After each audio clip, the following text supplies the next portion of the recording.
Law പഠിക്കുമ്പോൾ നമുക്ക് എന്താ പഠിക്കാനുള്ളതെന്ന് നോക്കാം. അതായത് നമ്മുടെ സിലബസ് എന്തൊക്കെ പോർഷൻസ് ആണ് അതിൽ കവർ ചെയ്യാനുള്ളത്, സിയുടെ സെപ്പറേറ്റ്ലി ഞാൻ പറയും. അതിനു മുമ്പ് ക്ലാസ് അറ്റൻഡ് ചെയ്യുന്ന എല്ലാവരും ഉറപ്പായിട്ടും ഒരു നോട്ട്ബുക്ക് കീപ്പ് ചെയ്യണം. നോട്ട്ബുക്കിലെ ഫ്രണ്ട് പേജിൽ നിങ്ങൾ ഈ പറയുന്ന ഈ ഒരു ഇൻഡെക്സ് പോലെ അല്ലെങ്കിൽ ഈ ചാപ്റ്റേഴ്സിന്റെ പേരും കറസ്പോണ്ടിങ് ആയിട്ട് അതിനകത്തുള്ള സെക്ഷൻസും നിങ്ങളൊന്ന് എഴുതി വെച്ചേക്കണം. ഇനിയിപ്പോ നമ്മൾ വരുന്ന ക്ലാസ്സുകളിലാണെങ്കിലും നമ്മൾ എക്സാംസിന് വരുന്ന വെയിറ്റേജ് ഒക്കെ അനുസരിച്ച് ക്ലാസിഫിക്കേഷൻസ് ഒക്കെ പറയുമ്പോൾ അത് ആ നോട്ട്ബുക്കിന്റെ തുടക്കത്തിലെ 1-2 പേജിലേക്ക് ആഡ് ചെയ്യാൻ പറ്റുന്ന പോലെ നിങ്ങൾ നോട്ട്ബുക്കിൽ ഒരു കുറച്ച് സ്പേസും കൂടെ വിട്ടിട്ട് വേണം നോട്ട്സ് വരുമ്പോൾ എഴുതി തുടങ്ങാൻ വേണ്ടി. ആളുകൾ അഡ്മിറ്റ് ആവുന്നുണ്ട്, അതുകൊണ്ടാണ് ഇടയ്ക്ക് ചെറിയ ലാഗ് വരുന്നത്. ഓക്കെ, അപ്പൊ സിയുടെ സിലബസ് എടുത്ത് നോക്കിക്കഴിഞ്ഞാൽ നമുക്ക് കാണാം കമ്പനി ലോയും അതർ ലോസ്. അതാണ് ഇതിപ്പം മെജോറിറ്റി ആൾക്കാർക്കും അറിയാവുന്ന കാര്യമായിരിക്കും, എങ്കിലും ആദ്യമായിട്ട് പഠിക്കുന്ന കുട്ടികളുണ്ടെങ്കിൽ അവർക്ക് അത്ര ഫെമിലിയർ ആയിരിക്കത്തില്ല. സോ അവർക്ക് വേണ്ടിയും കൂടെ പറയുകയാണ് കമ്പനി ലോസും അതർ ലോസും. അതിനകത്ത് വെയിറ്റേജ് എന്ന് പറയുമ്പോൾ കമ്പനി ലോക്ക് 60 മാർക്സും അതർ ലോസിന് 40 മാർക്സും ആണ് വെയിറ്റേജ് വരിക. അത് കേൾക്കുമ്പോൾ നിങ്ങൾക്കറിയാം, കമ്പനീസ് ആക്ട് എടുത്തു കഴിഞ്ഞാൽ CA സ്റ്റുഡൻസിനാണെങ്കിൽ ഈ കാണുന്ന 10 ചാപ്റ്ററുകള്, CMA സ്റ്റുഡൻസിനാണെങ്കിൽ 7 വരെയുള്ള ചാപ്റ്റേഴ്സ് പ്ലസ് ഡയറക്ടേഴ്സിന്റെ ചാപ്റ്റർ, ഇതാണ് സിലബസിൽ വരിക. സോ ഈ 10 ചാപ്റ്ററിനാണ് 60 മാർക്സ് എങ്കിൽ അതർ ലോസസ് നോക്കുമ്പോൾ വെറും 4 ചാപ്റ്ററിനാണ് 4 മാർക്സ്. അതിനകത്ത് തന്നെ 12ഉം 10ഉം മാർക്സ് ഈ 2 ചാപ്റ്ററിൽ നിന്ന് തന്നെ കവർ ചെയ്യും. അപ്പൊ ഏറ്റവും കൂടുതൽ വെയിറ്റേജ് നമുക്ക് ഉറപ്പിച്ച് പറയാൻ പറ്റുന്ന ഏരിയ ആണ് ഈ പറയുന്ന അതർ ലോസസ്. അപ്പം അതർ ലോസസ് ഒരിക്കലും സ്കിപ്പ് ചെയ്തുകൊണ്ട് കമ്പനി ലോസിൽ കൂടുതൽ കോൺസെൻട്രേഷൻ കൊടുത്ത് പഠിക്കരുത്. മീൻസ് രണ്ടിനും ഈക്വൽ ഇമ്പോർട്ടൻസ് കൊടുക്കണം. കമ്പനി ലോസ് ആണ് ആസ് എ ഒരു CA പ്രൊഫഷനോ CMA പ്രൊഫഷനോ ആകുമ്പോൾ നിങ്ങൾ കൂടുതൽ യൂസ് ചെയ്യാൻ പോകുന്നത് കമ്പനി ലോ തന്നെയാണ്. പക്ഷെ പഠിക്കുമ്പോൾ കാണുന്ന ഒരു ടെൻഡൻസി എന്ന് വെച്ചാൽ കമ്പനീസ് ആക്ട് നല്ലപോലെ പഠിക്കും, അതർ ലോസസിലേക്ക് വരുമ്പോഴത്തേക്ക് ആ താല്പര്യം ഒന്നും കാണത്തില്ല. അതർ ലോസസിന്റെ കൂടെ കുഴപ്പമാണ്, നമ്മുടെ മാത്രം കുഴപ്പമല്ല. പക്ഷെ ആ ഒരു താല്പര്യം അവിടെ ഇല്ലാണ്ട് വരുമ്പോഴത്തേക്ക് മാർക്സ് കുറയും. ഇപ്പോഴത്തെ ഒരു എക്സാം പാറ്റേൺ എടുത്ത് വെച്ചാൽ ഓരോ ക്വസ്റ്റിനകത്തും കമ്പനീസ് ആക്ടിൽ നിന്ന് ക്വസ്റ്റൻ ഉണ്ടായിരിക്കും, അതർ ലോസിൽ നിന്ന് ക്വസ്റ്റൻ ഉണ്ടായിരിക്കും. സോ നമ്മൾ ഓപ്ഷൻ എടുത്ത് ഒഴിവാക്കാനൊന്നും പറ്റുന്ന ഒരു സാധനം അല്ല അതർ ലോസ്. നമ്മൾ ആൻസർ എഴുതുന്നുണ്ടെങ്കിൽ ഒബ്വിയസ്ലി അതർ ലോസസും കൂടെ ഒന്നിച്ചായിരിക്കും നമ്മൾ ആൻസർ എഴുതുക. അപ്പൊ അത് ഒഴിവാക്കരുത്. നമ്മളിപ്പോ ഇനിഷ്യൽ സെക്ഷനിൽ സ്റ്റാർട്ട് ചെയ്യുന്ന കമ്പനീസ് ആക്ട് തന്നെ ആയിരിക്കും. അത് കഴിഞ്ഞിട്ട് CA സ്റ്റുഡൻസിന്റെ അതർ ലോസസ്, അതിനകത്ത് തന്നെ CMA സ്റ്റുഡൻസിന് ഈ 2 ലോസസ് കോമൺ ആണ്, അത് എടുക്കും. അത് കഴിഞ്ഞിട്ട് CMA സ്റ്റുഡൻസിന് ഐ തിങ്ക് ഡിസംബറിലാണ് നിങ്ങൾക്ക് എക്സാം. അപ്പൊ CA കാരുടെ 2 മാസത്തിനുള്ളിൽ നമുക്ക് ക്ലാസ് തീർത്തു കഴിഞ്ഞാൽ 1 മാസം കൂടെ CMA സ്റ്റുഡൻസിന്റെ ക്ലാസ്സസ് ഉണ്ടായിരിക്കും. അതിൽ നിങ്ങൾക്ക് ഇപ്പൊ നോക്കുവാണെങ്കിൽ CMA സ്റ്റുഡൻസിന്റെ ടോപ്പിക്ക് കോർപ്പറേറ്റ് ലോ 35 മാർക്സും എത്തിക്സ് 10 മാർക്സും ഇൻഡസ്ട്രിയൽ ലോസ് 25 മാർക്സും കൊമേഴ്ഷ്യൽ ലോസ് എന്ന് പറഞ്ഞിട്ട് 30 മാർക്സും. ഈ കൊമേഴ്ഷ്യൽ ലോസിലാണ് ഞാൻ ഈ പറഞ്ഞ കോൺട്രാക്ട് ആക്ടും നെഗോഷ്യബിൾ ഇൻസ്ട്രുമെന്റ്സ് ആക്ടും ഉള്ളത്. സോ അത് കൂടാതെ വേറെ കുറെ ആക്ട്സുകളും നിങ്ങൾക്ക് പഠിക്കാനുണ്ട്. സോ എക്സ്ട്രാ ഒരു 1 മന്തും കൂടെ ക്ലാസ്സസ് CMA സ്റ്റുഡൻസിന് ഉണ്ടായിരിക്കും. CA സ്റ്റുഡൻസിന്റെ ക്ലാസ് ഫുള്ള് 2 മാസം കൊണ്ട് തീർക്കും. ഓഗസ്റ്റ് സെപ്റ്റംബർ ലാസ്റ്റോട് കൂടി തീർത്തിട്ടായിരിക്കും നമ്മൾ CMA സ്റ്റുഡൻസിന്റെ ടോപ്പിക്കിലേക്ക് പോവുക. സോ ഇതിനകത്ത് ഈ പ്രിലിമിനറി ചാപ്റ്റർ എടുക്കുമ്പോൾ നിങ്ങളുടെ ഫസ്റ്റ് പേജിൽ വേണ്ട ഒരു ഇൻഫർമേഷൻ എന്ന് പറഞ്ഞ്, ഫസ്റ്റ് പേജിൽ നിങ്ങളിപ്പോ നോട്ട് കയ്യിൽ ഉണ്ടെങ്കിൽ ഈ കൂടെ തന്നെ എഴുതി പോകണം. പിന്നെ നോട്ട്ബുക്ക് ഒബ്വിയസ്ലി വേണമെന്ന് ഞാൻ പറഞ്ഞു, ബിക്കോസ് ഞാൻ പ്രിന്റഡ് നോട്ട്സ് ഷെയർ ചെയ്ത് തരുകയല്ല ഉദ്ദേശിക്കുന്നത്. ബിക്കോസ് അത് ഒബ്വിയസ്ലി ഓൺലൈൻ ക്ലാസ്സും കൂടെ ആകുമ്പോഴത്തേക്ക് നിങ്ങൾ അത്രത്തോളം കോൺസെൻട്രേറ്റ് ചെയ്തിരിക്കാനുള്ള ചാൻസ് കുറവാണ്. ഞാൻ ഇങ്ങനെ പ്രിന്റഡ് നോട്ട്സും കൂടെ തന്നെ ചുമ്മാ അണ്ടർലൈൻ ചെയ്തിരുന്ന് സുഖമായിട്ട് ഉറങ്ങും. ആ ഉറക്കം ഉറങ്ങണ്ട. ഞാൻ നോട്ട്സ് ഈ ബോർഡിൽ എഴുതും. ഞാൻ ഇങ്ങനെ എഴുതി പോകുന്നത് ഈ ബോർഡ് ഞാൻ എഴുതുന്ന കൂടെ തന്നെ നിങ്ങളും കൂടെ എഴുതി പോവുക. പുതുതായിട്ട് വന്ന ആൾക്കാരോട് നമ്മൾ കാര്യമായിട്ടൊന്നും എടുത്താൻ തുടങ്ങിയിട്ടില്ല. ജസ്റ്റ് ഇൻട്രൊഡക്ഷൻ സെക്ഷൻസും ചാപ്റ്റേഴ്സ് ഏതൊക്കെയാണെന്ന് പറഞ്ഞതേ ഉള്ളൂ. സിലബസ് എന്താണെന്ന് മാത്രമേ പറഞ്ഞിട്ടുള്ളൂ, ക്ലാസ് തുടങ്ങിയിട്ടില്ല കേട്ടോ. അപ്പം പ്രിലിമിനറി ചാപ്റ്റർ എന്ന് പറയുമ്പോൾ 1ഉം 2ഉം സെക്ഷൻസ് ആണ് കവർ ചെയ്യുന്നത്. ജസ്റ്റ് കമ്പനീസ് ആക്ടിന്റെ ടൈറ്റിലും എന്താണ് കുറച്ച് ഡെഫിനിഷനുകളും. പിന്നെ ഇൻകോർപ്പറേഷൻ എന്ന് പറയുമ്പോഴത്തേക്ക് 3 തൊട്ടിട്ട് 22 വരെയുള്ള സെക്ഷൻസ് ആണ്. ഇത് നിങ്ങളുടെ നോട്ട്ബുക്കിന്റെ ഫസ്റ്റ് പേജിൽ വേണം. ഇത് പറയുന്നത് കേട്ടിട്ട് ഞങ്ങൾ സെക്ഷൻസ് എല്ലാം കാണാതെ പഠിക്കേണ്ടവരാണോ എന്ന് പേടിക്കേണ്ട ആവശ്യമൊന്നുമില്ല. നിങ്ങൾക്ക് ആക്ച്വലി സെക്ഷൻസ് എഴുതിയാലും എഴുതിയില്ലെങ്കിലും വലിയ വ്യത്യാസമൊന്നും വാല്യുവേഷൻ സ്ഥലത്ത് വരത്തില്ല. പക്ഷെ സെക്ഷൻ തെറ്റിപ്പോയാൽ ആ ക്വസ്റ്റൻ ഉറപ്പായിട്ട് അവർ നോക്കത്തില്ല എന്നുള്ള കാര്യം ഉറപ്പാണ്. അപ്പൊ നല്ല ഉറപ്പുള്ള സെക്ഷൻസ് മാത്രമേ എഴുതുക. അതുകൊണ്ട് തന്നെ ഞാൻ എല്ലാ സെക്ഷൻസും ക്ലാസ്സിൽ ജസ്റ്റ് ചാപ്റ്റർ എടുക്കുന്ന കൂടെ പറഞ്ഞു പോകും. പക്ഷെ ചില സെക്ഷൻസ് റിപ്പീറ്റഡ്ലി പറയും. അത് പക്ഷെ നിങ്ങൾ എക്സ്ട്രാ എഫേർട്ട് ഇട്ട് നിങ്ങൾ പഠിച്ച് ആൻസർ നിങ്ങൾ എഴുതേണ്ട. ക്ലാസ് ഇതിന് കഴിയുന്ന സമയമാകുമ്പോൾ കുറെ സെക്ഷൻസ് നിങ്ങൾ ഉറക്കത്തിൽ ചോദിച്ചാൽ നിങ്ങൾ പറയും. അതുപോലെ ഞാൻ റിപ്പീറ്റ് ചെയ്യുന്നുണ്ടായിരിക്കും. അത് വരുവാണെങ്കിൽ അത് നിങ്ങൾക്ക് കോൺഫിഡന്റ് ആയിരിക്കും എഴുതാൻ. ആ സെക്ഷൻസ് എഴുതുക. അല്ലാതെ നിങ്ങൾ അത്ര റിപ്പീറ്റ് ചെയ്ത് പഠിക്കാത്ത സെക്ഷൻസ് ഒക്കെ ആണെന്നുണ്ടെങ്കിൽ സെക്ഷൻ അറിയാത്തതിന്റെ പേര് ഡോണ്ട് വറി, 1 മാർക്ക് പോലും അതിന് കുറയത്തില്ല, ഞാൻ ഗ്യാരണ്ടി. ഇനി അടുത്തതെന്ന് പറയുന്നത് prospectus and allotment of securities 23 മുതൽ 42 വരെയുള്ള സെക്ഷൻസ് ആണ്. ഷെയർ ക്യാപിറ്റൽ ആൻഡ് ഡിബെഞ്ചർ 43 മുതൽ 72 വരെയുള്ള സെക്ഷൻസ് ആണ്. ഡിപ്പോസിറ്റ്സിന്റെ ചാപ്റ്റർ ആണ് 73 മുതൽ 76 വരെ. രജിസ്ട്രേഷൻ ഓഫ് ചാർജസ് 77 മുതൽ 87 വരെ. മാനേജ്മെന്റിന്റെ ആണ് കേട്ടോ എഴുതുന്നത്. 88 തൊട്ടിട്ട് 122 വരെയുള്ള സെക്ഷൻസ്. ഡിവിഡൻഡ് 123 മുതൽ 127 വരെയുള്ള സെക്ഷൻസ്. അക്കൗണ്ട്സ് 128 മുതൽ 138 വരെയുള്ള സെക്ഷൻസ്. ഓഡിറ്റേഴ്സ് 139 മുതൽ 148 വരെയുള്ള സെക്ഷൻസ്. ഇത്രയും സെക്ഷൻസ് CMA സ്റ്റുഡൻസിന് ഇല്ല. പകരം അവർക്ക് ഡയറക്ടേഴ്സിന്റെ ചാപ്റ്റർ 149 ഓൺവേർഡ്സ്. അതും കംപ്ലീറ്റ് ഒന്നുമില്ല, കുറച്ച് പോർഷൻസ് മാത്രമേ ഉള്ളൂ ഡയറക്ടേഴ്സിന്റെ ചാപ്റ്ററിലും. ഈ ഡയറക്ടേഴ്സിന്റെ ചാപ്റ്റർ CA സ്റ്റുഡൻസിന് ഇല്ല കേട്ടോ. അപ്പൊ നമ്മൾ അതർ ലോസസ് പഠിക്കുമ്പോൾ അതിലെ ഡീറ്റെയിൽ ആയിട്ടുള്ള കാര്യങ്ങൾ വന്നിട്ട് നോക്കാം. നമുക്ക് ആദ്യം കമ്പനീസ് ആക്ട് പഠിച്ച് മാറ്റിവെക്കാം. അപ്പൊ കമ്പനീസ് ആക്ടിനകത്ത് ഇത്രയും കാര്യങ്ങളാണ് ഉള്ളത്. ഈ സെക്ഷൻസ് ഞാൻ നിങ്ങൾക്ക് ഒന്ന് ഫെമിലിയർ ആവാൻ വേണ്ടി ബുക്കിന്റെ ഫ്രണ്ടിൽ തന്നെ എഴുതാൻ വേണ്ടി പറഞ്ഞതേ ഉള്ളൂ. ബിക്കോസ് ബുക്കിന്റെ ഫ്രണ്ടിലെ പേജ് നിങ്ങൾ എപ്പോഴും മറിച്ച് നോക്കുമ്പോൾ ആദ്യം കാണുന്നതായിരിക്കും. സോ ഫ്രണ്ട് പേജിൽ നമുക്ക് ഇതുപോലെ നമ്മുടെ ചാപ്റ്റേഴ്സിന്റെ പേര്, സെക്ഷന്റെ നമ്പർ, പിന്നെ നമ്മൾ ഈ ക്ലാസിന്റെ കൂടെ തന്നെ ആൻസർ റൈറ്റിംഗിന്റെ ഒരു സെക്ഷൻ ഉണ്ട്. ദാറ്റ് മീൻസ് നിങ്ങൾ നോർമലി നിങ്ങൾ ആൻസർ എഴുതുന്നതും ശരിക്കും ആൻസർ എഴുതേണ്ട രീതിയിൽ നിങ്ങൾ ആൻസർ എഴുതുന്നതും തമ്മിൽ ചിലപ്പോൾ ഒരു ക്വസ്റ്റ്യൻ 1-2 മാർക്കിന്റെ വരെ വ്യത്യാസം വരാം. അത് ഞാൻ ആ ആൻസർ റൈറ്റ് ചെയ്യേണ്ട ഒരു രീതി അത് ഫുൾ എക്സ്പ്ലെയിൻ ചെയ്ത് പറഞ്ഞുതരാം. അത് എന്റെ അത് ആ ഒരു സെക്ഷൻ അതിപ്പോ ഞാൻ പ്ലാൻ ചെയ്യുന്നത് നാളത്തെ ട്രയൽ സെക്ഷൻ ഉണ്ടല്ലോ, അതിന്റെ ബിഗിനിങ്ങിലായിട്ട് നമ്മൾ എടുക്കുന്നത് ഈ ഒരു ആൻസർ റൈറ്റിംഗ് പ്രാക്ടീസിന്റെ സെക്ഷൻ ആയിരിക്കും. ആ സെക്ഷൻ കഴിയുമ്പോൾ ഒബിയസ്ലി നിങ്ങളൊരു നോർമലി നിങ്ങൾ എഴുതുന്ന ആൻസർ 5 മാർക്ക് ആണെങ്കിൽ ആ സെക്ഷൻ അറ്റൻഡ് ചെയ്ത് നിങ്ങൾ എഴുതിയാൽ നിങ്ങൾക്ക് 6 മാർക്ക് കിട്ടും. ബിക്കോസ് ആ ആൻസർ എഴുതുന്ന സമയത്ത് കൊണ്ടുവരാൻ പറ്റുന്ന കുറച്ച് ടിപ്സുകൾ നിങ്ങൾ യൂഷ്വലി കേട്ടിട്ടുള്ള പാരഗ്രാഫ് അണ്ടർലൈൻ കൂടാതെ എക്സ്ട്രാ എന്തൊക്കെ കൊണ്ടുവരാൻ പറ്റും നമുക്ക് നോക്കാം. അതിൽ വലിയ ചേഞ്ചസ് കൊണ്ടുവരാൻ വേണ്ടി പറ്റും. ആ 15 മിനിറ്റിന്റെ ഒരു സെക്ഷൻ കൊണ്ട് മിനിമം ഒരു 5 to 6 മാർക്കിന്റെ വ്യത്യാസമെങ്കിലും നിങ്ങളുടെ പേപ്പറിൽ വരും. അത് ഞാൻ ഗ്യാരണ്ടി ആണ്. പിന്നെ നമ്മുടെ CMA സിലബസ് വെച്ചിട്ട് 5-6 മാർക്കിന്റെ എന്ന് പറയുമ്പോൾ അത് ചിലപ്പോൾ നമ്മുടെ ലോ ക്ലിയർ ചെയ്യാനുള്ളതാവാം, അല്ലെങ്കിൽ ലോയ്ക്ക് ഒരു എക്സംഷന്റെ ആവാം, അല്ലെങ്കിൽ ഗ്രൂപ്പ് ക്ലിയർ ചെയ്യാനുള്ളതാവാം. വാട്ട് എവർ ഇറ്റ് ഈസ്, ആ ചേഞ്ച് ആ ഒരു 6 മാർക്സിന് ഞാൻ ഗ്യാരണ്ടി ആണ്. ആ സെക്ഷൻ അറ്റൻഡ് ചെയ്ത് കഴിഞ്ഞാൽ ഉറപ്പായിട്ട് നിങ്ങൾക്ക് ആ ഒരു അഡീഷണൽ മാർക്സ് സെക്യൂർ ചെയ്യാൻ വേണ്ടി പറ്റും. അത് നമുക്ക് നാളെ നോക്കാം. പിന്നെ CMA സ്റ്റുഡൻസിൻ്റെത് ഐ തിങ്ക് ഞാൻ ഓൾറെഡി പറഞ്ഞു. പിന്നെ ഞാൻ ഇങ്ങനെ സ്ക്രോൾ ചെയ്ത് പോകുമ്പോൾ നിങ്ങൾക്കത് കിട്ടാൻ ഡിലേ ആവുന്നുണ്ടെങ്കിൽ, നോട്ട്സ് എഴുതിയെടുക്കാൻ നിങ്ങൾക്ക് പറ്റാതെ പോകുന്നുണ്ടെങ്കിൽ എന്നോട് പറയുക, ഞാൻ പിന്നെ ആ സ്ക്രീൻ കാണിക്കാം. പിന്നെ ഏതെങ്കിലും ഒക്കെ എഴുതി പോകുമ്പോൾ ഇത് ഇങ്ങനത്തെ സ്ക്രീനൊക്കെ കാണിക്കുമ്പോൾ ജസ്റ്റ് ഒരു സ്ക്രീൻഷോട്ട് എടുത്തേക്കാം. ബൈ ചാൻസ് നോട്ട് എഴുതാൻ പറ്റുന്നില്ല എന്നുണ്ടെങ്കിൽ സ്ക്രീൻഷോട്ട് എടുത്തിട്ട് ഒരു വേർഡിലേക്ക് കോപ്പി ചെയ്ത് പോവുക. മൊബൈൽ ആണെങ്കിൽ ഇപ്പൊ എളുപ്പമുണ്ടല്ലോ, ചുമ്മാ സ്ക്രീൻഷോട്ട് എടുത്ത് വിട്ടാൽ മതിയല്ലോ. എന്താന്ന് വെച്ചാൽ അത് ചെയ്യുക. നോട്ട്സ് മിസ്സായി പോകരുത് കേട്ടോ. അതിനുവേണ്ടിയാ പറഞ്ഞത്. സ്ക്രീൻഷോട്ടേ എടുക്കാവുള്ളൂ കേട്ടോ. ക്ലാസ് റെക്കോർഡിങ് നിങ്ങൾ അത് അതിനപ്പുറം ചെയ്യുന്ന എനിക്കറിയാം. സ്ക്രീൻഷോട്ടെങ്കിലും എടുത്ത് വെക്കാം. ഇനി ഇതിനകത്ത് ഒരു കാര്യം പറയാനുള്ളത്, നിങ്ങൾ ഇൻസ്റ്റിറ്റ്യൂട്ടിന്റെ വെയിറ്റേജ് നോക്കിക്കഴിഞ്ഞാൽ ഇൻസ്റ്റിറ്റ്യൂട്ട് ചാപ്റ്റർ വൈസ് വെയിറ്റേജ് തന്നിട്ടുണ്ട്. അത് നമുക്ക് മൊത്തം പഠിച്ചു കഴിഞ്ഞിട്ട് ലാസ്റ്റ് ക്ലാസ് നോക്കുന്നതായിരിക്കും ബെറ്റർ. മൊത്തം പഠിച്ചിട്ട് നമ്മൾ നല്ലപോലെ ചാപ്റ്ററുകളെല്ലാം പരിചയപ്പെട്ട് കഴിഞ്ഞിട്ട് നമുക്ക് നോക്കാം, അതായിരിക്കും ബെറ്റർ. പക്ഷെ ഇൻസ്റ്റിറ്റ്യൂട്ട് തന്നിരിക്കുന്നത് കൂടാതെ ഇൻഡിവിജ്വലി ഈ പറഞ്ഞ കഴിഞ്ഞ കുറെ തവണകളായിട്ട് ചോദിക്കുന്ന ക്വസ്റ്റ്യന്റെ മാർക്സ് ഒക്കെ വെച്ചിട്ട് വെയിറ്റേജ് അനലൈസ് ചെയ്ത് അതും തരാം. അതും ലാസ്റ്റ് തരാം. കമ്പനീസ് ആയിട്ട് തീരുമാനം തരാം. ഓക്കെ. ഇനി ഇത് ഇൻസ്റ്റിറ്റ്യൂട്ടിന്റെ വെബ്സൈറ്റിൽ നോക്കിയാൽ നിങ്ങൾക്ക് ഇങ്ങനെ ഒരു കാര്യം കൂടെ കാണാം. വെയിറ്റേജിന്റെ കാര്യമാണ്. ഒരു ആൻസർ വാല്യൂ ചെയ്യുമ്പോൾ പ്രൊവിഷന് 40 മാർക്കും അനാലിസിന് 60 മാർക്സുമാണ് അവരൊരു 60%. ആക്ച്വലി 10 ആണെങ്കിലും 4ഉം 6ഉം ആണ് കൊടുക്കുക എന്ന് വെച്ച് കഴിഞ്ഞാൽ അവിടെ എന്താ ഉദ്ദേശിക്കുന്നതെന്ന് വെച്ചാൽ ഓൾറെഡി എക്സാം എഴുതിയ കുട്ടികൾക്ക് അറിയാമായിരിക്കും. പക്ഷെ ഫസ്റ്റ് ടൈം എഴുതുന്ന ആൾക്കാരും ഉണ്ടാകും. അവർക്കും കൂടിയാണ് കേട്ടോ ഇത്. കുറച്ചൊക്കെ റെപ്പിറ്റീഷൻ ആയിട്ട് തോന്നാം, പക്ഷെ ഫസ്റ്റ് ടൈമേഴ്സിനെയും കൂടെ ഒന്ന് കൺസിഡർ ചെയ്ത് സഹിച്ചേക്കുക. അപ്പൊ പ്രൊവിഷൻസ് ഉദ്ദേശിക്കുന്നത് നമ്മളിപ്പോ കമ്പനീസ് ആക്ട് ആണല്ലോ പഠിക്കുന്നത്. ആ സെക്ഷൻസ് കുറെ നമ്മൾ പഠിക്കും. പിന്നെ ചില റൂൾസും റെഗുലേഷൻസും ഉണ്ട്, അത് നമ്മൾ പഠിക്കും.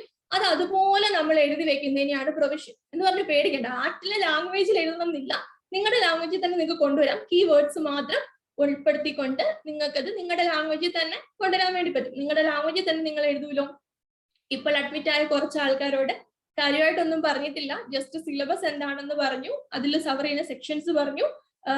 ഈ ഒരു പേജിന്റേതും ഇപ്പൊ നിങ്ങൾ കാണുന്നില്ലേ കമ്പനീസ് ആക്ടിന്റെ, നിങ്ങളുടെ മെറ്റീരിയൽ തന്നെ ബിഗിനിങ്ങിലുള്ള ഏരിയ തന്നെയാണ് കേട്ടോ. പുതുതായിട്ടൊന്നുമില്ല, പുതിയ നോട്ട്സ് ഒന്നും കൊടുത്തിട്ടില്ല. ഇപ്പൊ നമ്മൾ പറഞ്ഞുകൊണ്ടിരിക്കുന്നത് പ്രൊവിഷൻ അനാലിസിസ് ആണ്.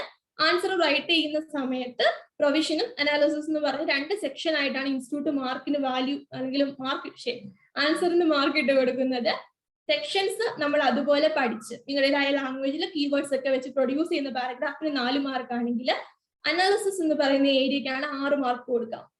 അവിടെ എന്താ ഉദ്ദേശിക്കുന്നതെന്ന് വെച്ച് കഴിഞ്ഞാല് നിങ്ങൾ മിക്കവാറും പ്രീവിയസ് ക്വസ്റ്റ്യൻ പേപ്പേഴ്സ് ഒക്കെ നോക്കിയിട്ടുണ്ട്, സജസ്റ്റ് ആൻസേഴ്സ് നോക്കിയിട്ടുണ്ടെങ്കിൽ നിങ്ങൾക്ക് തോന്നും ഇത് മേളി പാരഗ്രാഫിൽ പറഞ്ഞ സാധനം തന്നെയല്ലേ താഴെ പറഞ്ഞേക്കുന്നത്, ഇത് ഗ്യാസ് അല്ലേ, ഗ്യാസ് അടിക്കാൻ പാടുണ്ടോ എന്നൊക്കെ തോന്നും. പക്ഷെ അത് ആക്ച്വലി ഗ്യാസ് അല്ല. അതാണ് ഇൻസ്റ്റിറ്റ്യൂട്ട് ഡിമാൻഡ് ചെയ്യുന്ന ഒരു രീതി.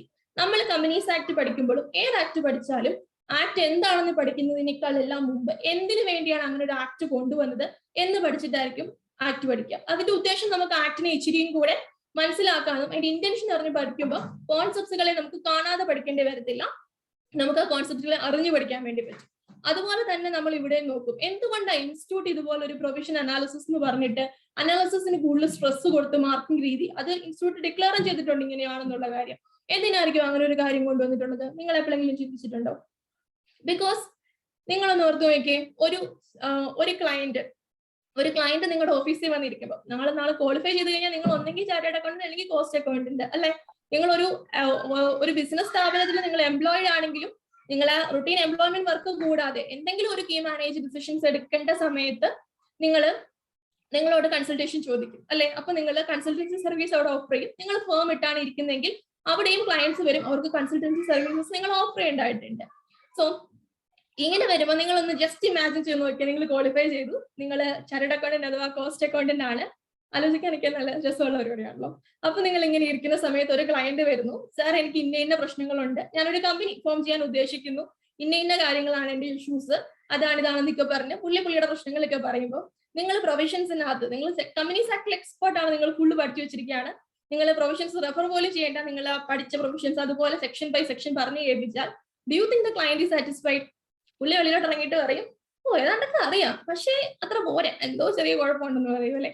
സോ അത് വേണ്ട. അതേസമയം നിങ്ങൾ ആ ക്ലയന്റിനോട് ചേട്ടന്റെ കാര്യത്തിൽ ഇന്ന സെക്ഷനാണ് ആപ്ലിക്കബിൾ ആയിട്ട് വരുന്നത്, അതുകൊണ്ട് ഈ ചേട്ടന്റെ കാര്യത്തിൽ നമുക്ക് ഇന്ന രീതിയിൽ കാര്യങ്ങളൊക്കെ ചെയ്ത് കഴിഞ്ഞാൽ ഇന്ന സൊല്യൂഷൻസ് ഉണ്ടാക്കാം, ഇന്നത് നമ്മൾ ചെയ്തില്ലെങ്കിൽ ഇന്ന പ്രശ്നങ്ങൾ വരും, സോ ചേട്ടൻ അത് ചെയ്യാം അല്ലെങ്കിൽ ചെയ്യാതിരിക്കാം എന്ന് പറഞ്ഞൊരു റിപ്ലൈ, പുള്ളിയുടെ പ്രശ്നത്തിനുള്ള കറക്റ്റ് സൊല്യൂഷൻ എന്നുള്ള രീതിയിൽ നമ്മൾ പുള്ളിയുടെ പേഴ്സണലി അതൊരു രീതിയിൽ നമ്മൾ റിപ്ലൈ കൊടുക്കുവാണെങ്കിൽ അവർക്ക് എന്ത് തോന്നും? ഓക്കെ, അവരുടെ ഇഷ്യൂ നമ്മുടെ ഇഷ്യൂ ആയിട്ട് തോന്നി, നമ്മളത് പേഴ്സണലി സൊല്യൂഷൻ കണ്ടുവെക്കാൻ ശരിക്കും ആഗ്രഹിക്കുന്നുണ്ട്, സോ സൊല്യൂഷൻ ഈസ് ദെയർ. അതാണ് നമ്മൾ അനലൈസ് ചെയ്യുന്ന പാർട്ടിൽ വരിക. നിങ്ങൾക്ക് അത് എത്രത്തോളം മനസ്സിലാവും എന്ന് എനിക്ക് അറിയില്ല. അതാണ് ഒരു ആസ് എ പ്രൊഫഷണൽ നിങ്ങളുടെ കയ്യിൽ നിന്ന് ഇൻസ്റ്റിറ്റ്യൂട്ട് ഡിമാൻഡ് ചെയ്യുന്നത്. നാളെ നിങ്ങൾ ക്വാളിഫൈ ചെയ്ത് കഴിയുമ്പോൾ ജസ്റ്റ് സെക്ഷൻസ് ബൈഹാർട്ട് ചെയ്ത് പഠിച്ചിട്ട് അത് തിരിച്ചു കൊടുക്കാൻ ആർക്കും പറ്റും, അതല്ല നിങ്ങളുടെ കയ്യിൽ ഡിമാൻഡ് ചെയ്യുന്നത്. അതുകൊണ്ടാണ് അനാലിസിസ് പോർഷന് ഇത്രയും സ്ട്രെസ് കൊടുക്കാൻ ഇൻസ്റ്റിറ്റ്യൂട്ട് ഇങ്ങോട്ട് ആവശ്യപ്പെടുന്നത്. സോ ഇതിപ്പോ നിങ്ങൾക്ക് ഇച്ചിരിയും കൂടെ മനസ്സിലാവുന്ന ഭാഷയിൽ ഞാൻ പറയണമെങ്കിൽ, നിങ്ങൾക്ക് കമ്പനീസ് ആക്ട് പഠിക്കാൻ തുടങ്ങാത്തതുകൊണ്ടാണ് ഞാൻ കമ്പനീസ് ആക്ടിലെ എക്സാമ്പിൾ ഒരു കറക്റ്റ് ഒരു സെക്ഷൻസ് എടുത്ത് പറയാത്തത്. ഇതല്ലെങ്കിൽ ഇപ്പം നിങ്ങൾക്ക് എല്ലാവർക്കും അറിയാവുന്ന ഒരു എക്സാമ്പിൾ പറയണമെങ്കിൽ, ഇപ്പം ഓക്കെ മാരേജിനെ റിലേറ്റ് ചെയ്യുന്ന ആക്ട് ഏതാ? Interesting topic. ഏതാ ആക്ട്? സ്പെഷ്യൽ മാരേജ് ആക്ട് ആണ് അല്ലെ. അപ്പൊ സ്പെഷ്യൽ മാരേജ് ആക്ട് പ്രകാരം ഇപ്പം നിങ്ങളോട് ചോദിക്കുന്ന ഒരു കേസ് സ്റ്റഡി, അതിലത് ചോദിച്ചിരിക്കുന്നത് എ എന്ന് പറയുന്ന ഒരു ബോയും ബി എന്ന് പറയുന്ന ഒരു ഗേളും. എക്ക് 23 ഏജ് ആയി, ബിക്ക് 19 ഏജ് ആയി. A belongs to Hindu religion and B belongs to Christian religion. അവർ രണ്ടും കല്യാണം കഴിക്കാൻ ആഗ്രഹിക്കുന്നു. Whether their act is valid ആണോ, അല്ലെങ്കിൽ അവർ നിങ്ങളോട് അഡ്വൈസ് സീക്ക് ചെയ്യുന്നു, നിങ്ങളൊരു അഡ്വൈസ് കൊടുക്കാവോ എന്നുള്ള രീതിയിലാണ് നിങ്ങളോടൊരു ക്വസ്റ്റ്യൻ ചോദിക്കുന്നതെന്ന് വെച്ചോ. നിങ്ങൾ ഈ പറയുന്ന സ്പെഷ്യൽ മാരേജ് ആക്ടിലെ പ്രൊവിഷൻസ് അതുപോലെ അങ്ങ് പറഞ്ഞു കൊടുക്കണം. പ്രൊവിഷൻസ് നിങ്ങൾ എന്താ എഴുതുക? ഇങ്ങനെ ഒരു ക്വസ്റ്റ്യൻ നിങ്ങൾക്ക് ഇതിലാണ് ചോദിക്കുന്നതെങ്കിൽ നിങ്ങൾ എങ്ങനെ ആൻസർ എഴുതും? പ്രൊവിഷൻ എഴുതുമ്പോൾ അവിടെ ഉദ്ദേശിക്കുന്നത് as per the special marriage act A boy who attained the age of 21 and a girl who attained the age of 18 is legally entitled to get marriage irrespective of their religion. അതാണോ special marriage act പറയുന്നത്? Religion ഒരു matter അല്ല എന്നുള്ളതാ. അതാണ് നിങ്ങൾ provision പാർട്ടിൽ എഴുതേണ്ടത്. Analysis പാർട്ടിൽ നിങ്ങൾ എന്ത് എഴുതണം? എ എന്ന് പറയുന്ന ഒരു വ്യക്തി 24 വയസ്സുണ്ട്, 21 വയസ്സിനുള്ള ക്രൈറ്റീരിയ ക്വാളിഫൈഡ് ആണ്. ബി എന്ന് പറയുന്ന ഗേള് 19 വയസ്സുണ്ട്, 18 വയസ്സിനുള്ള ക്രൈറ്റീരിയ ക്വാളിഫൈഡ് ആണ്. അവർക്ക് സ്പെഷ്യൽ മാരേജ് ആക്ട് പ്രകാരം കല്യാണം കഴിക്കാനുള്ള റൈറ്റ് ഉണ്ട്, ഇറസ്പെക്റ്റീവ് ഓഫ് അവരുടെ റിലീജിയൻ എന്താണെന്നുള്ളത്. ഇതാണ് നമ്മൾ അനാലിസിസ് പോർഷനിൽ എഴുതുക. ഒരേ സാധനം തന്നെയാണ് നിങ്ങൾ എഴുതുക, പക്ഷെ ആദ്യത്തെ സെക്ഷൻ മാത്രം നിങ്ങൾ എഴുതിയാൽ നിങ്ങൾക്ക് 4 മാർക്കേ കിട്ടത്തുള്ളൂ. ഈ പറഞ്ഞ കാര്യം പ്രൊവിഷനിൽ എഴുതിയ അതേ കാര്യം നിങ്ങൾ എയും ബിയും എല്ലാം ചേർത്തിട്ട് റിയൽ ലൈഫ് സൊല്യൂഷൻ കൊടുക്കുന്നത് പോലെ നിങ്ങൾ പ്രസന്റ് ചെയ്യുമ്പോഴാണ് നിങ്ങൾക്ക് 4+6 10 മാർക്സ് കിട്ടുക. മിക്ക കുട്ടികൾക്കും മാർക്ക് കുറയുന്നതിന്റെ ഒരു റീസൺ ഇതാണ്. ഇപ്പൊ പ്രൊവിഷൻ മാത്രം എഴുതാനാണെങ്കിലും ഈ പറയുന്ന കാര്യങ്ങൾ ഫുൾ എഴുതാനാണെങ്കിലും എക്കും ബിക്കും കല്യാണം കഴിക്കാം എന്ന് ഒറ്റ ലൈനിൽ എഴുതാനാണെങ്കിൽ പോലും നിങ്ങളുടെ ലെവൽ ഓഫ് നോളജും നിങ്ങൾ പഠിച്ചു വെച്ചിരിക്കുന്ന കാര്യങ്ങളും ഒരുപോലെയാണ്. പക്ഷെ 3 പേരും 3 രീതിയിലാണ് പ്രസന്റ് ചെയ്തത്. ഒരു ലൈനിൽ ആൻസർ എഴുതിയാൽ 1 മാർക്കാണ് കിട്ടുന്നതെങ്കിൽ ഈ പറഞ്ഞ രീതി പ്രസന്റ് ചെയ്യുന്നവർക്ക് 10 മാർക്കായിരിക്കും കിട്ടുക. സോ ഒരേ ലെവൽ ഓഫ് നോളജിൽ നിന്ന് നിങ്ങളുടെ പ്രസന്റേഷൻ കൊണ്ട് നിങ്ങളുടെ മാർക്സിന് ഹ്യൂജ് വേരിയേഷൻസ് വരാം. സോ ടെസ്റ്റ് പേപ്പേഴ്സ് ഇടുന്നതിന്റെ ഒരു ഉദ്ദേശം, ടെസ്റ്റ് പേപ്പർ ഇടും കേട്ടോ, ഞാൻ പറഞ്ഞില്ല, സർപ്രൈസ് ആയിരുന്നു.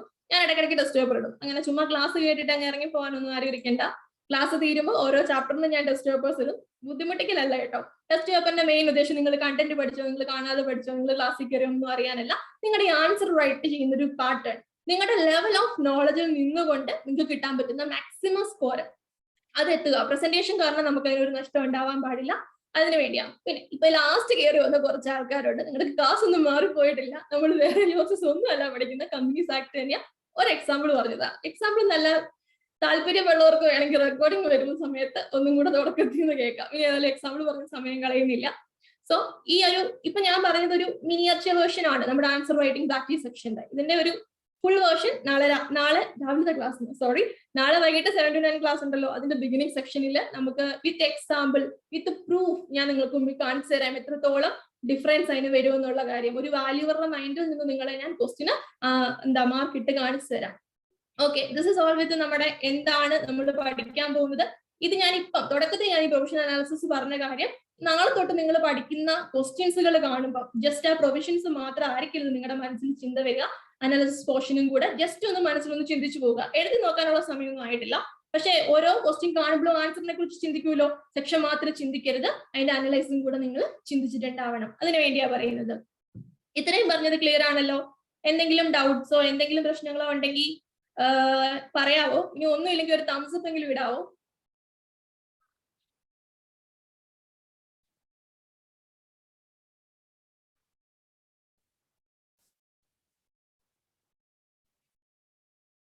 ഓക്കെ, അത്യാവശ്യം തംസ് അപ്പ് ഒക്കെ വന്നിട്ടുണ്ട്. നിങ്ങൾ റെസ്പോണ്ട് ചെയ്യണം കേട്ടോ. എനിക്ക് മോണോട്ടോണസ് ആയിട്ട് ക്ലാസ് എടുക്കാൻ ഒട്ടും താല്പര്യമില്ലാത്തതുകൊണ്ടാണ് ഞാൻ റെക്കോർഡിംഗ് സെക്ഷനോട് ഒരു ബിഗ് നോ പറഞ്ഞത്. ലൈവ് സെക്ഷൻ ആണെങ്കിലേ എടുക്കുന്നുള്ളൂ എന്ന് വിചാരിച്ചത്.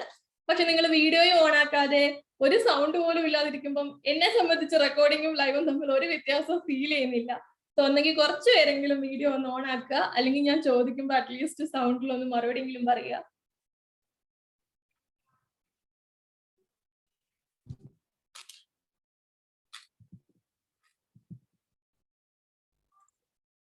നമ്മൾ എന്താ പഠിക്കാൻ പോകുന്നുള്ള കാര്യം നമ്മൾ പറഞ്ഞു കഴിഞ്ഞു.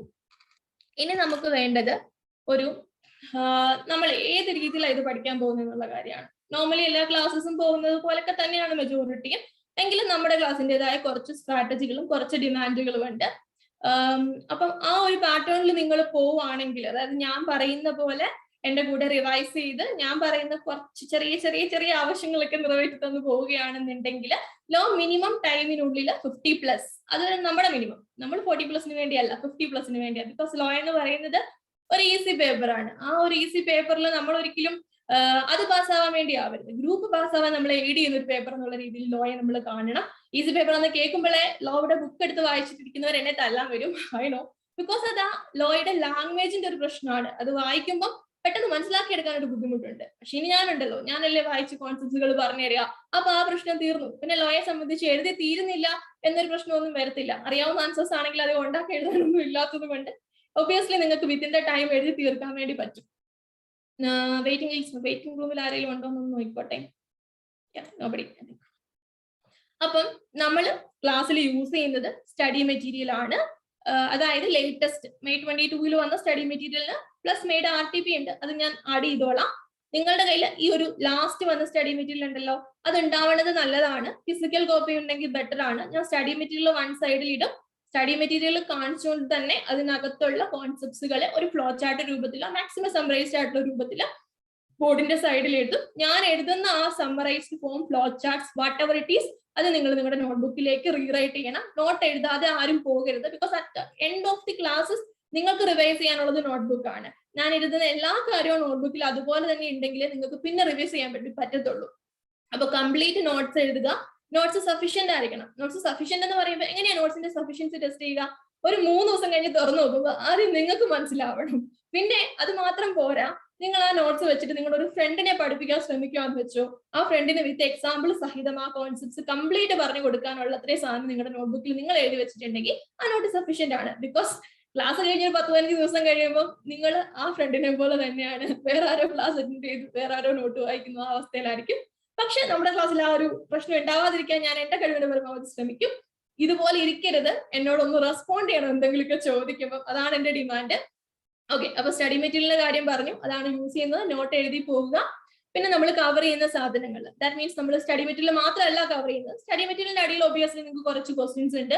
ആ ക്വസ്റ്റ്യൻസ് തന്നെ റിപ്പീറ്റ് ചെയ്ത് എക്സാംസിന് ഈയിടെയൊക്കെ ചോദിക്കുകയും ചെയ്തിട്ടുണ്ട്. അപ്പൊ ഒബിയസ്ലി നമ്മൾ ആ ക്വസ്റ്റ്യൻസ് കവർ ചെയ്യും.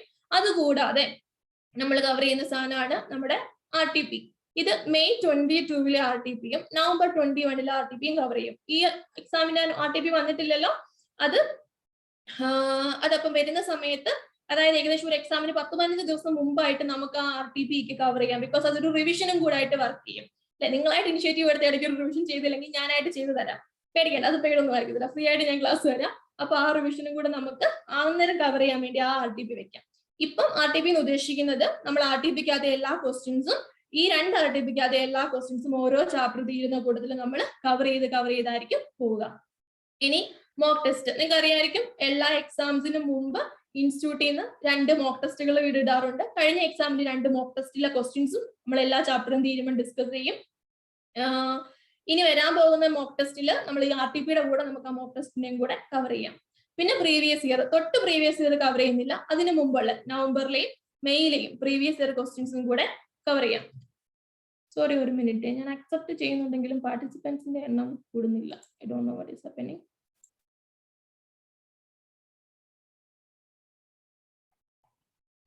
നിങ്ങളുടെ ഫ്രണ്ട്സ് ആരെങ്കിലും മെസ്സേജ് വല്ലതും അയക്കുന്നുണ്ടോ? അക്സെപ്റ്റ് ആവുന്നില്ല, ലോഗിൻ ആവുന്നില്ല എന്ന് വല്ലതും പറഞ്ഞല്ലോ? അതോ ചിലപ്പോൾ പോകുന്നവർ തന്നെ തിരിച്ചു കയറാൻ ശ്രമിക്കുന്നതായിരിക്കും അല്ലെ? May be. ഓക്കെ, നമ്മൾ പറഞ്ഞുകൊണ്ടിരുന്നത് നമ്മൾ എന്തൊക്കെ കവർ ചെയ്യുന്നു. അപ്പൊ നമ്മൾ RTPs, mock test, previous year questions, ഇത്രയും നമ്മൾ ക്ലാസ്സിൽ കവർ ചെയ്യും. ഞാൻ പറഞ്ഞു എക്സാമിന് ഒരു 10-15 ദിവസം മുമ്പ് ഒരു റിവിഷൻ സെക്ഷൻ പോലെ വെക്കുന്നതിനകത്ത്, എന്ന് വെച്ചാൽ ഫുൾ റിവിഷൻ അല്ല, RTP മോക്ക് ടെസ്റ്റും യൂസ് ചെയ്തുള്ള റിവിഷൻ. ആ സമയത്ത് നമ്മൾ ഇനി വരാൻ പോകുന്ന RTPയും വരാൻ പോകുന്ന മോക്ക് ടെസ്റ്റും കവർ ചെയ്യും. നിങ്ങൾ എനിക്ക് വേണ്ടി ചെയ്യേണ്ടത്, ഇതിന് തൊട്ട് മുമ്പിൽ ഒരു RTP ഉണ്ടല്ലോ, ആ RTPയും ആ മോക്ക് ടെസ്റ്റ് നിങ്ങൾക്ക് കിട്ടത്തില്ല, ആ പ്രീവിയസ് ഇയറിലെ ക്വസ്റ്റ്യനും കൂടെ, ഇതിന് തൊട്ട് മുമ്പുള്ള ക്വസ്റ്റ്യൻ പേപ്പറും ഇതിന് തൊട്ട് മുമ്പുള്ള RTPയും, അത് നിങ്ങൾ തന്നെ ഇനിഷ്യേറ്റീവ് എടുത്ത് നിങ്ങൾ തന്നെ അത് ആൻസർ ചെയ്യാൻ നോക്കണം. ഇപ്പം വേണ്ട, നിങ്ങൾ സെൽഫ് സ്റ്റഡി ഒക്കെ തുടങ്ങുന്ന സമയത്ത് എടുത്താൽ മതി. പിന്നെ ടെസ്റ്റ് പേപ്പേഴ്സിന്റെ കാര്യം ഞാൻ പറഞ്ഞല്ലോ, എല്ലാ ചാപ്റ്ററും തീരുന്ന സമയത്ത് ടെസ്റ്റ് പേപ്പർ ഉണ്ടായിരിക്കും. ടെസ്റ്റ് പേപ്പർ എഴുതി സമയം കളയാമെന്ന് ഞാൻ പറയത്തില്ല. 1-2 ക്വസ്റ്റ്യൻസേ കാണത്തുള്ളൂ. മാക്സിമം 1/2 മണിക്കൂർ 15 മിനിറ്റ് നിങ്ങൾ ടെസ്റ്റ് പേപ്പറിന് വേണ്ടി സ്പെൻഡ് ചെയ്താൽ മതി. കൂടുതലും നിങ്ങൾ എനിക്ക് അയച്ചു തരിക, ടെലിഗ്രാം ചാനൽ ഗ്രൂപ്പിലുണ്ട്, പേഴ്സണലി എനിക്ക് അയച്ചു തരിക, ഞാൻ എന്റെ കമന്റ്സ് പറയും. എല്ലാവർക്കും അറ്റ്ലീസ്റ്റ് 1-2 എണ്ണത്തിനെങ്കിലും കമന്റ്സ് ഞാൻ പറഞ്ഞിട്ടുണ്ടാവും. അയക്കുന്ന എല്ലാ ചാപ്റ്ററിനും എല്ലാവർക്കും പറയാൻ പറ്റണമെന്നില്ലല്ലോ. ഡിപ്പെൻസ്, മാക്സിമം ഞാൻ റെസ്പോൺസ് തരാൻ വേണ്ടി ശ്രമിക്കും. ഇനി എനിക്ക് മെയിൻ ആയിട്ട് പറയാനുള്ളത് ഈ റിവിഷൻ സെക്ഷനെ കുറിച്ചാണ്. നമ്മൾ എല്ലാ ചാപ്റ്ററും എല്ലാ സെക്ഷൻസും പഠിക്കുന്ന കൂട്ടത്തിൽ റിവൈസ് ചെയ്ത് പോകും. ഒരു സെക്ഷൻ പോലും നമ്മൾ റിവൈസ് ചെയ്യാതെ ജസ്റ്റ് പറഞ്ഞു അങ്ങ് പോകത്തില്ല. ഓരോ സെക്ഷന്റെ ലാസ്റ്റ് നമ്മൾ റിവൈസ് ചെയ്യും. ഒരു ചാപ്റ്റർ തീരുമ്പോൾ നമ്മൾ റിവൈസ് ചെയ്യും, അല്ലെ? ഇതൊക്കെ റിവൈസ് ചെയ്യുന്നതിന്റെ ഉദ്ദേശം എന്താ? റിവിഷൻ ചെയ്താലേ നമ്മൾ ഓർത്തിരിക്കത്തുള്ളൂ. ഇതാണ് നമ്മുടെ ക്ലാസ്സിന്റെ ഒരു സ്ട്രാറ്റജിയിൽ നമ്മൾ മെയിൻ ആയിട്ട് ഉദ്ദേശിക്കുന്നത് റിവിഷൻ ആണ്. ഈ റിവിഷൻ ഞാൻ എങ്ങനെയാ ചെയ്യുന്നത്? ഞാൻ ഇവിടെ ഇരുന്ന് പിന്നെ ഇങ്ങനെ പറഞ്ഞുകൊണ്ടിരിക്കുവോ?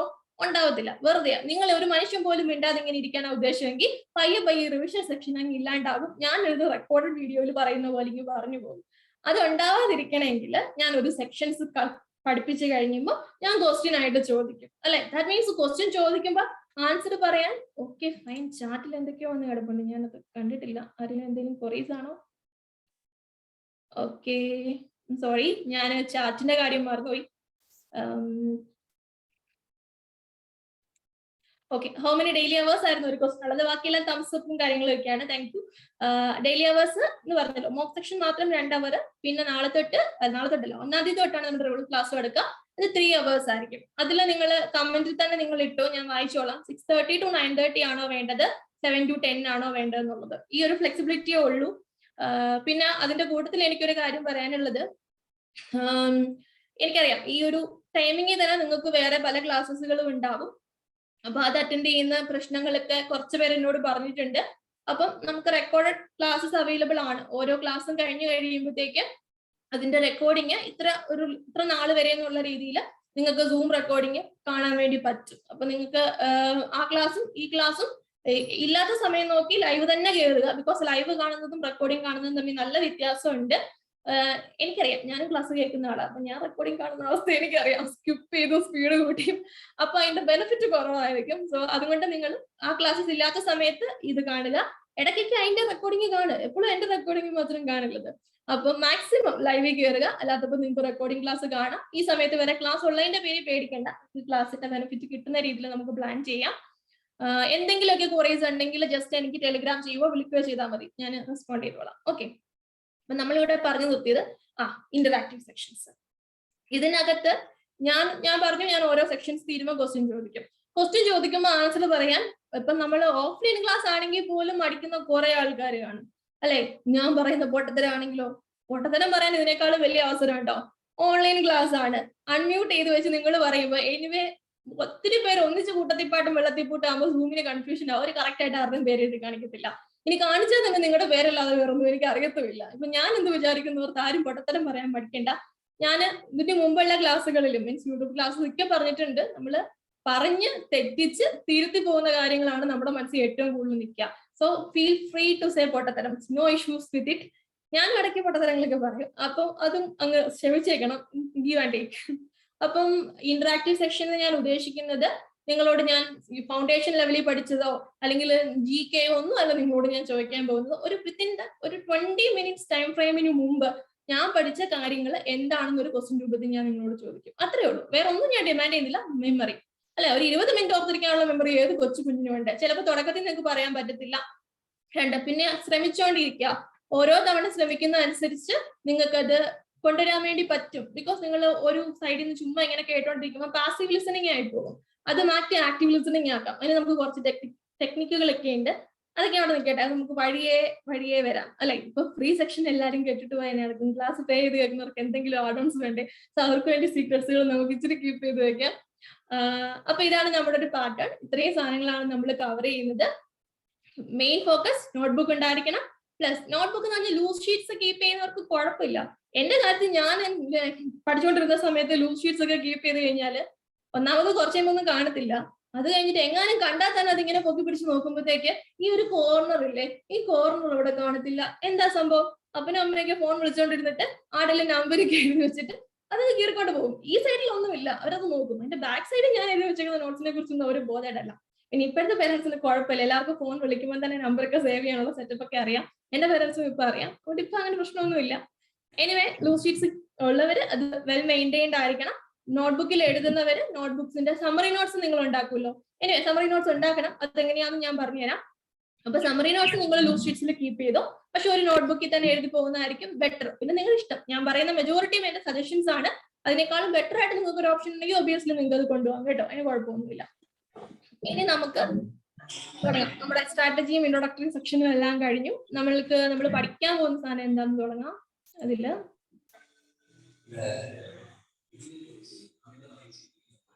അക്ഷയ് വല്ലതും പറയുന്നതാണോ അതോ അറിയാതെ അൺമ്യൂട്ടായതാണോ?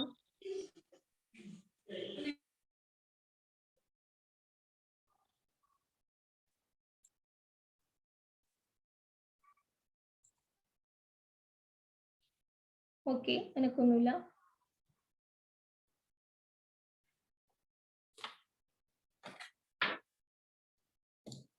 ഇപ്പൊ നമ്മൾ പഠിക്കാൻ പോകുന്നത് കമ്പനീസ് ആക്ട് ആണെന്ന് പറഞ്ഞു. അപ്പൊ കമ്പനീസ് ആക്ടില് നമ്മൾ നോക്കേണ്ട ഒരു കാര്യം, ഞാൻ തുടക്കത്തിൽ തന്നെ പറഞ്ഞു, നമ്മൾ ആക്ടിനെ സച്ച് പഠിച്ചു പോവുകയല്ല ചെയ്യുന്നത്.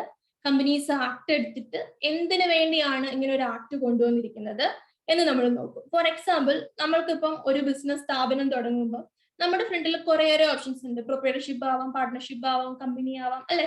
ഇതിനെല്ലാത്തും വെച്ചിട്ട് പാർട്ട്ണർഷിപ്പിനും പ്രൊപ്രൈറ്റർഷിപ്പിനും ഒന്നും ഇല്ലാത്ത പോലെ കുറേയേറെ റെഗുലേഷൻസ്. ആക്ച്വലി കമ്പനീസ് ആക്ടിൽ എത്ര സെക്ഷൻസ് ഉണ്ടെന്ന് അറിയാവോ?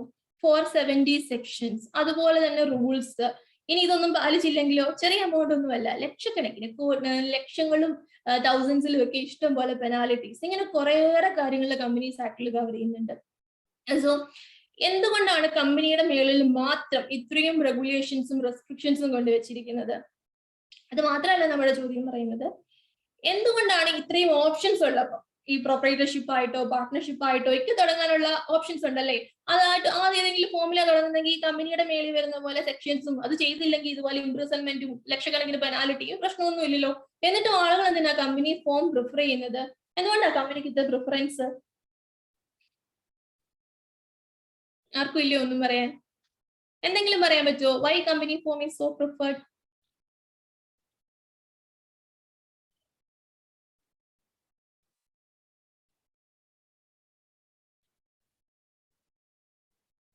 റിവിഷൻ സെക്ഷൻ ഒരു നടക്കി പോകത്തില്ല, ഞാൻ വടിയെടുക്കേണ്ടി വരുമെന്ന് തോന്നുന്നു. Okay, limited liability. ആരാണ് ഈ റെഡ്മി?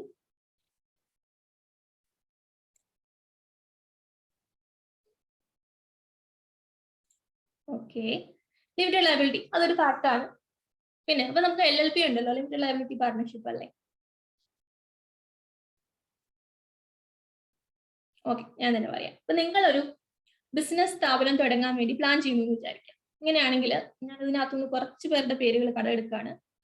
ഓക്കെ, എനിക്ക് ആദ്യമായിട്ട് റെസ്പോണ്ട് ചെയ്യുന്ന ഒരാൾ അരവിന്ദ്. അപ്പൊ അരവിന്ദിന്റെ പേര് തന്നെ എടുക്കാം. അരവിന്ദ് എന്ന് പറയുന്ന ഒരു വ്യക്തി ഒരു ചെറിയ ബിസിനസ് സ്ഥാപനം തുടങ്ങാൻ വേണ്ടി പ്ലാൻ ചെയ്യുന്നുണ്ട്. അതിന് അരവിന്ദിന് ആവശ്യം ഒരു 10 lakh rupees ആണ്. ആ ഫണ്ട് അരവിന്ദിന്റെ കയ്യിൽ തന്നെ ഉണ്ടെന്ന് വിചാരിക്കാം. അങ്ങനെയാണെങ്കിൽ അരവിന്ദ് അത് സ്റ്റാർട്ട് ചെയ്യുന്നത് ഏത് ഫോമിലായിരിക്കും? പ്രോബബിളി ഒരു പ്രൊപ്പറേറ്റർഷിപ്പ് ആയിട്ടുള്ള രീതിയിലായിരിക്കും തുടങ്ങാം. ബിക്കോസ് അതിന് ആവശ്യമായിട്ടുള്ള ഫണ്ട് ഉണ്ട്. അരവിന്ദ് തുടങ്ങുന്നതുകൊണ്ട് സേ ടൈലറിംഗ്, നമ്മുടെ സ്ഥിര എക്സാമ്പിൾസ് ആണ് ഈ ടൈലറിംഗ് ടെക്സ്റ്റൈൽസ് ഒക്കെ കേട്ടോ. ഇവിടെ അത് തന്നെ കണ്ടിന്യൂ ചെയ്യുകയാണ്. ഒരു ടൈലറിംഗ് യൂണിറ്റ് ആണ്. 10 ലക്ഷം രൂപ കുറച്ച് പേരൊക്കെ എംപ്ലോയീസ് കാര്യമായിട്ടൊരു ടൈലറിംഗ് യൂണിറ്റ് ആണ്. ഇനി അരവിന്ദിന് നാളെ തോന്നുകയാണ് ഈ ടൈലറിംഗ് യൂണിറ്റ് നല്ല രീതിയിൽ പോകുന്നുണ്ട്, ഇതിന്റെ കൂടെ ഒരു ടെക്സ്റ്റൈൽസും കൂടെ, അതായത് ഒരു ട്രേഡിംഗ്, ബൈയിങ് ആൻഡ് സെല്ലിങ്ങും കൂടെ തുടങ്ങാം എന്നൊരു പ്ലാൻ അരവിന്ദിന് വന്നു കഴിഞ്ഞാൽ അരവിന്ദിന്റെ കൈ പക്ഷേ 10 ലക്ഷം രൂപ ഈ ഒരു പ്രൊപ്പറേറ്റർഷിപ്പ് നടത്തിയിട്ട് കിട്ടിയ ഒരു 20 lakhs മൊത്തം, അങ്ങനെ 20 lakhs ഫുൾ എമൗണ്ടേ ഉള്ളൂ. അരവിന്ദിന്റെ കയ്യിൽ എന്താ ഓപ്ഷൻ? അരവിന്ദിന് പുതിയതായിട്ട് ഒരു 60 lakhsന്റെ ഒരു textile unit, textiles, buying, trading together വിത്ത് ടൈലറിംഗ് എല്ലാം ഉള്ള ഒരു ഫോമിലേക്ക് കൊണ്ടുപോകാൻ ആഗ്രഹിക്കുന്നുണ്ടെങ്കിൽ അരവിന്ദ് എന്ത് ചെയ്യാനോ അരവിന്ദിന് ഒരു ഓപ്ഷൻ ഉള്ളത് വേറെ രണ്ടുപേരെയും കൂടെ കൂട്ടാം അല്ലെ? ഇവിടെ അരവിന്ദിന്റെ കൂടെ കൂട്ടാൻ നോക്കട്ടെ. Aravind plus Akshay plus Saju, I think that is Saju. ഇവര് 3 പേരും കൂടെ ചേർന്നിട്ട് ഒരു പാർട്ട്ണർഷിപ്പ് തുടങ്ങും അല്ലെ? പാർട്ട്ണർഷിപ്പ് ആണല്ലോ ഇവരുടെ കയ്യിലുള്ള വേറൊരു ഓപ്ഷൻ എന്ന് പറയുന്നത്. അപ്പൊ എല്ലാവരും 20 lakhs വീതം ഇൻവെസ്റ്റ് ചെയ്യും. അങ്ങനെ ഇവര് 3 കൂടെ പാർട്ട്ണർഷിപ്പ് ആയിട്ട് തുടങ്ങാം. അങ്ങനെ ഒരു ഓപ്ഷൻ ഉണ്ട് ഇവരുടെ കയ്യിൽ. അപ്പൊ ഇവരെന്താ ഒരു ടെക്സ്റ്റൈൽ യൂണിറ്റ് തുടങ്ങി. ഇവിടെ രണ്ടും ഒരു പ്രശ്നമുള്ളത് എന്താന്ന് വെച്ച് കഴിഞ്ഞാല്, ഈ ടൈലറിംഗ് യൂണിറ്റ് ആണെങ്കിലും ഈ ടെക്സ്റ്റൈൽ യൂണിറ്റ്സ് ആണെങ്കിലും പൊട്ടിപ്പോയി കഴിഞ്ഞാൽ, അതെ ഇപ്പൊ ടെക്സ്റ്റൈൽ യൂണിറ്റ്സ് കുറെ നാൾ നടന്നു, അത് കഴിഞ്ഞ് അവസാനം അത് പൊട്ടിയപ്പോ അതിന്റെ 100 രൂപയുടെ അസറ്റ് ഉണ്ട്, 200 രൂപയുടെ ലയബിലിറ്റി ഉണ്ട്. അങ്ങനെയാണെങ്കിൽ 100 രൂപയുടെ അസറ്റ് വിട്ടിട്ട് നമ്മൾ 100 രൂപ ഇവിടെ കൊടുത്തു തീർക്കും. ബാക്കി 100 രൂപ കൊടുത്തു തീർക്കാനുള്ളത് ആര് കൊണ്ടുവരണം? ഈ പറയുന്ന പാർട്ട്നേഴ്സ് കൊണ്ടുവരണം അല്ലെ? അതാണ് നേരത്തെ പറഞ്ഞ ലിമിറ്റഡ് ലയബിലിറ്റി. നമ്മുടെ റെഡ്മി പറഞ്ഞ ലിമിറ്റഡ് ലയബിലിറ്റി എന്ന് ഉദ്ദേശിക്കുന്ന അതാണ്. അൺലിമിറ്റഡ് ലയബിലിറ്റി ആണ് ഈ 2 കേസിലും. കമ്പനി ആവുമ്പോൾ അങ്ങനെയല്ല. ഇവർ എത്ര രൂപയാണോ കൊണ്ടുവന്നത്, ഈ 60 lakhs, ഇതിന്റെ മേളിൽ അവർക്ക് ലയബിലിറ്റി വരത്തില്ല. ഷെയറിന്റെ വാല്യൂ ആണ് മാക്സിമം. ഇത്രയും ഓർത്താൽ മതി. നിങ്ങൾ റിലയൻസിന്റെ ഷെയർ വാങ്ങിക്കുമ്പോൾ നാളെ റിലയൻസ് പൊട്ടിപ്പോയാൽ നിങ്ങൾക്ക് എത്ര രൂപ നഷ്ടം? റിലയൻസിന്റെ നഷ്ടമൊന്നും നിങ്ങൾക്ക് അറിയണ്ട. നിങ്ങൾ മുടക്കിയ ഷെയറിന്റെ വിലയില്ലേ, അതാണ് നിങ്ങളുടെ മാക്സിമം നഷ്ടം, ഷെയർ ക്യാപിറ്റൽ.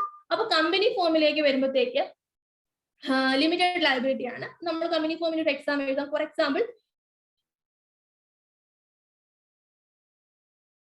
പിടിച്ച് ഇനിയിപ്പോ അവർക്ക് നല്ല രീതിയിൽ ഡെവലപ്പ് ചെയ്യണം, അവരൊരു 10 crore rupees തുടങ്ങിയിട്ട് ഒരു മാനുഫാക്ചറിങ് യൂണിറ്റ്, ടെക്സ്റ്റൈൽ മാനുഫാക്ചറിങ് ആണ് അവർ പ്ലാൻ ചെയ്യുന്നതെങ്കിൽ അവർക്ക് 10 crore ഫണ്ട് വേണം. ഇവര് അപ്പൊ ഇവരുടെ ഫ്രണ്ടിലുള്ള ഒരു ഓപ്ഷൻ എന്താന്ന് വെച്ച് കഴിഞ്ഞാല്, എന്റെ നെറ്റ് കണക്ഷൻ ലിറ്റിൽ അൺസ്റ്റേബിൾ ഉണ്ട്, നിങ്ങൾക്ക് എന്തെങ്കിലും പ്രശ്നമുണ്ട്?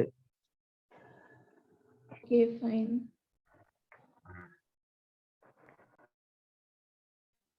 ഒരു മിനിറ്റ്.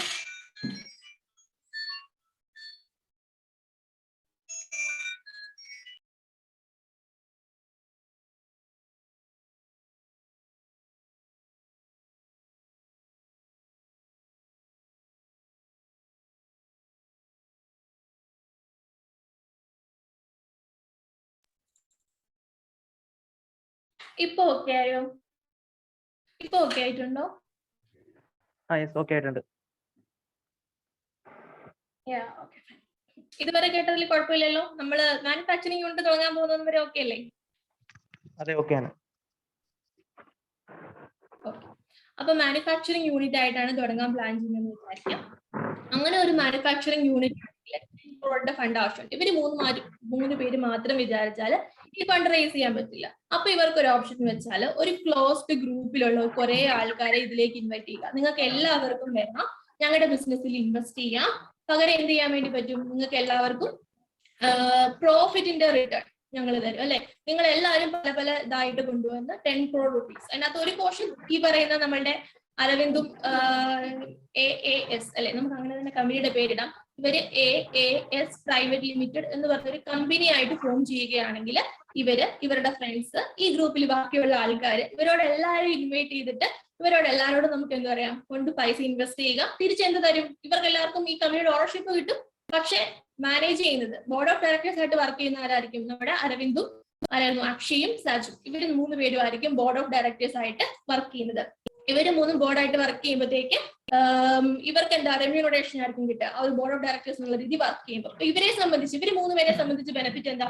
ഒന്ന്, ഇവരുടെ ലയബിലിറ്റി ലിമിറ്റഡ് ആണ്. ഇവർ ഇതിനകത്ത് ഇൻവെസ്റ്റ് ചെയ്തിരിക്കുന്ന 60 ലക്ഷം രൂപയാണെങ്കിൽ മാക്സിമം 60 ലക്ഷം രൂപ അവർക്ക് അതിനകത്ത് നഷ്ടം വരാനുള്ളൂ. ബാക്കി എല്ലാവരുടെയും കൂടെ ക്യാഷ് ആണ്. ഇവർക്ക് ആ ക്യാഷ് യൂസ് ചെയ്യാം, ഇവർക്ക് ഇഷ്ടമുള്ള രീതിയിൽ ബിസിനസ് ചെയ്യാം. ബാക്കിയുള്ള ഇൻവെസ്റ്റ് ചെയ്ത ആൾക്കാർക്ക് റിട്ടേൺ, അവരുടെ പൈസയ്ക്ക് റിട്ടേൺ ആയിട്ട് ഡിവിഡൻഡ് കൊടുക്കണം. ഇവർക്ക് തിരിച്ചെന്ത് കൊടുത്താൽ മതി? ഡിവിഡൻഡ് കൊടുത്താൽ മതി. ഇവർക്ക് ബിസിനസ് ചെയ്യുകയും ചെയ്യാം, ഫണ്ടും ചെയ്യാം. ഇതാണ് ഒരു പ്രൈവറ്റ് കമ്പനിയുടെ ഒരു ബെനിഫിറ്റ് എന്ന് പറയുന്നത്. ഇനി ഇതിനകത്ത് നമ്മൾ നോക്കുന്നു, ഇവർ ഈ പ്രൈവറ്റ് കമ്പനിയിൽ നിന്ന് ഇച്ചിരിയും കൂടെ ഡെവലപ്പ് ചെയ്തു. നിങ്ങൾ ഇച്ചിരിയും കൂടെ ഡെവലപ്പ് ചെയ്ത് ഏത് ലെവലിലേക്കായിരിക്കും ഇനി പോകാൻ ചാൻസ് ഉള്ളത്? എക്സ്പോർട്ട് അല്ലെ. ഇനി എക്സ്പോർട്ട് ചെയ്യുക, പൊളിക്കുക. സജു വല്ലതും പറയാൻ വന്നാണോ? പറഞ്ഞു. അല്ല, പബ്ലിക് കമ്പനി എന്ന് പറയാൻ വന്നത്. ഒബിയസ്ലി. അപ്പൊ എക്സ്പോർട്ട് ഒക്കെ ചെയ്യാൻ വേണ്ടിയുള്ള ഒരു വലിയൊരു ഡ്രീമിലേക്ക് നമ്മൾ മാറുമ്പോഴത്തേക്ക് നമുക്ക് 10 crore ഒന്നും പോരാ. വി നീഡ് അറ്റ്ലീസ്റ്റ് 1000 crores എങ്കിലും വേണം അല്ലെ. നിങ്ങൾ ഓർത്ത് നോക്കിയേ, ഈ പറയുന്ന ആൾക്കാര്, ഈ ഗ്രൂപ്പിലുള്ള നമ്മുടെ ഗ്രൂപ്പ്, ഇവരുടെയൊക്കെ ഫാമിലി മെമ്പേഴ്സ്, ഇവർ ഇത്രയും പേര് വിചാരിച്ചാൽ പോലും you think 1000 crore is a big amount. അത് കൊണ്ടുവരാൻ വേണ്ടി പറ്റില്ല. അതുമല്ല, പബ്ലിക് കമ്പനി മാക്സിമം 200 പേരെ പറ്റത്തുള്ളൂ. അപ്പൊ ഇത്രയും 200 പേര് വിചാരിച്ചാൽ നമ്മുടെ 1000 crores എത്താൻ പറ്റില്ല. അപ്പൊ നമുക്ക് എന്ത് ചെയ്യാം? പബ്ലിക് ഇഷ്യൂവിന് പോകാം. ദാറ്റ് മീൻസ് നമ്മള് നമ്മുടെ ഗ്രൂപ്പിലുള്ള ആൾക്കാരോടും വീട്ടുകാരോടൊന്നും അല്ല, നമ്മൾ പബ്ലിക് അറ്റ് ലാർജിനോട് വിളിച്ചു പറയുകയാണ്, ഞങ്ങളുടെ കമ്പനി ഇങ്ങനെ വളർന്ന് പടന്ന് പന്തലിച്ചുകൊണ്ടിരിക്കുകയാണ്, നിങ്ങൾക്ക് ഒരു സുവർണാവസരമാണ്, നിങ്ങൾക്ക് വരാം, നിങ്ങൾക്ക് ഫണ്ട് ഇൻവെസ്റ്റ് ചെയ്യാം, നിങ്ങൾക്ക് ഇഷ്ടം പോലെ പ്രോഫിറ്റ് വാങ്ങിച്ചെടുത്തോണ്ട് പോകാം, നിങ്ങൾ ഞങ്ങളുടെ ഷെയർസ് വാങ്ങിച്ചാൽ മതി എന്ന് പബ്ലിക് അറ്റ് ലാർജിന് നിങ്ങൾ ഒരു ഓഫർ കൊടുക്കുകയാണ്. അതിന് പറയുന്ന പേരാണ് പബ്ലിക് ഓഫർ. ഈ പബ്ലിക് ഓഫർ കൊടുക്കാൻ ഒരു പബ്ലിക് കമ്പനിക്ക് മാത്രമേ പറ്റത്തുള്ളൂ. സോ ഈ കമ്പനിനെ ഇവർ എന്തായിട്ട് മാറ്റണം? AAS പബ്ലിക് ലിമിറ്റഡ് ആകുമ്പോൾ AAS ലിമിറ്റഡ് എന്ന് മാത്രം മതി. അപ്പം പ്രൈവറ്റ് ലിമിറ്റഡ് ആണെങ്കിൽ ഇവിടെ പ്രൈവറ്റ് എന്ന് ഉണ്ടായിരിക്കും, പബ്ലിക് ലിമിറ്റഡ് ആണെങ്കിൽ ലിമിറ്റഡ് എന്ന് മാത്രമേ ഉണ്ടാകത്തുള്ളൂ. സോ പബ്ലിക് കമ്പനിയുടെ ബെനിഫിറ്റ് എന്താ? Huge capital. നിങ്ങളിപ്പോ കാണുന്ന റിലയൻസിന്റെ ഒക്കെ ഷെയർസ് നിങ്ങൾ വാങ്ങിക്കുന്നില്ലേ, അതുപോലെ നിങ്ങളെ വിശ്വാസമുള്ള ആർക്കും ഷെയർസ് വാങ്ങിക്കാം. നിങ്ങൾ തിരിച്ചവർക്ക് ഡിവിഡൻഡ് കൊടുക്കും, നിങ്ങൾക്ക് ഇഷ്ടം പോലെ ഫണ്ട് കിട്ടും, നിങ്ങൾക്ക് ഈ പറയുന്ന ബെനിഫിറ്റിലേക്ക് എത്തും. ഇനി ഇപ്പൊ എന്തുകൊണ്ടാണ് കമ്പനി ഫോം? പിന്നെ ഒരു ബെനിഫിറ്റ് ഇവിടെ പറയാനുള്ളത് എന്താണെന്ന് വെച്ച് കഴിഞ്ഞാൽ ട്രാൻസ്ഫർ ഓഫ് ഷെയർസ്. ഈ 2 ഫോമിൽ കാണുന്ന വ്യത്യാസമാണ്. നിങ്ങൾ ഈ ഒരു ഫാമിലി ഗ്രൂപ്പിനുള്ളിൽ അല്ലെങ്കിൽ നമ്മുടെ ഈ ഒരു ക്ലാസിന്റെ ഗ്രൂപ്പിലുള്ള ആൾക്കാരെ വെച്ച് നോക്കുമ്പോൾ ഇവർക്ക് അങ്ങോട്ടും ഇങ്ങോട്ടും ഷെയർ ട്രാൻസ്ഫർ ചെയ്യാം, അതിന് വലിയ പ്രശ്നമില്ല. പക്ഷെ ഇവർക്ക് വെളിയിലുള്ള ഒരാൾക്ക് ഇവരുടെ ഷെയർ, ഇപ്പൊ ഒരാൾ 1000 ഷെയർസ് എടുത്ത് വെച്ചിട്ടുണ്ടെങ്കിൽ അത് വെളിയിലുള്ള ഒരാൾക്ക് കൊടുക്കാൻ ശ്രമിക്കുമ്പോൾ കുറച്ച് റെസ്ട്രിക്ഷൻസ് ഉണ്ട്. അവിടെ നിങ്ങൾ ഓർക്കേണ്ടത് റെസ്ട്രിക്ഷൻസ് ആണ്, പ്രൊഹിബിഷൻസ് അല്ല. പ്രൊഹിബിറ്റ് ചെയ്യുന്നില്ല. പബ്ലിക് കമ്പനി, പ്രൈവറ്റ് കമ്പനിക്കും ഷെയർ ട്രാൻസ്ഫർ ചെയ്യാം, പക്ഷെ റെസ്ട്രിക്ഷൻസ് ഉണ്ട്. കമ്പനീസ് ആക്ട് പറയുന്ന രീതിയിൽ മാത്രമേ കൊടുക്കാൻ പറ്റത്തുള്ളൂ. അത് നമ്മൾ പഠിക്കുന്നുണ്ട്, ഇപ്പൊ അതിനെക്കുറിച്ച് ബോധഡ് ആവേണ്ട. പക്ഷെ ഓർത്ത് വെക്കേണ്ട പോയിന്റ്, പ്രൊഹിബിഷൻസ് അല്ല, റെസ്ട്രിക്ഷൻസ് ആണ് അവിടെ ഉള്ളത്. ഈ റെസ്ട്രിക്ഷൻ പബ്ലിക് കമ്പനിക്ക് ഉണ്ടോ? ഇല്ല. പബ്ലിക് കമ്പനിയിലേക്ക് നിങ്ങൾ എത്തുമ്പോൾ ഈ ട്രാൻസ്ഫർ ഓഫ് ഷെയർസ് എന്ന് പറയുന്നത് കംപ്ലീറ്റ്ലി ഫ്രീലി ട്രാൻസ്ഫറബിൾ ആണ്. ആർക്ക് വേണമെങ്കിലും ട്രാൻസ്ഫർ ചെയ്യാം. അല്ലെ, നിങ്ങളുടെ കയ്യിൽ ഇപ്പം നിങ്ങൾ എല്ലാതെങ്കിൽ കുറച്ച് ഷെയർസ് ഒക്കെ ചിലപ്പോൾ ഉണ്ടാവും, താല്പര്യമുള്ള എസ്പെഷ്യലി ബോയ്സ് ഒക്കെ വരുമ്പോൾ നിങ്ങൾ അങ്ങോട്ടും ഇങ്ങോട്ടും നിങ്ങളുടെ ഷെയർ വിൽക്കുകയും വാങ്ങുകയും ചെയ്യുന്നില്ലേ? എന്തെങ്കിലും റെസ്ട്രിക്ഷൻസ് ഉണ്ടോ? ഒന്നുമില്ല. പബ്ലിക് കമ്പനിക്ക് ഈ പറഞ്ഞ റെസ്ട്രിക്ഷൻസ് ഒന്നുമില്ല. അതാണ് ആളുകൾ കൂടുതൽ ഈ ഫണ്ട് റൈസിങ്ങിനും ലിമിറ്റഡ് ലയബിലിറ്റിക്കും ഫ്രീ ട്രാൻസ്ഫർ ഓഫ് ഷെയർസിനും ഒക്കെ വേണ്ടിയാണ് കമ്പനി ഫോം പ്രിഫർ ചെയ്യുന്നത്. അപ്പൊ നമുക്ക് മനസ്സിലായി, ഓക്കെ, നമ്മുടെ റിക്വയർമെന്റ്സ് അനുസരിച്ച് കൂടുതൽ ആൾക്കാരുടെ റിക്വയർമെന്റ്സ് ഈ ഫണ്ടും ട്രാൻസ്ഫറും ഒക്കെ ആണല്ലോ, അതുകൊണ്ട് അവർ ഈ പറയുന്ന കമ്പനി ഫോം പ്രിഫർ ചെയ്യുന്നു. ഇനി ഇതിനകത്ത് തന്നെ വേറൊരു ക്വസ്റ്റ്യൻ, ഈ പറയുന്ന പാർട്ട്ണർഷിപ്പിനും പ്രൊപ്പറേറ്റർഷിപ്പിനും ഇല്ലാത്ത പോലെ, പാർട്ട്ണർഷിപ്പിന് ചെറിയൊരു ആക്ട് ഉണ്ട് കേട്ടോ, പക്ഷെ ഇത്രയും വലുതൊന്നും അല്ല. ഇവർക്കൊന്നും ഇല്ലാത്ത പോലെ ഇത്രയും 470 സെക്ഷൻസിന്റെ റെഗുലേഷൻസും പണിഷ്മെന്റും പ്രശ്നങ്ങളും എന്തിനാ ഇത് കമ്പനിക്ക് മാത്രം കൊടുത്തേക്കുന്നത്? Any idea?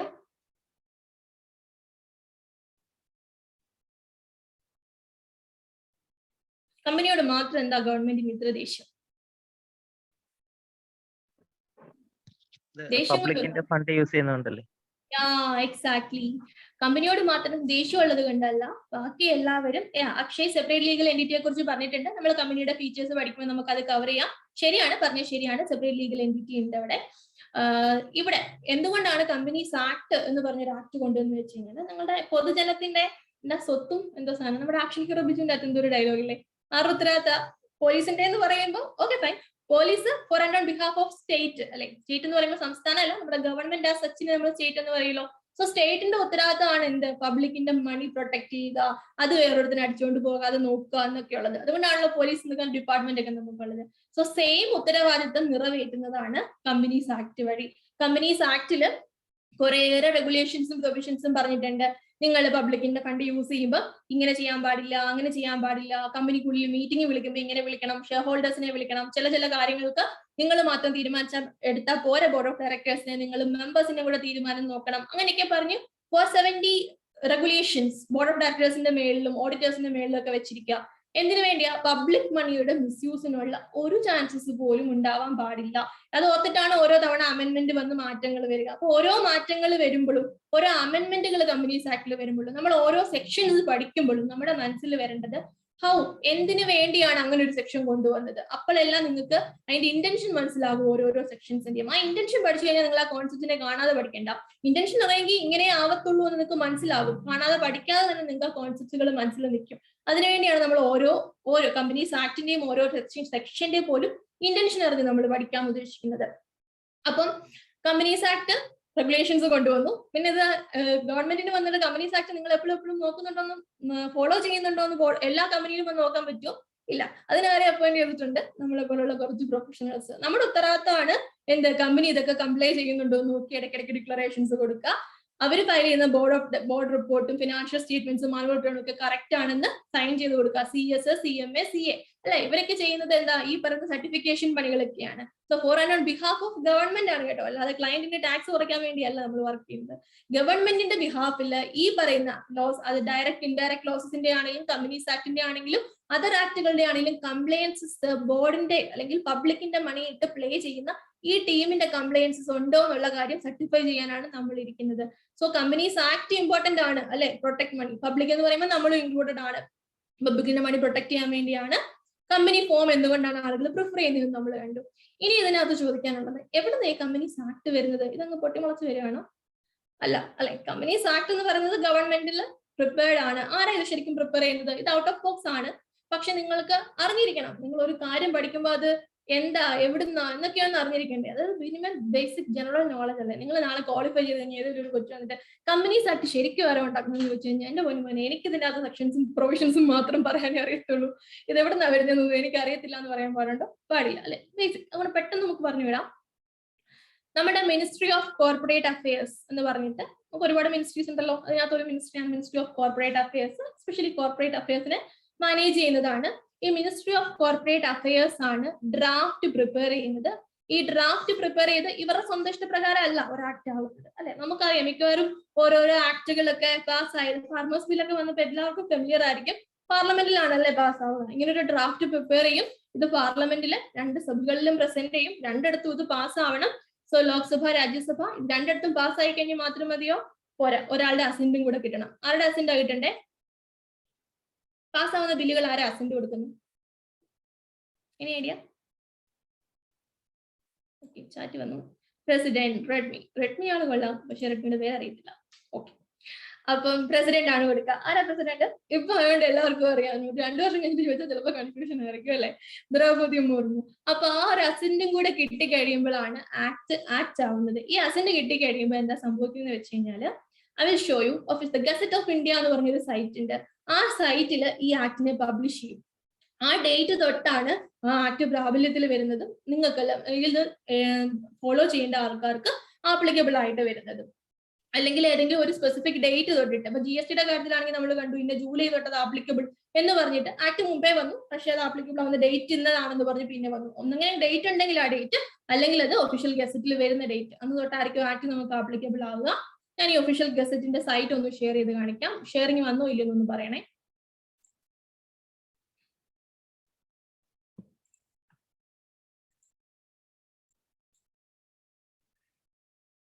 ഗസറ്റ് ഓഫ് ഇന്ത്യയുടെ സൈറ്റ് വന്നു.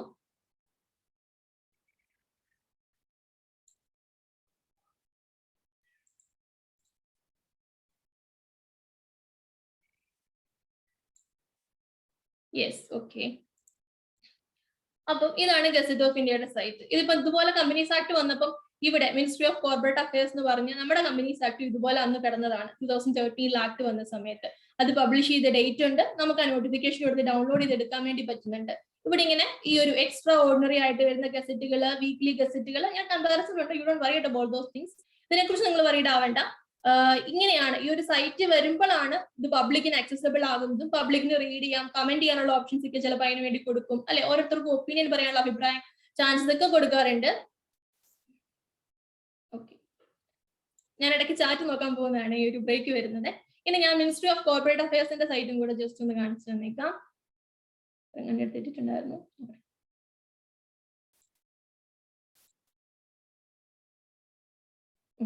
ഇതാണ് മിനിസ്ട്രി ഓഫ് കോർപ്പറേറ്റ് അഫയേഴ്സിന്റെ സൈറ്റ് എന്ന് പറയുന്നത്. ഒരു മിനിറ്റ് വന്നില്ലായിരിക്കും. വന്നോ? MCA എന്ന് പറഞ്ഞൊരു സൈറ്റ് വിസിബിൾ ആണോ?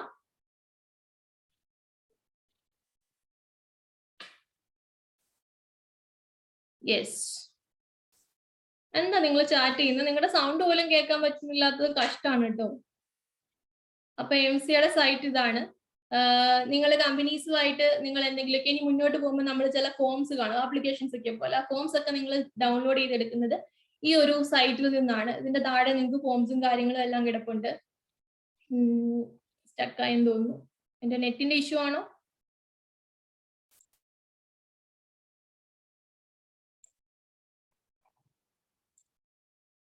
ഓക്കെ, സൈറ്റ് സ്റ്റക്ക് ആയതാണ്. ഓക്കെ, ഇതാണ് ഫോംസുകളൊക്കെ. അത് ഒരു ഫോം എടുക്കുമ്പോൾ ഞാൻ എടുത്ത് കാണിച്ചു തരാം. അത് നിങ്ങൾ ആർട്ടിഫിഷ്യൽ ചെയ്ത ആൾക്കാർ കമ്പനീസിന്റെ ഫയൽ ചെയ്തിട്ടുണ്ടെന്നുണ്ടെങ്കിൽ ഒബിയസ്ലി നിങ്ങൾ കണ്ടിട്ടുണ്ടാവും.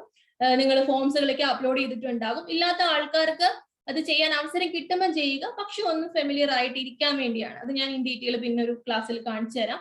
റെഗുലർ ക്ലാസ് തുടങ്ങി കഴിയുമ്പോൾ ഫോംസ് ഒക്കെ അപ്ലോഡ് ചെയ്യുന്നത് എങ്ങനെയാണ്, അതിന്റെ ഫയലിംഗ് എന്ന് എപ്പോഴും നമ്മൾ പറയും. എന്താണ് ശരിക്കും ഫയലിംഗിലൂടെ സംഭവിക്കുന്നത് എന്നുള്ള കാര്യങ്ങളൊക്കെ നമുക്ക് അന്നേരം ഡിസ്കസ് ചെയ്യാം. സോ ഈ ഒരു പാറ്റേണിലാണ് ഒരു ആക്ട് നിലവിലേക്ക് വരുന്നത്. ഇത്രയാണ് വിത്ത് റെസ്പെക്ട് ടു ഒരു ബേസിക് കമ്പനീസ് ആക്ട് പഠിക്കുന്നതിന് മുമ്പ് നമ്മൾ അറിഞ്ഞിരിക്കേണ്ട ഒരു കാര്യം. ഈ ഒരു കാര്യം കൂടെ പറയാനുള്ളത്, കമ്പനീസ് ആക്ടിന്റെ കാര്യം നമ്മൾ പറയുമ്പോൾ ദി കമ്പനീസ് ആക്ട് 2013 എന്ന് നമ്മൾ പറയുന്നുണ്ട് അല്ലെ. ഈ ലെറ്റേഴ്സ് എല്ലാം ഈ ഒരു ഞാൻ എഴുതുന്നത് ഇപ്പം ഷെയർ ഓക്കെ ആണോ? കാണാൻ പറ്റുന്നുണ്ടോ? ഞാൻ ആ ഷെയറിങ് മാറ്റിയായിരുന്നു, അതുകൊണ്ടാണ്. പുറത്ത് കാണാൻ പറ്റുന്നുണ്ടല്ലോ? ഓക്കെ. എപ്പോഴെങ്കിലും ഞാൻ പറയുമ്പോൾ ആ പേജ് ഷെയർ ആയിട്ടില്ലെങ്കിൽ എനിക്ക് അറിയാൻ പറ്റത്തില്ല, അതുകൊണ്ടാണ്. ഒന്ന് പറഞ്ഞേക്കണേ. ഓക്കെ, ഇത് കമ്പനീസ് ആക്ട് 2013 എഴുതുമ്പോൾ ഇത് ഇങ്ങനെ അല്ലാതെ എപ്പോഴെങ്കിലും ഇങ്ങനെ നമ്മൾ എഴുതാറുണ്ടോ? സ്മോൾ ലെറ്റേഴ്സ് തുടങ്ങിയിട്ട് ഇങ്ങനെ എഴുതരുത് കേട്ടോ. നിങ്ങൾ എക്സാമിന് എഴുതുമ്പോൾ നിങ്ങളുടെ പ്രസന്റേഷൻ വാല്യൂ ചെയ്യുന്ന ആളെ അട്രാക്ട് ചെയ്യുന്നതിൽ കുറച്ച് ഫാക്ടേഴ്സ് ആണ് ഈ പറയുന്നത്. ഈ കമ്പനീസ് ആക്ട് എഴുതുമ്പോൾ എപ്പോഴും ഇങ്ങനെ തന്നെ എഴുതുക. ഒരിക്കലും സ്മോൾ ലെറ്റേഴ്സ് യൂസ് ചെയ്ത്. സ്മോൾ ലെറ്റർ യൂസ് ചെയ്യുമ്പോൾ നമ്മളത് ആക്ട് ആവത്തില്ല. ആക്ട് നമ്മൾ എപ്പോൾ എഴുതിയാലും ക്യാപിറ്റൽ ലെറ്ററിൽ എഴുതണം. അപ്പോഴാണ് ആക്ടിന്, അല്ലെങ്കിൽ മറ്റേ ആക്ടർ, ആക്ട്രസ് ആ ഒരു മീനിങ്ങിലേക്കൊക്കെ ആയിരിക്കും പോവുക. ആക്ടിന് എപ്പോഴും ഇങ്ങനെ തന്നെ എഴുതണം. പിന്നെ ഈ കൂടെ കിടക്കുന്ന 2013 ഇതെന്താ?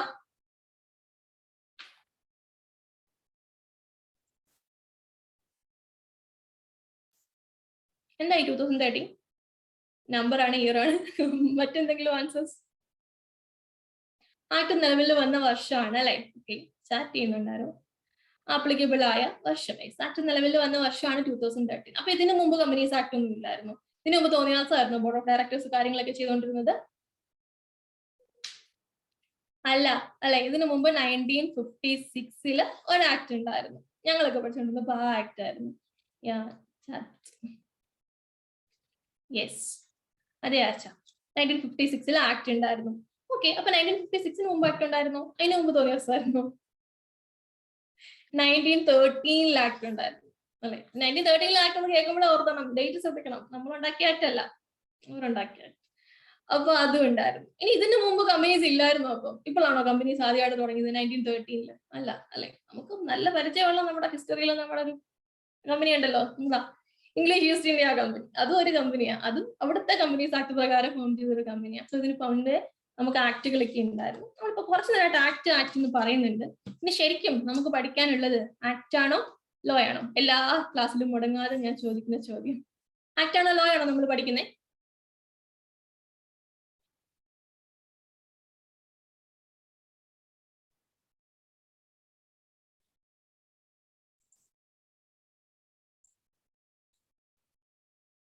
ലോ അല്ലേ?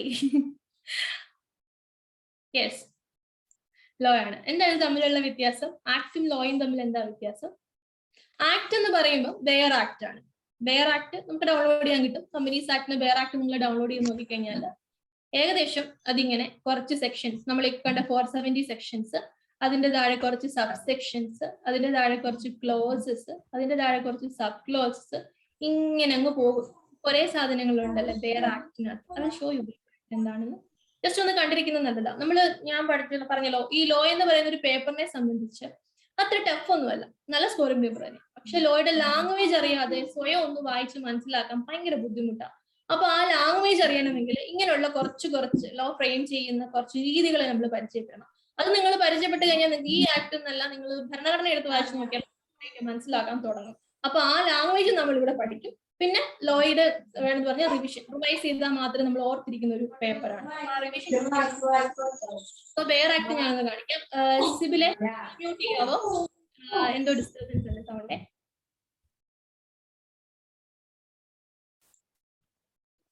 ഇതാണ് കമ്പനീസ് ആക്ട്. ഇത് ബെയർ ആക്ട് ആണ്, വേറെ ഒന്നും ഇതിനകത്ത് റൂൾസും കാര്യങ്ങളും ഒന്നുമില്ല. കമ്പനീസ് ആക്ട് ബെയർ ആക്ട് മാത്രമേ ഉള്ളൂ. ഇതിനകത്ത് നിങ്ങൾ നോക്കി, ഇത് ഇൻഡെക്സിന്റെ സെക്ഷൻ ആണ്. ഇതിൽ 470 സെക്ഷൻസ് ഇതുപോലെ ഇൻഡെക്സ് ആയിട്ട് കൊടുത്തിട്ടുണ്ട്. അവസാനം ഷെഡ്യൂളുകളുണ്ട്, അതായത് കുറച്ച് ടാബുലർ എന്തെങ്കിലുമൊക്കെ. സോറി, നിങ്ങൾക്ക് ഷെയ്ഡ് ആയോ? ഇല്ല മാം. നേരത്തെ പറയണ്ടേ? Sorry, okay. ഞാനിപ്പോഴാ കണ്ടേ. ഉറക്കമാണോടെ?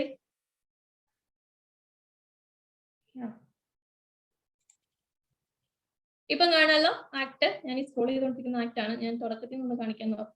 കാണാവോ? കാണാം മാഡം. Okay, good. ഇതാണ് companies act. Bare act download ചെയ്താൽ എങ്ങനെയായിരിക്കുന്നത്? ഇതിനകത്ത് തുടക്കത്തിൽ ഇതുപോലെ ഒരു 470 സെക്ഷൻസിന്റെ ഇൻഡെക്സ് ഉണ്ട്.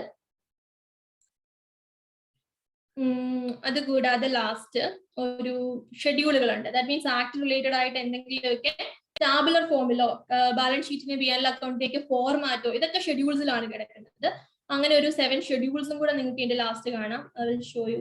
ഷെഡ്യൂൾസ് നിങ്ങൾ ഒരു സ്ക്രീൻഷോട്ടും എല്ലാം എടുത്ത് വെച്ചോ. അതൊന്ന് നോട്ട്ബുക്കിന്റെ ഇതിനകത്ത് ഷെഡ്യൂൾസിന്റെ പേര് എഴുതിയിട്ടില്ല, അപ്പൊ സ്ക്രീൻഷോട്ട് എടുക്കണ്ട. നിങ്ങൾ വേറെ റെഫർ ചെയ്താൽ മതി, അല്ലെങ്കിൽ ഞാൻ പിന്നെ ഒരു ക്ലാസ്സിൽ കാണിച്ചു തരാം. അങ്ങനെ ഒരു 7 ഷെഡ്യൂളുകളും ഉണ്ട് ആക്ടില്. ഈ ആക്ട് റീഡ് ചെയ്യുന്ന ഒരു രീതി, ഞാനിപ്പോ പറഞ്ഞ ക്ലോസും സബ് ക്ലോസസും ഒക്കെ ഞാൻ കാണിച്ചു തരാം. ഇപ്പൊ നമ്മളിവിടെ 134 നിങ്ങൾക്ക് 134 സെക്ഷൻ ആണ് ഇപ്പൊ കണ്ടുകൊണ്ടിരിക്കുന്നത്.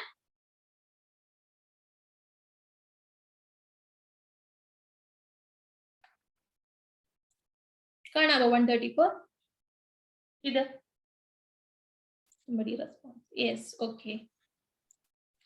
അപ്പൊ 147 ഈ സെക്ഷൻ നിങ്ങൾ എടുത്ത് നോക്കിക്കഴിഞ്ഞാൽ ഈ കാണുന്നത് സെക്ഷൻ നമ്പർ ആണ്. ഇത് സെക്ഷൻ നമ്പർ. ഇതിനകത്ത് 1, 2, 3 ഇങ്ങനെ കിടക്കുന്നുണ്ടോ? ഇതാണ് സബ് സെക്ഷൻസ്. കണ്ടോ? ഇതൊക്കെ സബ് സെക്ഷൻസ് ആണ്. ഈ സബ് സെക്ഷന്റെ അകത്ത് ABCD എന്ന് പറഞ്ഞ ബൈഫർക്കേഷൻ കണ്ടോ? ഇതൊക്കെ ക്ലോസസ് എന്ന് വിളിക്കും. ഇനി ഈ F എന്ന് പറയുന്ന ക്ലോസിനകത്ത് പിന്നെയും കണ്ടോ 1, 2 എന്ന് പറഞ്ഞൊരു ബൈഫർക്കേഷൻ. ഇതിനെ നമ്മൾ സബ് ക്ലോസ് എന്ന് വിളിക്കും. സോ ഈ മാർക്ക് ചെയ്തിരിക്കുന്ന സബ് ക്ലോസിനെ നമ്മൾ എങ്ങനെ എഴുതും?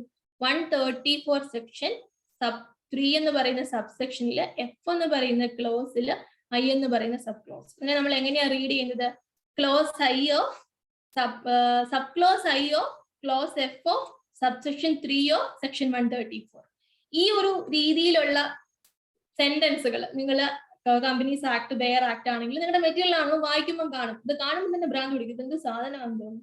സോ സോ ഈ ഒരു രീതിയിൽ നിങ്ങൾ 2-3 നോക്കി കഴിയുമ്പോൾ നിങ്ങൾക്ക് പെട്ടെന്ന് ബെയർ ആക്ട് ചെയ്യുന്ന ആ ഒരു സെക്ഷനെ കണ്ടുപിടിച്ചെടുക്കാൻ വേണ്ടി പറ്റും. ഫോർ എക്സാമ്പിൾ ഞാനിപ്പോൾ ഒരെണ്ണം കാണിക്കാം. സെക്ഷൻ 132 4 സബ്സെക്ഷനിൽ ബി ക്ലോസിൽ 3ാമത്തെ സബ് ക്ലോസ് നമ്മൾ എങ്ങനെ കണ്ടുപിടിക്കും? ആദ്യം നമ്മൾ സെക്ഷൻ 132 ഇവിടെ ഉണ്ട്, അടുത്തുള്ളതിനെ എടുത്താൽ പെട്ടെന്ന് കാണിക്കാം. ഞാൻ സ്ക്രോൾ ചെയ്യുന്നതിന്റെ കൂടെ നിങ്ങൾക്ക് കാണാൻ പറ്റുന്നുണ്ടല്ലോ അല്ലെ? ഇത് സെക്ഷൻ 132. ഈ സെക്ഷൻ 132 4 എന്ന് പറയുന്ന sub close,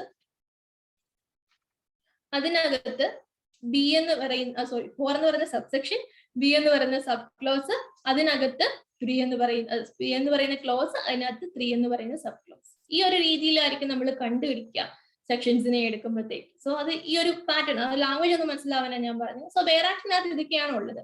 I am going back to നമ്മൾ എഴുതിക്കൊണ്ടിരുന്ന ആ ഒരു ഷീറ്റിലേക്ക് വന്നു. അതല്ലേ ഇപ്പൊ കണ്ടുകൊണ്ടിരിക്കുന്നത്? ഓക്കെ. ഇനിയിപ്പോ ലോയും ആക്ടും തമ്മിൽ എന്താ വ്യത്യാസം?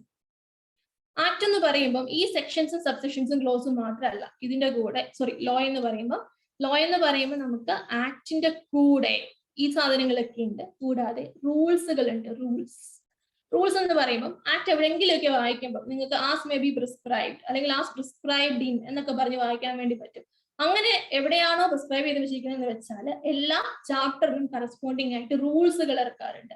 ആ റൂൾസ് അതിനുണ്ടെന്നും ആ റൂൾസിലെ ഇതിനെക്കുറിച്ച് എക്സ്ട്രാ എന്തൊക്കെയോ കാര്യങ്ങൾ പറഞ്ഞിട്ടുണ്ടെന്നുമാണ് ഈ ആസ് മേ ബി പ്രിസ്ക്രൈബ്ഡ് എന്ന് എഴുതി വെച്ചിരിക്കുമ്പോൾ നിങ്ങൾ മനസ്സിലാക്കേണ്ട ഒരു കാര്യം. നിങ്ങളിപ്പം കമ്പനീസ് ആക്ട് എടുത്തിട്ട് നിങ്ങൾ ഡൗൺലോഡ് ചെയ്യുക. ഞാൻ കാണിക്കാൻ പോയി ചെറിയ ലാഭം ഉള്ളതുകൊണ്ടാണ് കാണിക്കാത്തത്. കമ്പനീസ് ആക്ടിൽ വെറുതെ നിങ്ങൾ കൺട്രോൾ എഫ് അടിച്ചിട്ട് പ്രിസ്ക്രൈബ്ഡ് എന്ന് പറഞ്ഞ വാക്ക് എത്ര തവണ വന്നിട്ടുണ്ടെന്ന് ഒന്ന് സെർച്ച് ചെയ്ത് നോക്കുക. എന്തെങ്കിലുമൊക്കെ ചെയ്യണ്ടേ? അറൌണ്ട് 400 അബൌ ടൈംസിൽ അത് കാണും. ബിക്കോസ് അത്രത്തോളം ഡീറ്റെയിൽസ് റൂൾസിലാണ് പറഞ്ഞിരിക്കുന്നത്. ഒരു ബേസിക് ആയിട്ടുള്ള കാര്യം ആക്ടിൽ പറയും. ഇൻ ഡീറ്റെയിൽ ആയിട്ട് അതിനെക്കുറിച്ച് എന്തെങ്കിലും പറയണമെങ്കിൽ അത് റൂൾസിലായിരിക്കും ഉണ്ടാവുക. ഈ റൂൾസ് അമെൻഡ് ചെയ്ത് വന്നുകൊണ്ടേയിരിക്കും. ആ റൂൾസിന് മാറ്റങ്ങൾ വന്നുകൊണ്ടേയിരിക്കും. അത് ഇൻ ഡീറ്റെയിൽ നമ്മൾ കുറച്ച് കഴിയുമ്പോൾ നമുക്ക് അറിയാൻ വേണ്ടി പറ്റും. ഇനി ഈ റൂൾസ് മാത്രമല്ല, വേറൊരു സാധനം കൂടെ ലോ എന്ന് പറയുമ്പോൾ അതിനകത്ത് ഇൻക്ലൂഡഡ് ആണ്. ഫോർ എക്സാമ്പിൾ, നിങ്ങൾ ഒരു കോർട്ടിൽ എന്തെങ്കിലും ഒരു കേസോ കാര്യത്തിനോ മറ്റോ ആയിട്ട് പോയി കഴിഞ്ഞാൽ ആ ജഡ്ജ് എന്തെങ്കിലും ഒരു ജഡ്ജ്മെന്റ് പറയുന്നതിന് മുമ്പ് ആക്ടിൽ എന്താ പറഞ്ഞിരിക്കുന്നത് നോക്കും, റൂൾസിൽ എന്താ പറഞ്ഞിരിക്കുന്നത് നോക്കും. ഇത് കൂടാതെ ഒരു കാര്യം കൂടെ നോക്കും. എന്താ? പ്രീവിയസ്ലി ഇങ്ങനെ എന്തെങ്കിലും ഒരു സിമിലർ കേസ് വന്നിട്ടുണ്ടെങ്കിൽ എന്തായിരുന്നു അവിടുത്തെ ജഡ്ജ്മെന്റ് എന്ന് നോക്കും. വേറെ ഏതെങ്കിലും കോർട്ടിലോ സുപ്രീം കോർട്ടിലോ. അതിനെയാണ് നമ്മൾ ആ പഴയ കേസിനെ സ്റ്റഡി ചെയ്യാന്ന് പറയുക. അങ്ങനെ കുറച്ച് കേസ് ഗ്ലോസസും ഉണ്ട്. ഇതെല്ലാം കൂടെ, ഇത് കൂടാതെ സർക്കുലേഴ്സും നോട്ടിഫിക്കേഷൻസും ഒക്കെ ഉണ്ട് ഗവൺമെന്റ് ഇഷ്യൂ ചെയ്യുന്ന എക്സ്പ്ലനേഷൻസ്. ഇതെല്ലാം ചേർന്നതാണ് ലോ. നമുക്ക് പഠിക്കാനുള്ളത് ഈ ബെയർ ആക്ട് മാത്രമല്ല, ലോ ആണ്. ദാറ്റ് മീൻസ് റൂൾസും കാര്യങ്ങളും എല്ലാം ഉൾപ്പെടെയാണ് നമ്മൾ പഠിച്ചു പോവുക. അതോ നമ്മൾ പഠിക്കുന്ന സാധനം ഏകദേശം ഇതൊക്കെയാണെന്ന് നമുക്ക് മനസ്സിലായിട്ടുണ്ട്. എനിക്കറിയാം ഓൾറെഡി എന്റെ ഇൻട്രൊഡക്ടറി വീഡിയോസ് ഒക്കെ കണ്ടവരാണെങ്കിൽ ഇപ്പം ബോറടിച്ചിട്ടുണ്ടായിരിക്കും. പറഞ്ഞ കാര്യങ്ങളൊക്കെ തന്നെയാണ് എനിക്ക് റിപ്പീറ്റ് ചെയ്തത്. പക്ഷെ നമ്മൾ എല്ലാവരെയും കൊണ്ടുപോകണമല്ലോ. അത് മാത്രമല്ല, ഇത് നമുക്ക് ഷെയർ ചെയ്യാനുള്ള വീഡിയോസും കൂടാണ്. സോ ബേസിക് തൊട്ട് ആദ്യമായിട്ട് ലോ പഠിക്കുന്ന ഒരാൾ തൊട്ട് അവർക്ക് ഫുൾ ബേസിക് അണ്ടർസ്റ്റാൻഡിങ് കിട്ടി വരാൻ വേണ്ടിയാണ് റിപ്പീറ്റ് ചെയ്തത്.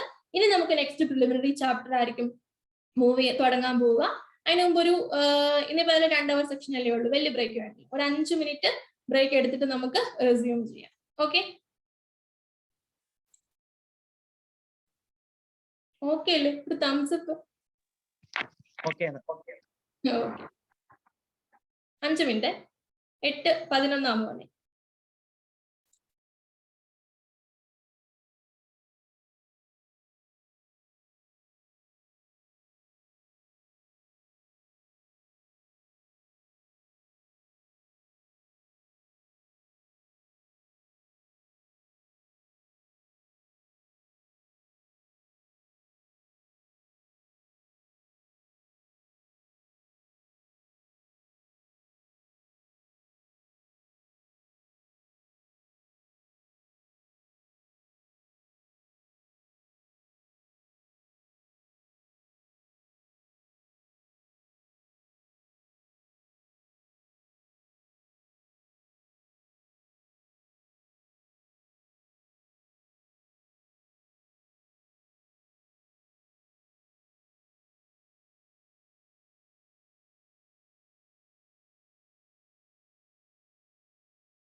ഓക്കെ, എല്ലാരും വന്നല്ലോ അല്ലെ?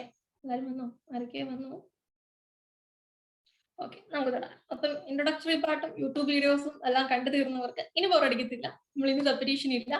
നമ്മൾ തുടങ്ങുകയാണ് പ്രിലിമിനറി ചാപ്റ്റർ. ഇത് നിങ്ങളുടെ ആദ്യത്തെ ചാപ്റ്റർ ആണ്, നിങ്ങൾക്ക് അറിയാൻ എനിക്കറിയാം. പ്രിലിമിനറി ചാപ്റ്ററിൽ നമ്മൾ നോക്കിക്കഴിഞ്ഞാൽ ഇതിൽ ആദ്യം കിടക്കുന്ന ഒരു ഏരിയ ഇത് പറയാൻ വിട്ടു ഒരു ഞാൻ കേട്ടോ. ദറ്റ് മീൻസ് കമ്പനീസ് ആക്ടിന് ആപ്ലിക്കബിൾ ആയ ഡേറ്റ് നമ്മൾ പറഞ്ഞില്ലേ, ഇതിന്റെ ഒരു എക്സ്പ്ലനേഷൻ ആണ് ഇവിടെ കിടക്കുന്നത്. നിങ്ങൾ മൊബൈലിൽ കാണുന്നവർക്ക് ഇത് സഫീഷ്യന്റ് വലിപ്പം ഉണ്ടോ എന്ന് എനിക്കറിയില്ല. ഓക്കെ ആണോ? ഓക്കെ ആണെന്ന് തോന്നുന്നു.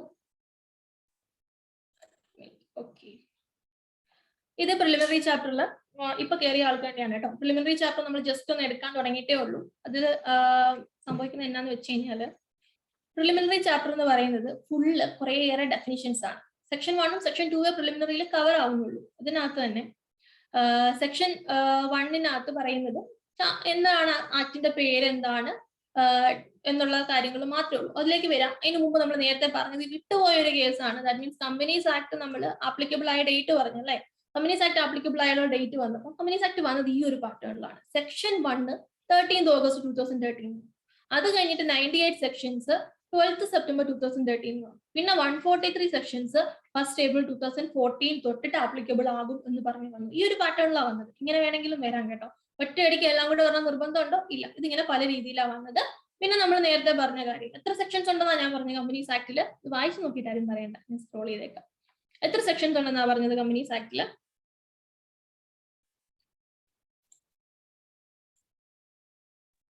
470 സെക്ഷൻസ്. യാ, എക്സാക്ട്ലി. ഇതുപോലെ ഞാൻ ചോദിക്കുമ്പോൾ ഒന്ന് മറുപടി പറഞ്ഞാൽ വലിയ ഉപകാരമായിരുന്നു. താങ്ക് യു സന. എനിക്ക് ആക്ച്വലി 1-2 ആളുടെ അല്ല കേൾക്കേണ്ടത്. ക്ലാസ്സിൽ ഇരിക്കുന്ന അത്രയും പേരും അൺമ്യൂട്ട് ചെയ്തിട്ട് ഇപ്പോഴത്തെ കാര്യമല്ല ഞാൻ പറഞ്ഞത്. ഞാൻ റിവിഷൻ എടുക്കുന്ന സമയത്ത് അത്രയും പേര് ഒന്നിച്ച് പറയുമ്പോൾ അതിന്റെ ബെനിഫിറ്റ് നിങ്ങൾക്ക് കിട്ടും. ഞാൻ ഒന്ന് റിവിഷൻ സെക്ഷൻ എടുക്കുമ്പോൾ ഞാൻ അത് ഒത്തിരി കൂടെ എക്സ്പ്ലെയിൻ ചെയ്യാം. എനിവേ, ഇവിടെ ഇനി നമ്മൾ ഈ ഒരു പ്രിലിമിനറി ചാപ്റ്റർ നിങ്ങൾ നോക്കുമ്പോൾ നിങ്ങൾ തന്നെ നിങ്ങളുടെ മെറ്റീരിയൽ കയ്യിലുണ്ടെങ്കിൽ ജസ്റ്റ് ഒന്ന് തുറന്നു നോക്കുക, അല്ലെങ്കിൽ ഇങ്ങോട്ട് നോക്കാൻ നിങ്ങൾക്ക് അറിയാം. ഇങ്ങനെ 1 തൊട്ട് 1 അബ്രിഡ്ജഡ് പ്രോസ്പെക്ടസ്, 2 അക്കൗണ്ടിങ് സ്റ്റാൻഡേർഡ്സ്, 3 ഓൾട്ടറേഷൻ, ഇങ്ങനെ ഒരു ഡിക്ഷണറി പോലെ 92 94 ഐറ്റംസ് ഇങ്ങനെ എഴുതി വെച്ചിരിക്കുക. ഡിക്ഷണറി പഠിക്കാൻ ശ്രമിച്ചിട്ടുള്ളവർക്ക്, അത് നിങ്ങൾ പുതിയ വൊക്കാബുലറി ഒക്കെ ഇമ്പ്രൂവ് ചെയ്ത് നല്ല പുലിയാണെന്ന് വിചാരിച്ച് ഡിക്ഷണറി എടുത്ത് പഠിക്കാൻ പോയിട്ടുള്ള ആൾക്കാർക്ക് പെട്ടെന്ന് മനസ്സിലാവും എത്രത്തോളം ഇൻട്രസ്റ്റിംഗ് ആണ് ഡിക്ഷണറി പഠിക്കാനെന്ന്. ഏകദേശം അതുപോലെ തന്നെ ഇൻട്രസ്റ്റിംഗ് ആണ് ഇവിടെ നമ്മുടെ കമ്പനീസ് ആക്ടിന്റെ ഡിക്ഷണറി പഠിക്കാൻ. സോ അറ്റ് 1 ഗോയിൽ നമ്മൾ ഇന്ന് 1 by 1 ആയിട്ട് ഓരോ വാക്കുകൾ എടുത്തതിന്റെ ഡെഫിനിഷൻസ് പഠിക്കത്തില്ല. ഭയങ്കര ബോറിംഗ് പരിപാടിയാണ്. പക്ഷെ എന്ന് വെച്ചാൽ നമ്മൾ പഠിക്കാതിരിക്കുന്നൊന്നുമില്ല. ഓരോ ചാപ്റ്റേഴ്സ് തുടങ്ങുമ്പോഴും ആ ചാപ്റ്ററിന് കറസ്പോണ്ടിങ് ആയിട്ട് വരുന്ന ഡെഫിനിഷൻസ് അത് പഠിച്ച് നമുക്ക് പോകാം. പക്ഷെ ഓൾ ടുഗെദർ ആവശ്യമുള്ള കുറച്ച് ഡെഫിനിഷനുകളുണ്ട്, വെരി ബേസിക് ആയിട്ട് വരുന്ന കുറച്ച് കാര്യങ്ങൾ. അത് പിന്നെ എന്താണ് ഈ കമ്പനീസ് ആക്ടിന്റെ ഡിക്ഷണറിയും സാധാ ഡിക്ഷണറിയും തമ്മിലുള്ള വ്യത്യാസം? I will show you. ഈ പേജ് ഷെയർഡ് ആണല്ലോ അല്ലെ? നിങ്ങൾ ഡിക്ഷണറി അല്ലേ കണ്ടോണ്ടിരിക്കുന്നത്?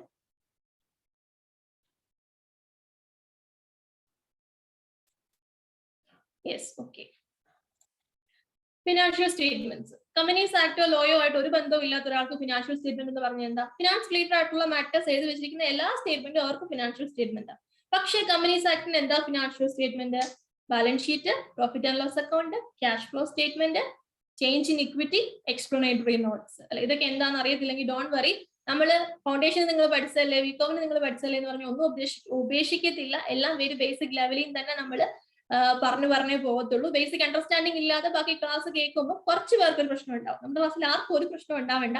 നമ്മൾ ഫുള്ള് കവർ ചെയ്യും, വെരി ബേസിക്കിൽ തന്നെ നമ്മൾ പോവുകയും ചെയ്യും കേട്ടോ. സോ ബാലൻസ് ഷീറ്റും പ്രോഫിറ്റ് ആൻഡ് ലോസ് അക്കൗണ്ട്, അതിനകത്ത് നമുക്ക് ഏതായാലും നമ്മൾ എടുത്തതല്ലേ, ഈ ഡെഫിനിഷൻ നമുക്കൊന്ന് പഠിക്കാം. ഫിനാൻഷ്യൽ സ്റ്റേറ്റ്മെന്റ്സ് എന്ന് പറയുമ്പോൾ balance sheet at the end of the year. അതെന്താ അങ്ങനെ പറയുന്നത്? ബാലൻസ് ഷീറ്റ് എന്ന് പറയുന്നത് അസറ്റ്, ലയബിലിറ്റീസ് ഇതിന്റെ ലിസ്റ്റ് ആണ് അല്ലെ. അത് ആ വർഷം 31st March എത്ര അസറ്റ് ഉണ്ട്, എത്ര ലയബിലിറ്റി ഉണ്ട് എന്നതാണ് കാണിക്കുന്നത്. പക്ഷെ profit and loss account at എൻഡിലെയാണോ കാണിക്കുന്നത്? അല്ല അല്ലെ. For the financial year. നിങ്ങൾ ബാലൻസ് ഷീറ്റും പി ആൻഡ് അക്കൗണ്ടും ഒക്കെ ഓഫീസിൽ ഉണ്ടാക്കുമ്പോൾ നിങ്ങൾക്ക് അറിയാതെങ്കിലും അബദ്ധം പറ്റുന്ന ഒരു സാധനം ഈ ഹെഡ്ലൈൻ എഴുതുമ്പോൾ. നിങ്ങൾ balance sheet at the end എന്ന് എഴുതണം, profit and loss account for the year എന്ന് എഴുതണം. ചിലപ്പോൾ തെറ്റി ഒത്തിരി കാണാറുണ്ട്. കോൺസെൻട്രേറ്റ് അവിടെ നിന്ന് നോക്കിയേക്കാം. സോ പി ആൻഡ് അക്കൗണ്ട് എന്ന് പറയുമ്പോൾ നമ്മൾ ആ വർഷം മൊത്തമുള്ള പ്രോഫിറ്റ് അല്ലെ, ആ വർഷം മൊത്തമുള്ള ഇൻകം, ആ വർഷം മൊത്തമുള്ള എക്സ്പെൻസസും എടുക്കുന്നത്. അറ്റ് ദ എൻഡിൽ മാത്രമല്ല എടുക്കുക. ഇനി ഇതിനൊരു കാര്യം കൂടെ പറഞ്ഞിട്ടുണ്ട്. In the case of company carrying on activity not for profit, അവർക്ക് പി ആൻഡ് അക്കൗണ്ട് അല്ല. എന്താ? Income and expenditure account. എന്തുകൊണ്ടാ? അവർക്ക് പ്രോഫിറ്റ് ഇല്ല. നോട്ട് ഫോർ പ്രോഫിറ്റ് ആണെങ്കിൽ പ്രോഫിറ്റ് ഇല്ല. പകരം അവർക്ക് എന്താ ഉള്ളത്? കുറച്ച് വരവും കുറച്ച് ചെലവും. ഇനി വരവിനേക്കാൾ കൂടുതൽ അല്ലെങ്കിൽ ചെലവിനേക്കാൾ കൂടുതൽ വരവുണ്ടെങ്കിൽ അവരെ എന്ത് വിളിക്കും? സർപ്ലസ്, അല്ലെ? സർപ്ലസ് എന്ന് വിളിക്കും. അവർക്ക് പ്രോഫിറ്റ് ആൻഡ് ലോസ് അക്കൗണ്ട് ഇല്ല. പിന്നെ ക്യാഷ് ഫ്ലോ സ്റ്റേറ്റ്മെന്റ്, ക്യാഷിന്റെ ഓപ്പണിങ്, ക്യാഷ് എന്തൊക്കെ വന്നു എന്തൊക്കെ പോയി, അല്ലെ? നമ്മൾ ടാലി എടുത്ത് ക്യാഷ് ഓപ്പൺ ചെയ്ത് നോക്കിയാൽ കാണുന്ന പോലെ ഇൻ ഔട്ട് ഫുള്ള് ക്യാഷിന്റെ ഡീറ്റെയിൽസ്, ക്ലോസിംഗ് ബാലൻസ് വരെ ക്യാഷ് ഫ്ലോ സ്റ്റേറ്റ്മെന്റ്. ഇക്വിറ്റി അതുപോലെ തന്നെ, ഷെയർ ക്യാപിറ്റലിന്റെ ഓപ്പണിങ്, ക്ലോസിംഗ്, അതിനകത്ത് വന്ന അങ്ങോട്ടും ഇങ്ങോട്ടും വന്ന അഡീഷൻ, ഡിലീഷൻസ്, കാര്യങ്ങൾ. അപ്പൊ ഇക്വിറ്റി എന്ന് പറയുമ്പോൾ റിസർവ്സ് ആൻഡ് സർപ്ലസിൽ വരുന്ന മാറ്റങ്ങളും കൂടെ അതിനകത്ത് വരും. ഇൻ ഡീറ്റെയിൽ നമുക്ക് പിന്നെ നോക്കാം. പിന്നെ ഈ പറഞ്ഞ കാര്യങ്ങൾക്കുള്ള എക്സ്പ്ലനേറ്ററി സ്റ്റേറ്റ്മെന്റ്, ഇത്രയും കാര്യങ്ങളാണ് നമ്മുടെ ഫിനാൻഷ്യൽ സ്റ്റേറ്റ്മെന്റ്സിൽ ഉള്ള കാര്യങ്ങൾ. ഇനി അതിന് കുറച്ച് എക്സ്ട്രാ ഇൻഫർമേഷൻസും കൂടെ പറഞ്ഞിട്ടുണ്ട്. എന്താ അത്? Provided financial statements in respect to 1% company. ഒരു 1% കമ്പനി ആണെങ്കിൽ, ആരാ 1% കമ്പനി? ഇതൊക്കെ എന്ത്? 1% കമ്പനി, ഡോർമെന്റ്, സ്മോളും ഒക്കെ എന്താണെന്നുള്ള കാര്യം നമ്മൾ ഉടനെ തന്നെ പഠിക്കും. ജസ്റ്റ് ഒരാൾ മാത്രമുള്ള ഒരു കമ്പനി എന്ന് ഓർക്കുക. അങ്ങനെ ഒരു 1% കമ്പനിക്ക്, സ്മോൾ കമ്പനിക്ക്, ഡോർമെന്റ് ഇനാക്റ്റീവ് ആയിട്ടുള്ള ഒരു കമ്പനിക്ക് ഇവർക്കൊന്നും എന്ത് വേണ്ട? ക്യാഷ് ഫ്ലോ സ്റ്റേറ്റ്മെന്റ് വേണ്ട. അതുപോലെ തന്നെ പ്രൈവറ്റ് കമ്പനി, അത് ഒരു സ്റ്റാർട്ടപ്പ് ആണെങ്കിൽ, സ്റ്റാർട്ടപ്പ് എന്താണെന്ന് നമ്മൾ ഇപ്പൊ പഠിക്കും. പക്ഷെ സ്റ്റാർട്ടപ്പ് എന്ന് പറയുമ്പോൾ കേൾക്കുമ്പോൾ അറിയാം, അല്ലെ? പുതുതായിട്ട് തുടങ്ങിയ ഒരു പ്രൈവറ്റ് കമ്പനി, അവർക്കും എന്ത് വേണ്ട? ക്യാഷ് ഫ്ലോ സ്റ്റേറ്റ്മെന്റ് വേണ്ട. അതുപോലെ സ്റ്റാർട്ടപ്പ് എന്ന് പറയുമ്പോൾ എന്താണെന്നുള്ള എക്സ്പ്ലനേഷൻ ഉണ്ട്. നിങ്ങൾക്ക് സ്റ്റാർട്ടപ്പ് എന്താണെന്ന് എക്സ്പ്ലെയിൻ ചെയ്യേണ്ടത്, അറിഞ്ഞിരിക്കേണ്ടത് ഈ ഒരു ഒറ്റ പാരഗ്രാഫിൽ പറഞ്ഞിരിക്കുന്ന എക്സ്പ്ലനേഷൻ. ദാറ്റ് മീൻസ് നിങ്ങൾക്ക് സ്റ്റാർട്ടപ്പ് എന്താണെന്ന് ഒരു ക്വസ്റ്റ്യൻ ഫേസ് ചെയ്യേണ്ടി വന്നാൽ നിങ്ങൾ പറയേണ്ട ആൻസർ, സ്റ്റാർട്ടപ്പ് എന്ന് പറയുന്നത് ഒരു പ്രൈവറ്റ് കമ്പനി അതിനെ, അല്ലെങ്കിൽ പ്രൈവറ്റ് സ്റ്റാർട്ടപ്പ് ആണ്, ഒരു സ്റ്റാർട്ടപ്പ് കമ്പനി അതിനെ സ്റ്റാർട്ടപ്പ് ആയിട്ട് റെക്കഗ്നൈസ് ചെയ്തിട്ടുണ്ടാവണം. ആര് റെക്കഗ്നൈസ് ചെയ്തിട്ടുണ്ടായിരിക്കണം? Department of industrial policy and promotion. അത് ആരുടെ ഡിപ്പാർട്ട്മെന്റാ? Ministry of commerce and industry. നമ്മൾ നേരത്തെ കണ്ട മിനിസ്ട്രി ഏതായിരുന്നു? മിനിസ്ട്രി ഓഫ്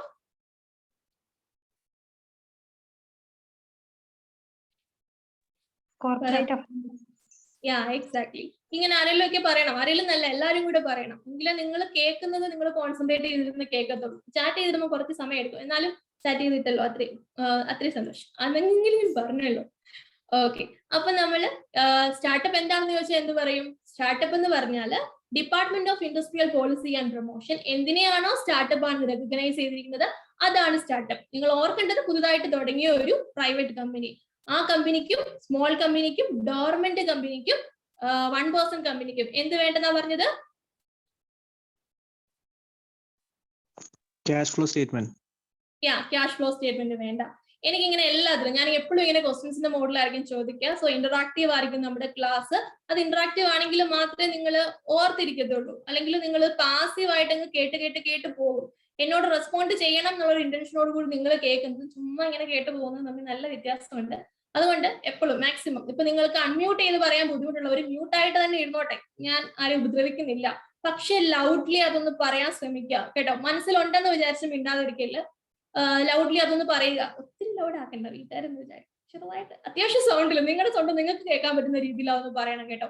മനസ്സിൽ ആൻസർ വരുന്നൊന്ന് ലൗഡായിട്ട് പറഞ്ഞു, അതിന് ഉപകാരങ്ങളുണ്ട്, അതുകൊണ്ടാണ് പറയുന്നത്.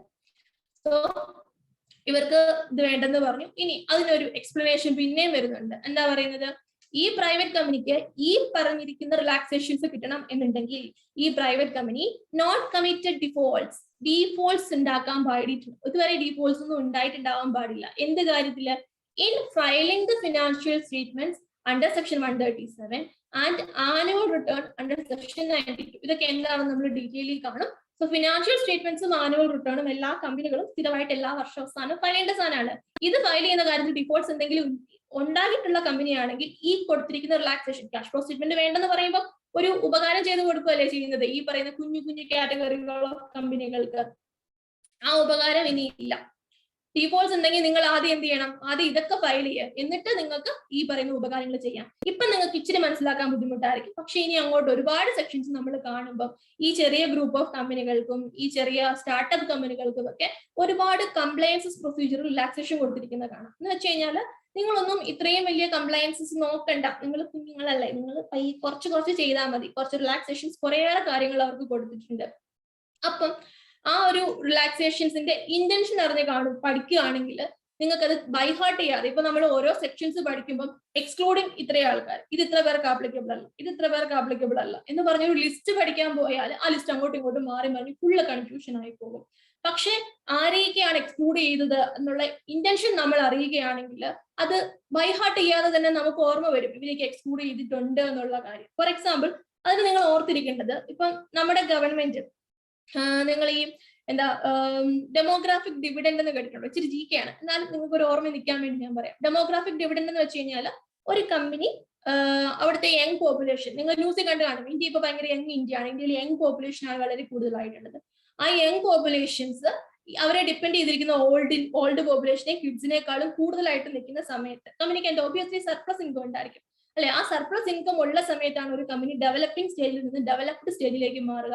നമ്മുടെ ഇന്ത്യ ഏകദേശം ആ ഒരു സ്റ്റേജിൽ തന്നെ ഇപ്പോൾ ഉള്ളത്. പക്ഷേ ഈ ആൾക്കാരുടെ എണ്ണം കൂടിയിട്ട് മാത്രം കാര്യമില്ലല്ലോ, അവർക്ക് ഇൻകം ഉണ്ടാവണം അല്ലെ? ഇൻകം ഉണ്ടാവണമെങ്കിൽ അവർക്ക് വരുമാനം ഉണ്ടാവണമെങ്കിൽ അവർക്ക് എഡ്യൂക്കേഷൻ കിട്ടണം, അത്യാവശ്യത്തിന് ഹെൽത്തും വേണം. ഇപ്പം ഗവൺമെന്റിന്റെ എല്ലാ പോളിസീസും ഫോക്കസ് ചെയ്യുന്നത് മാക്സിമം ആൾക്കാരെ ഹെൽത്തി ആക്കുക, എഡ്യൂക്കേഷൻ ഫോക്കസ് ചെയ്യുക, മാത്രമല്ല എന്റർപ്രണർഷിപ്പ് ബിൽഡ് ചെയ്യുക, കുഞ്ഞു കുഞ്ഞു കമ്പനികൾക്കെല്ലാം ഡെവലപ്പ് ചെയ്ത് വരാനുള്ള ഒരു അവസരങ്ങൾ കൊടുക്കുക. പിന്നെ international financial service centres IFSC, ഇനി നിങ്ങൾ അങ്ങോട്ട് കാണും ഈ നമ്മുടെ ഗുജറാത്തിലെ ഗിഫ്റ്റ് സിറ്റിയിലൊക്കെ IFSC പ്രൊമോട്ട് ചെയ്യുന്നുണ്ട് നല്ല രീതിയിൽ. ഇന്ത്യനെ ഒരു ഇന്റർനാഷണൽ ഫിനാൻഷ്യൽ ഹബ് ആക്കാൻ വേണ്ടിയാണ്. IFSCയുടെ ഉദ്ദേശം വെളിയിൽ നിന്ന് ഫണ്ട് റേസ് ചെയ്ത് ഇന്ത്യയിലെ ബിസിനസ്സിൽ കൊണ്ടുവരിക, അല്ലെങ്കിൽ ഇന്ത്യൻ ഫണ്ടിനെ വെളിയിൽ യൂസ് ചെയ്യുക. ഇന്റർനാഷണലി നമുക്കിപ്പം ഇന്ത്യക്കാരോട് മൊത്തം പബ്ലിക് ഇഷ്യൂ നടത്താം, പക്ഷെ വെളിയിൽ പോയി നമുക്ക് പബ്ലിക് ഇഷ്യൂ നടത്താൻ പറ്റുമോ? ഔട്ട്സൈഡേഴ്സ്, ഫോറിനേഴ്സിനിട്ട് പറ്റത്തില്ല. അതൊക്കെ IFSC വഴിയാണ് റൂട്ട് ചെയ്യുന്നത്. അപ്പൊ ഈ IFSCയെയും സ്മോൾ കമ്പനികളെയും നമ്മൾ ഈ കാണുന്ന സ്റ്റാർട്ടപ്പ് കമ്പനികളെയും പുതിയ പുതിയ എന്റർപ്രണർഷിപ്പ് തുടങ്ങി വരുന്നതിനെയെല്ലാം ഭയങ്കരമായിട്ട് പ്രൊമോട്ട് ചെയ്യുന്നുണ്ട്. ഈ ഒരു പ്രൊമോഷന്റെ പാർട്ടായിട്ട് നിങ്ങൾക്ക് മിക്കവാറും സെക്ഷനുകളിൽ കംപ്ലയൻസ് ബർഡൻ ഈ ഒരു ഗ്രൂപ്പുകൾക്ക് കുറച്ചു കൊടുത്തിട്ടുണ്ട്. അതാണ് ഈസ് ഓഫ് ഡൂയിങ് ബിസിനസ്. അപ്പൊ ഇതുപോലെ ഏതെങ്കിലുമൊക്കെ സെക്ഷൻസ് കാണുമ്പോൾ 1% കമ്പനി കുഞ്ഞല്ലേ, സ്മോൾ കമ്പനി കുഞ്ഞല്ലേ, ഡോർമെന്റ് കമ്പനി ഇനാക്റ്റീവ് ആണ്, കറന്റ് ബിസിനസ് ഒന്നുമില്ല, സ്റ്റാർട്ടപ്പ് കമ്പനി, ഇവരൊക്കെ കയറി വരേണ്ട കമ്പനികളാണ്. സോ ഇവർക്ക് നമ്മൾ കുറച്ച് റിലാക്സേഷൻസ് കൊടുക്കണം കംപ്ലയൻസിൽ നിന്ന്. സോ ഇവരെ എന്ത് ചെയ്തു? ക്യാഷ് ഫ്ലോ സ്റ്റേറ്റ്മെന്റിന്റെ കംപ്ലയൻസിൽ നിന്ന് ഒഴിവാക്കിയിട്ടുണ്ട്. ആ ഒരു മനസ്സിലാക്കിക്കൊണ്ട് നമ്മളത് പഠിക്കുമ്പോൾ നമുക്ക് അവരെ എക്സ്ക്ലൂഡ് ചെയ്തതിന്റെ വിത്ത് റീസൺ നമ്മൾ പഠിക്കുമ്പോൾ നമുക്ക് അത് ബൈഹേർട്ട് ചെയ്യേണ്ട, ആരൊക്കെയാണ് ഉള്ളത്, ആർക്കൊക്കെയാണ് ഇല്ലാത്തത്, അത് സത്യത്തിൽ പഠിച്ചു വെച്ചാൽ നമ്മൾ മറന്നു പോകും. നമുക്ക് അങ്ങോട്ടും ഇങ്ങോട്ടും ഭയങ്കര കൺഫ്യൂസിങ് ആയി പോകുന്ന ഒരു ഏരിയ. പക്ഷെ ഇന്റൻഷൻ അറിഞ്ഞ് പഠിക്കുമ്പോൾ ആ പ്രശ്നം ഉണ്ടാവത്തില്ല. സോ ഈ ഒരു കാര്യം എപ്പോഴും വേണം. ഇങ്ങനെ ഒരു എക്സ്ക്ലൂഷനോ കംപ്ലയൻസസ് ബർഡൻ ആർക്കെങ്കിലും ഒക്കെ കുറച്ച് കൊടുക്കുന്നോ കാണുമ്പോൾ ഈസ് ഓഫ് ഡൂയിങ് ബിസിനസിന് വേണ്ടിയാണ്, ഇന്ത്യയിൽ ബിസിനസ് ചെയ്യാനുള്ള ഈസിനെസ് ഇച്ചിരിയും കൂടെ കൂട്ടിക്കൊടുക്കുകയാണ് ഈ ഒരു ഗ്രൂപ്പുകൾക്ക് എന്നുള്ള കാര്യം മനസ്സിൽ ഓർത്തിട്ടാണ് നമ്മളിത് ആ പ്രൊവിഷൻസ് വായിക്കുന്നതെങ്കിൽ ഇച്ചിരിയും കൂടെ മനസ്സിൽ നിൽക്കും. ഇനി ഇപ്പൊ നമ്മൾ ഒരു സെക്ഷൻ ഏകദേശം ആ ഒരു ഡെഫിനേഷൻസ് മൊത്തം നമ്മൾ പഠിച്ചു. ഈ ഡെഫിനേഷൻ ആക്കുമെന്ന് നിങ്ങൾ നോട്ട്സ് എഴുതേണ്ട ഒരു രീതി. ഒരു മിനിറ്റ്, ഞാൻ ഇതൊന്ന് സൂം ഔട്ട് ചെയ്യുവാണ്. നിങ്ങൾക്ക് വായിക്കാൻ പറ്റത്തില്ലായിരിക്കും, പക്ഷെ വായിക്കണ്ട, ഞാൻ ഇവിടെ നോട്ട്സ് എഴുതാൻ വേണ്ടിയാണ് സൂം ഔട്ട് ചെയ്തത്. ഇതിന്റെ ഒരു നോട്ട്സ് നിങ്ങളുടെ നോട്ട്ബുക്കിൽ ഏത് ഫോമിലാ വരേണ്ടതെന്ന് വെച്ച് കഴിഞ്ഞാൽ, ഫിനാൻഷ്യൽ സ്റ്റേറ്റ്മെന്റ്സ് എന്ന് പറയുമ്പോൾ എന്തൊക്കെയുണ്ട്? ബാലൻസ് ഷീറ്റ്, P&L അക്കൗണ്ട്, അല്ലെങ്കിൽ ഇൻകം ആൻഡ് എക്സ്പെൻഡിച്ചർ. നിങ്ങൾക്ക് അറിയാവുന്ന എല്ലാത്തിന്റെയും മാക്സിമം ഷോർട്ട് ഫോംസ് തന്നെ എഴുതുക. എക്സാമിന് എഴുതില്ല കേട്ടോ, എക്സാമിന് എല്ലാം ഫുൾ ആയിട്ട് തന്നെ എഴുതണം. ഇപ്പൊ നിങ്ങൾ നോട്ട്ബുക്ക് ഏറ്റവും മിനിമം ആയിരിക്കണം, ബിക്കോസ് ഏറ്റവും മിനിമം സമയത്തിനുള്ളിൽ നമുക്ക് റിവൈസ് ചെയ്യാൻ പറ്റണം നോട്ട്ബുക്ക്. അതാണ് നമ്മുടെ ഇന്റൻഷൻ. അതിനാണ് നമ്മൾ ഈ വലിയ വലിയ പാരഗ്രാഫുകളെ മാക്സിമം സമറൈസ് ചെയ്ത് നോട്ട്ബുക്കിലേക്ക് കൊണ്ടുവരിക. അപ്പൊ നിങ്ങൾ എന്നെ കൂടെ എഴുതി പോകുന്നുണ്ടെന്ന് വിശ്വസിക്കുന്നു. Balance sheet, P&L account, income and expenditure, cash flow statement, change in equity, ഇത്രയും സാധനങ്ങളാണ് നമ്മുടെ ഫിനാൻഷ്യൽ സ്റ്റേറ്റ്മെന്റ്സ് എന്ന് പറയുന്നത്. ഇതിനകത്ത് തന്നെ ക്യാഷ് ഫ്ലോ സ്റ്റേറ്റ്മെന്റ്സ് ആർക്കൊക്കെ ആപ്ലിക്കബിൾ അല്ല? 1% company, small company, dormant company. ഞാനിപ്പോ DC SSC നിൽക്കി എഴുതും, പക്ഷെ നിങ്ങൾക്ക് അത് അറിയണമെന്നില്ല. നിങ്ങൾക്ക് അറിയത്തില്ലെങ്കിൽ നിങ്ങൾ ഇപ്പൊ ഫുൾ എഴുതുക. കുറച്ച് നാൾ നോട്ട് എഴുതി കഴിയുമ്പോൾ നിങ്ങൾക്ക് മനസ്സിലാവും DC ഡോർമെന്റ് കമ്പനി ആണെന്നും SC സ്മോൾ കമ്പനി ആണെന്നും. അന്നേരം ഷോർട്ട് ഫോം എഴുതാൻ കേട്ടോ, ഇപ്പൊ ഫുൾ എഴുതിക്കോ. അതിന്റെ കൂടെ പ്രൈവറ്റ് കമ്പനി. എങ്ങനത്തെ പ്രൈവറ്റ് കമ്പനിയാ? സ്റ്റാർട്ടപ്പ്. സ്റ്റാർട്ടപ്പ് ആയാൽ മാത്രം മതിയോ? എന്തായിരിക്കണം? ഫിനാൻഷ്യൽ സ്റ്റേറ്റ്മെന്റ്സും ആനുവൽ റിട്ടേണും ഡ്യൂലി കംപ്ലൈഡ് ആയിരിക്കണം, അല്ലെ? No defaults. ഈ കാര്യത്തിൽ ഡിഫോൾട്ട്സ് ഉണ്ടാവാനും പാടില്ല. ഇത്രയും കാര്യം ഓക്കെ ആയിട്ടുള്ള ഇത്രയും ആൾക്കാർക്ക് ഈ cash flow statements not applicable, അല്ലെ? ഈ ഒരു ഫോർമാറ്റിൽ വേണം നമ്മൾ ആൻസർ എഴുതാൻ വേണ്ടി. ഇതിനകത്ത് നമ്മളിപ്പോ ഈ പറഞ്ഞിരിക്കുന്ന ഇത്രയും കാര്യങ്ങൾ നമ്മൾ ഈ ചെറിയൊരു ഫ്ലോ ചാർട്ടിനകത്ത് ഒതുക്കിയില്ലേ? ഇനി ഈ സ്റ്റാർട്ടപ്പ് എന്താണെന്നുള്ള ഡെഫിനിഷൻ നിങ്ങൾ പഠിക്കണം. അതിനകത്ത് നമുക്ക് ഇത്രയും കാര്യം എഴുതിയാൽ പറ്റും. Department of industrial policy and promotions, policy and promotion under ministry of commerce. എന്തായിരുന്നു? ഞാൻ തന്നെ മറന്നുപോയി. Ministry of commerce and industry, അല്ലെ? അത് ഞാൻ ഇടയ്ക്കിടയ്ക്ക് ചോദിച്ചോളാം. നിങ്ങൾ ഈ കുറച്ച് സാധനങ്ങളൊക്കെ എങ്ങനെയാ പഠിക്കുന്നത്? ഇതൊക്കെ ഓർത്തിരിക്കുമ്പോൾ മറന്നു പോന്നിട്ട് നിങ്ങൾ വിചാരിക്കുന്ന കുറച്ച് സാധനങ്ങളുണ്ടല്ലോ, ക്ലാസിന്റെ അവസാനം ആകുമ്പോഴത്തേക്ക് ഇത് കേട്ട് കേട്ട് കേട്ട് നിങ്ങൾ തന്നെ ഉറക്കത്തിൽ ചോദിച്ചാലും പറയുന്ന അവസ്ഥയിലാകും. അതിന് ഞാൻ ഗ്യാരണ്ടിയാണ്. ഇതൊന്നും പഠിച്ച് നിങ്ങൾ മെനക്കെടേണ്ട, അതൊന്നും ആരും എഴുതി പഠിക്കൊന്നും വേണ്ട, അതൊക്കെ എന്റെ ഡിപ്പാർട്ട്മെന്റ്, ഞാൻ നോക്കിക്കോളാം കേട്ടോ. അപ്പൊ ഇതേ നമ്മൾ പറഞ്ഞ അത്രയും കാര്യങ്ങൾ നമ്മൾ ഈ ഒരു ഫ്ലോ ചാർട്ടിനകത്ത് ആക്കിയിട്ടുണ്ട്. ഇത്രയും സമ്മറൈസ്ഡ് ആയിട്ട് നമ്മൾ നോട്ട് വെക്കുന്നതിന്റെ ഒരു ബെനിഫിറ്റ്, ഈ ഇത്രയും വലിയൊരു 40 എന്ന് പറയുന്ന ഫിനാൻഷ്യൽ സ്റ്റേറ്റ്മെന്റ്സ് മൊത്തം വായിക്കാൻ നമുക്ക് മിനിമം ഒരു 10 മിനിറ്റ് എങ്കിലും എടുക്കും.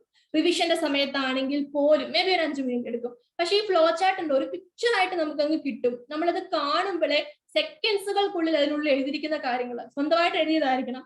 ഞാൻ എഴുതി അതുപോലെ കോപ്പി ചെയ്യുന്നതായിരിക്കരുത്. അല്ലെങ്കിൽ നിങ്ങളുടേതായി മനസ്സിലാവുന്ന ഭാഷയിൽ നിങ്ങൾ എഴുതിയതാണെങ്കിൽ പെട്ടെന്ന് റിവൈസ് ചെയ്തെടുക്കാൻ വേണ്ടി പറ്റും അല്ലെ. നിങ്ങൾക്ക് പൊതുവെ എക്സാമിന്റെ സമയത്ത് അല്ലെങ്കിൽ സ്റ്റുഡൻസിനോട് ഡിസ്കസ് ചെയ്യുമ്പോൾ അവർ പറയുന്ന ഒരു മാറ്റം എന്താണെന്ന് വെച്ച് കഴിഞ്ഞാൽ, മിസ് എക്സാമിന് തലേദിവസം പഠിക്കുന്നത് മാത്രമേ ഓർമ്മയിരിക്കത്തുള്ളൂ, പിന്നെ എന്തിനാ അതിന് മുമ്പ് എല്ലാം പഠിക്കുന്നത്. ഞാനും അങ്ങനെ തന്നെ, എക്സാമിന് തലേദിവസം പഠിക്കുന്നത് മാത്രമേ ഓർമ്മയിരിക്കത്തുള്ളൂ.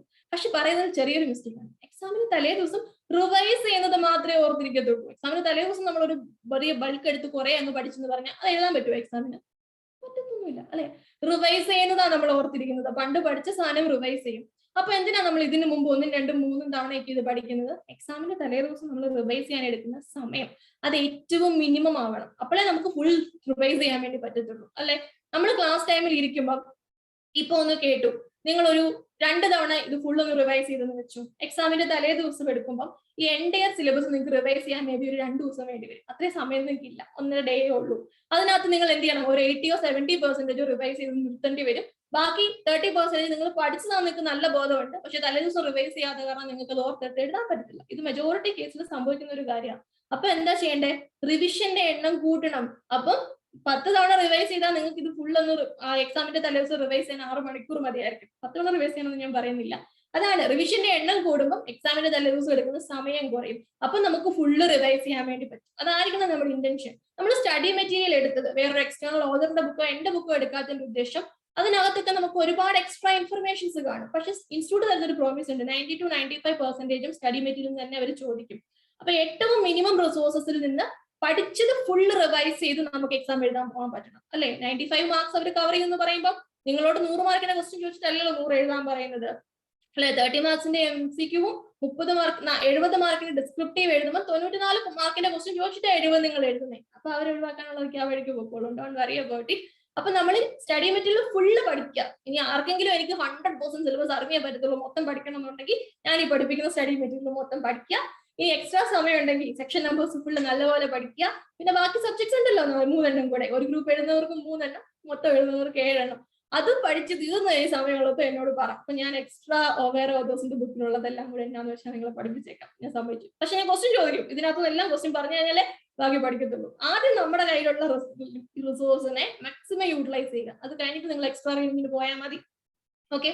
അപ്പൊ നമ്മൾ പറഞ്ഞുകൊണ്ടിരുന്നത് നോട്ട് എഴുതുന്ന കാര്യമല്ലേ, റിവൈസ് ചെയ്യുന്ന കാര്യം. ഓക്കെ, അതിന് കൂട്ടൊരു കാര്യം പറയാനുള്ളത്, ഈ 10-15 തവണ റിവൈസ് ചെയ്തുകൊണ്ടിരുന്ന മിസ് ഞങ്ങൾക്ക് ലോ മാത്രം പഠിച്ചാൽ മതിയോ, വേറെ സബ്ജക്റ്റുകൾ പഠിക്കണ്ടേ എന്നൊരു ചോദ്യം മനസ്സിൽ വന്നു കാണും. സബ്ജക്റ്റുകൾ പഠിക്കണം. അതായത് അതിന്റെ കൂടുതൽ കാര്യം പറയാനുള്ളത്, ഈ എത്തവണ നവംബറിൽ എക്സാം എഴുതാൻ പോകുന്നവര് ഒബിയസ്ലി നിങ്ങൾ ഒരു ഗ്രൂപ്പ് ആണെങ്കിൽ അങ്ങനെ, 2 ഗ്രൂപ്പ് ആണെങ്കിൽ അങ്ങനെ, ഈ ഒരു ക്ലാസ് അടുത്ത എക്സാം എഴുതുന്നവർക്കും യൂസ് ചെയ്യാം. അപ്ഡേഷൻസ് അമെന്റ്മെന്റ്സ് വരുന്നത് നമ്മൾ എക്സ്ട്രാ ക്ലാസ് ആയിട്ട് തരും. ബിക്കോസ് അടുത്ത എക്സാം എഴുതുമ്പോൾ നിങ്ങൾ സിംഗിൾ ഗ്രൂപ്പാണ് എഴുതാൻ ഉദ്ദേശിക്കുന്നെങ്കിൽ അടുത്ത ബാച്ചിന്റെ കൂടെ ക്ലാസ്സിൽ കയറിയാൽ മതി. 2 ഗ്രൂപ്പ് ഒന്നിച്ച് എഴുതാനാണ് ഉദ്ദേശിക്കുന്നെങ്കിൽ അടുത്ത എക്സാമിന്, നവംബറിലല്ല മെയ് എക്സാമിന് 2 ഗ്രൂപ്പ് ആണെങ്കിൽ 4 സബ്ജക്ട് നിങ്ങൾ നവംബർ ബാച്ചിന്റെ കൂടെ തീർത്ത് വെക്കുക, 4 സബ്ജക്ട് മെയ് ബാച്ചിന്റെ കൂടെ തീർത്ത് വെക്കുക. അങ്ങനെ ഒരു പാറ്റേണിൽ വേണം നിങ്ങൾ. അല്ലെങ്കിൽ അവസാനം പോയി ഫുൾ ഇരുന്ന് മൊത്തം ഒറ്റയ്ക്ക് ക്ലാസ് അറ്റൻഡ് ചെയ്തിട്ട് 7 സബ്ജക്റ്റും കൂടെ പ്രസന്റ് ചെയ്യാൻ വിചാരിക്കരുത് കേട്ടോ. സോ ജസ്റ്റ് അതൊന്ന് പറഞ്ഞതേ ഉള്ളൂ. ആരെങ്കിലും അങ്ങനെ അതിനെക്കുറിച്ചൊന്നും ചിന്തിക്കാത്ത കുട്ടികൾ കാണും, അവർക്ക് വേണ്ടി ഒന്ന് പറഞ്ഞതേ ഉള്ളൂ. സോ റിവിഷൻ, ഈ ഒരു പറഞ്ഞ 4-5 തവണയുള്ള റിവിഷൻസ്, അത് നിങ്ങളുടെ വേറെ ഒരു സബ്ജക്റ്റിന്റെ സമയവും ഞാൻ എടുക്കത്തില്ല. എനിക്ക് നിങ്ങൾ തരുന്ന മൺഡേ ടു ഫ്രൈഡേ ഉള്ള 3 hours, അതിന്റെ കൂടെ നിങ്ങൾ നോട്ട്സ് കംപ്ലീറ്റ് ചെയ്യാനോ നോട്ട്ബുക്ക് ഒന്നും കൂടെ വായിച്ചു നോക്കാനോ എടുക്കുന്ന ഒരു 1/4-3 മണിക്കൂർ ഒരു ദിവസം. ലേറ്റ് ആയിട്ട് കിടക്കുന്നവരാണെങ്കിൽ അന്ന് നൈറ്റ് തന്നെ, ഏർലി ബേർഡ്സ് ആണെങ്കിൽ രാവിലെ എഴുന്നേറ്റ് ഒരു 3/4 മണിക്കൂർ 1 മണിക്കൂർ മാക്സിമം, അത്രയും സമയം എനിക്ക് തന്നാൽ മതി. പിന്നെ നിങ്ങൾ വീക്കെൻഡിൽ സാറ്റർഡേ സൺഡേ ഉണ്ടല്ലോ, അതിൽ മാക്സിമം ഒരു 1.5 മണിക്കൂർ, അതിൽ കൂടുതൽ നിങ്ങൾ ലോയ്ക്ക് വേണ്ടി മാറ്റി വെക്കുക വേണ്ട. ഈ പറഞ്ഞ number of times of revisions എല്ലാം നമ്മുടെ ക്ലാസ്സിൽ തന്നെ തീർക്കും. ഞാൻ തന്നെ നിങ്ങളെ കൊണ്ട് റിവൈസ് ചെയ്യും. ഒറ്റ ഡിമാൻഡേ ഉള്ളൂ, ഞാൻ ചോദിക്കുമ്പോൾ ആൻസർ പറയണം. മാക്സിമം അൺമ്യൂട്ട് ചെയ്തിട്ട് അറ്റ്ലീസ്റ്റ് എനിക്കൊരു ഫീൽ കിട്ടണമല്ലോ നിങ്ങൾ പഠിക്കുന്നുണ്ട്, നിങ്ങൾ പറയുന്നുണ്ട്, അതിനുവേണ്ടിയെങ്കിലും അൺമ്യൂട്ട് ചെയ്തൊന്ന് പറഞ്ഞ് എന്റെ കൂടെ നിന്നാൽ മതി. Minimum 50 marks. അതാണ് നമ്മുടെ എപ്പോഴത്തെ എയിം. ഇതുവരെ അതിന് വലിയ പ്രശ്നമൊന്നും വന്നിട്ടില്ല, പഠിപ്പിച്ചു വിട്ട കുട്ടികൾക്ക് എല്ലാം തന്നെയുണ്ട്. അപ്പൊ ഈ ബാച്ചിന് അതിന് കോംപ്രമൈസ് ഒന്നുമില്ല. Minimum 50 marks. 60-70 മേലോട്ട് പോകുന്ന കാര്യങ്ങൾ ഡിപ്പെൻസ് ഓൺ യുവർ എഫേർട്ടിൽ ഇരിക്കും. ഞാൻ പറയുന്നത് ഫുള്ള് ഫോളോ ചെയ്താൽ ഒബ്വിയസ്ലി നിങ്ങൾക്ക് നല്ല മാർക്സ് തന്നെ കിട്ടും. അപ്പം വേറെ സബ്ജക്റ്റിന്റെ സമയങ്ങളൊന്നും ഞാൻ എടുക്കുന്നില്ല. ലോയ്ക്ക് നിങ്ങൾക്ക് എടുക്കാൻ പറ്റുന്ന സമയം ഏറ്റവും മിനിമം ആക്കി ഞാൻ തരാം. അത്രയും ടൈമും കൂടെ നിങ്ങൾ ബാക്കി സബ്ജക്ട് സ്പെൻഡ് ചെയ്തു. ബിക്കോസ് നമുക്ക് ലോ അല്ല പാസ് ആവേണ്ടത്, നമുക്ക് ഗ്രൂപ്പാ പാസ് ആവേണ്ടത്. അതിനുവേണ്ടിയാണ് മിനിമൈസ് ചെയ്യാൻ, റിവിഷന്റെ സമയം മിനിമൈസ് ചെയ്യാൻ വേണ്ടി നോട്ട്സ് ഈ ഒരു പാറ്റേണിൽ എഴുതാൻ പറയുന്നതും എന്റെ കൂടെ റിവൈസ് ചെയ്യാൻ പറയുന്നത്. ഇന്റൻഷൻ മനസ്സിലായെന്ന് വിചാരിക്കുന്നു. സോ ഇത് എഴുതിയല്ലോ. ഇതുപോലെ ഫിനാൻഷ്യൽ സ്റ്റേറ്റ്മെന്റ്സിന്റെ ഈ ഒരു പാറ്റേണിലാണ് നമ്മൾ ഫുൾ അങ്ങോട്ടുള്ള പ്രൊവിഷൻസ് പഠിച്ചു കേട്ടോ. ഇനി നമുക്ക് അടുത്ത ഒരു ഇതും കൂടെ നോക്കാം. അതിന് മുമ്പ് നമുക്ക് ഇതിന്റെ ക്വസ്റ്റ്യൻ ചോദിക്കണ്ടേ? എന്തൊക്കെയാ ഫിനാൻഷ്യൽ സ്റ്റേറ്റ്മെന്റ്സ് ഒന്ന് പറഞ്ഞു. ഞാൻ അതിൽ പേജ് മാറ്റി, നോട്ട്ബുക്കെ നോക്കാതെ പറയുന്നതായിരിക്കും ബെറ്റർ കേട്ടോ. എന്തൊക്കെയാ financial statements as per companies act? Balance sheet, P&L, cash flow statement, change in equity. Change in equity. അതിനകത്ത് നമ്മൾ ക്യാഷ് ഫ്ലോ സ്റ്റേറ്റ്മെന്റ്സ് ആർക്കൊക്കെയോ വേണ്ടെന്ന് പറഞ്ഞു. ആർക്കൊക്കെയായിരുന്നു? ചെറിയ കുഞ്ഞു 1 person കമ്പനി ഉണ്ട്, സ്മോൾ കമ്പനി ഉണ്ട്, ഡോർമെന്റ് കമ്പനി ഉണ്ട്, ഗവൺമെന്റ് കമ്പനി ഉണ്ട്. പിന്നെ വേറെ ആരെങ്കിലും ഉണ്ടായിരുന്നു? ഒരു പുതുതായിട്ട് തുടങ്ങിയാലോ? സ്റ്റാർട്ടപ്പുകൾ. എക്സാക്ട്ലി. സ്റ്റാർട്ടപ്പ് എന്ന് പറയുമ്പോൾ ആരാ സ്റ്റാർട്ടപ്പിനെ സ്റ്റാർട്ടപ്പ് ആയിട്ട് റെക്കഗ്നൈസ് ചെയ്യേണ്ടത്? ഇച്ചിരി പാടാ അല്ലെ? 2-3 തവണ ഞാൻ ചോദിച്ചു കഴിയുമ്പോൾ അത് ഓർമ്മ വന്നോളും. പറയാതിരിക്കുന്നവർ പറയാൻ ശ്രമിക്കുമ്പോൾ അത് കിട്ടും കേട്ടോ. Department of industrial policy and promotion ആണ്, മിനിസ്ട്രി ഓഫ് കൊമേഴ്സ് ആൻഡ് ഇൻഡസ്ട്രിയുടെ അണ്ടറിലാണ് വരുന്നത്. നമ്മൾ ഇടയ്ക്കിടയ്ക്ക് ഈ ചോദ്യം ഞാൻ ചോദിച്ചുകൊണ്ടേയിരിക്കും. പിന്നെ ഈ പറയുന്ന സ്റ്റാർട്ടപ്പുകൾ അല്ലെങ്കിൽ ഈ സ്റ്റാർട്ടപ്പ് തന്നെയല്ല കേട്ടോ, എല്ലാ private company, OPC, small company എല്ലാം പ്രൈവറ്റ് കമ്പനികളാണ്. ഈ പ്രൈവറ്റ് കമ്പനികൾക്ക് ഈ പറയുന്ന റിലാക്സേഷൻസ് കിട്ടണം എന്നുണ്ടെങ്കിൽ അവർ എന്ത് ചെയ്തിട്ടുണ്ടാവണം? ഡീഫോൾട്ട്സ് ഉണ്ടാവാൻ പാടില്ല. എന്തിനൊക്കെ ഡീഫോൾട്ട്സ് ഉണ്ടാവാൻ പാടില്ല പറഞ്ഞു? ഫിനാൻഷ്യൽ സ്റ്റേറ്റ്മെന്റ്സും ആനുവൽ റിട്ടേണും കറക്റ്റ് ആയിട്ട് കഴിഞ്ഞു. Financial statements as per section 137, annual return under section 92. ഈ 2 കാര്യങ്ങൾക്ക് ഡീഫോൾട്ട്സ് ഉണ്ടാവാൻ വേണ്ടി പാടില്ല. എന്നോട് പറയാത്തവര് അറ്റ്ലീസ്റ്റ് മ്യൂട്ട് ഇട്ടിട്ടാണെങ്കിൽ പോലും സൗണ്ടിൽ അത് പറയുക, ഫോർ യുവർ സേക്ക്. ബിക്കോസ് ഇങ്ങനെ നിങ്ങൾ ചുമ്മാ ഇങ്ങനെ ഇൻഫർമേഷൻ റിസീവ് ചെയ്തുകൊണ്ടിരുന്നാൽ അത് നിങ്ങളുടെ ബ്രെയിൻ സ്റ്റോർ ആവത്തൊന്നുമില്ല. അതങ്ങനെ ഇരിക്കും, കുറച്ച് കഴിയുമ്പോൾ അങ്ങ് പോകും, അത്രേ ഉള്ളൂ അല്ലെ. ആ ഇൻഫർമേഷനെ ഒന്ന് പ്രോസസ് ചെയ്യുന്ന എപ്പോഴാണ്? നിങ്ങൾക്ക് അതിനെ കൊണ്ടൊരു ആവശ്യം ഉണ്ടാകുമ്പോൾ. എപ്പോഴാണ് നിങ്ങൾക്ക് അതിനെ കുറിച്ച് ആവശ്യം ഉണ്ടാവുക? നിങ്ങൾ അതിനെ ഒരു ഔട്ട്പുട്ട് ആയിട്ട് ഇങ്ങോട്ട് തരാൻ വേണ്ടി നോക്കുമ്പോൾ അല്ലെ. ഏത് രീതിയിലാണ് ഇൻഫർമേഷൻ ഔട്ട്പുട്ട് ആവുക? ഒന്നെങ്കിൽ എഴുതണം അല്ലെങ്കിൽ പറയണം. ഈ 2 രീതിയിലല്ലേ നമ്മുടെ ഉള്ളിലുള്ള ഇൻഫർമേഷൻ ഔട്ട്പുട്ട് ആകാൻ പറ്റത്തുള്ളൂ. സോ അത് ഔട്ട്പുട്ട് ആക്കാനുള്ള ഒരു ഇന്റൻഷൻ, ഒരു ശ്രമം നിങ്ങളുടെ ഭാഗത്തു നിന്ന് നടക്കുമ്പോഴാണ് ഈ റിസീവ് ചെയ്ത ഇൻഫർമേഷനെ ബ്രെയിൻ ഒന്ന് പ്രോസസ് ചെയ്യുന്നത്. അന്നേരമാണ് ബ്രെയിൻ അതിനെ സ്റ്റോർ ചെയ്യാനുള്ള ഇൻഫർമേഷൻ ആണോ, ഒരു അരമണിക്കൂർ മറന്നു കളയാനുള്ള ഇൻഫർമേഷൻ ആണോ, ഏത് കാറ്റഗറിയിൽ പെടുത്തണം എന്ന് തീരുമാനിക്കുന്നത്. സോ നിങ്ങളുടെ ബ്രെയിൻ ശരിക്കും ഒരു മെമ്മറി കാർഡ് പോലൊക്കെ വർക്ക് ചെയ്യും. കുറച്ച് ടിപ്സ് ഒക്കെ ഉണ്ട്, പിന്നെ പറഞ്ഞുതരാം. അപ്പം അത് ചെയ്യണമെന്നുണ്ടെങ്കിൽ ഇന്റൻഷനലി സൗണ്ടിൽ മ്യൂട്ട് ചെയ്തിട്ടോ അൺമ്യൂട്ട് ചെയ്തോ. എന്നോടിപ്പം അൺമ്യൂട്ട് ചെയ്ത് പറയുന്നവരാരും ഇത് കേട്ടിട്ട് മ്യൂട്ട് ചെയ്തിട്ട് പറയണ്ട. ആരെങ്കിലും എന്നോട് പറയണം. നിങ്ങൾ മൊത്തത്തിൽ ഒന്നിച്ച് പറഞ്ഞാലും എനിക്ക് സന്തോഷം തന്നെയാണ്. അറ്റ്ലീസ്റ്റ് ഫോർ യുവർ സേക്ക് മ്യൂട്ടിൽ ഇട്ടിട്ടാണെങ്കിൽ പോലും ലൗഡ്ലി ആൻസർ പറയാൻ വേണ്ടി ശ്രമിക്കുക. മനസ്സിലറിയാം എന്ന് പറഞ്ഞ് മിണ്ടാതിരിക്കല്ല. പറഞ്ഞു ഇച്ചിരി സൗണ്ട് വെളി വന്നെന്ന് പറഞ്ഞ എന്താ, നിങ്ങളുടെ സൗണ്ട് നിങ്ങളൊന്ന് കേൾക്കും. അതിൽ കൂടുതലൊന്നും സംഭവിക്കാനില്ലല്ലോ. കേട്ടോട്ടെ, നല്ല കാര്യം അല്ലേ. അതൊരു നെക്സ്റ്റ് ലെവൽ ഓഫ് റിവിഷനിലേക്ക് അത് പോകുന്നത്. അതുകൊണ്ടാണ്. ഇനി ഫിനാൻഷ്യൽ ഇയർ, ഒരു മിനിറ്റ് സൂം ചെയ്യാം.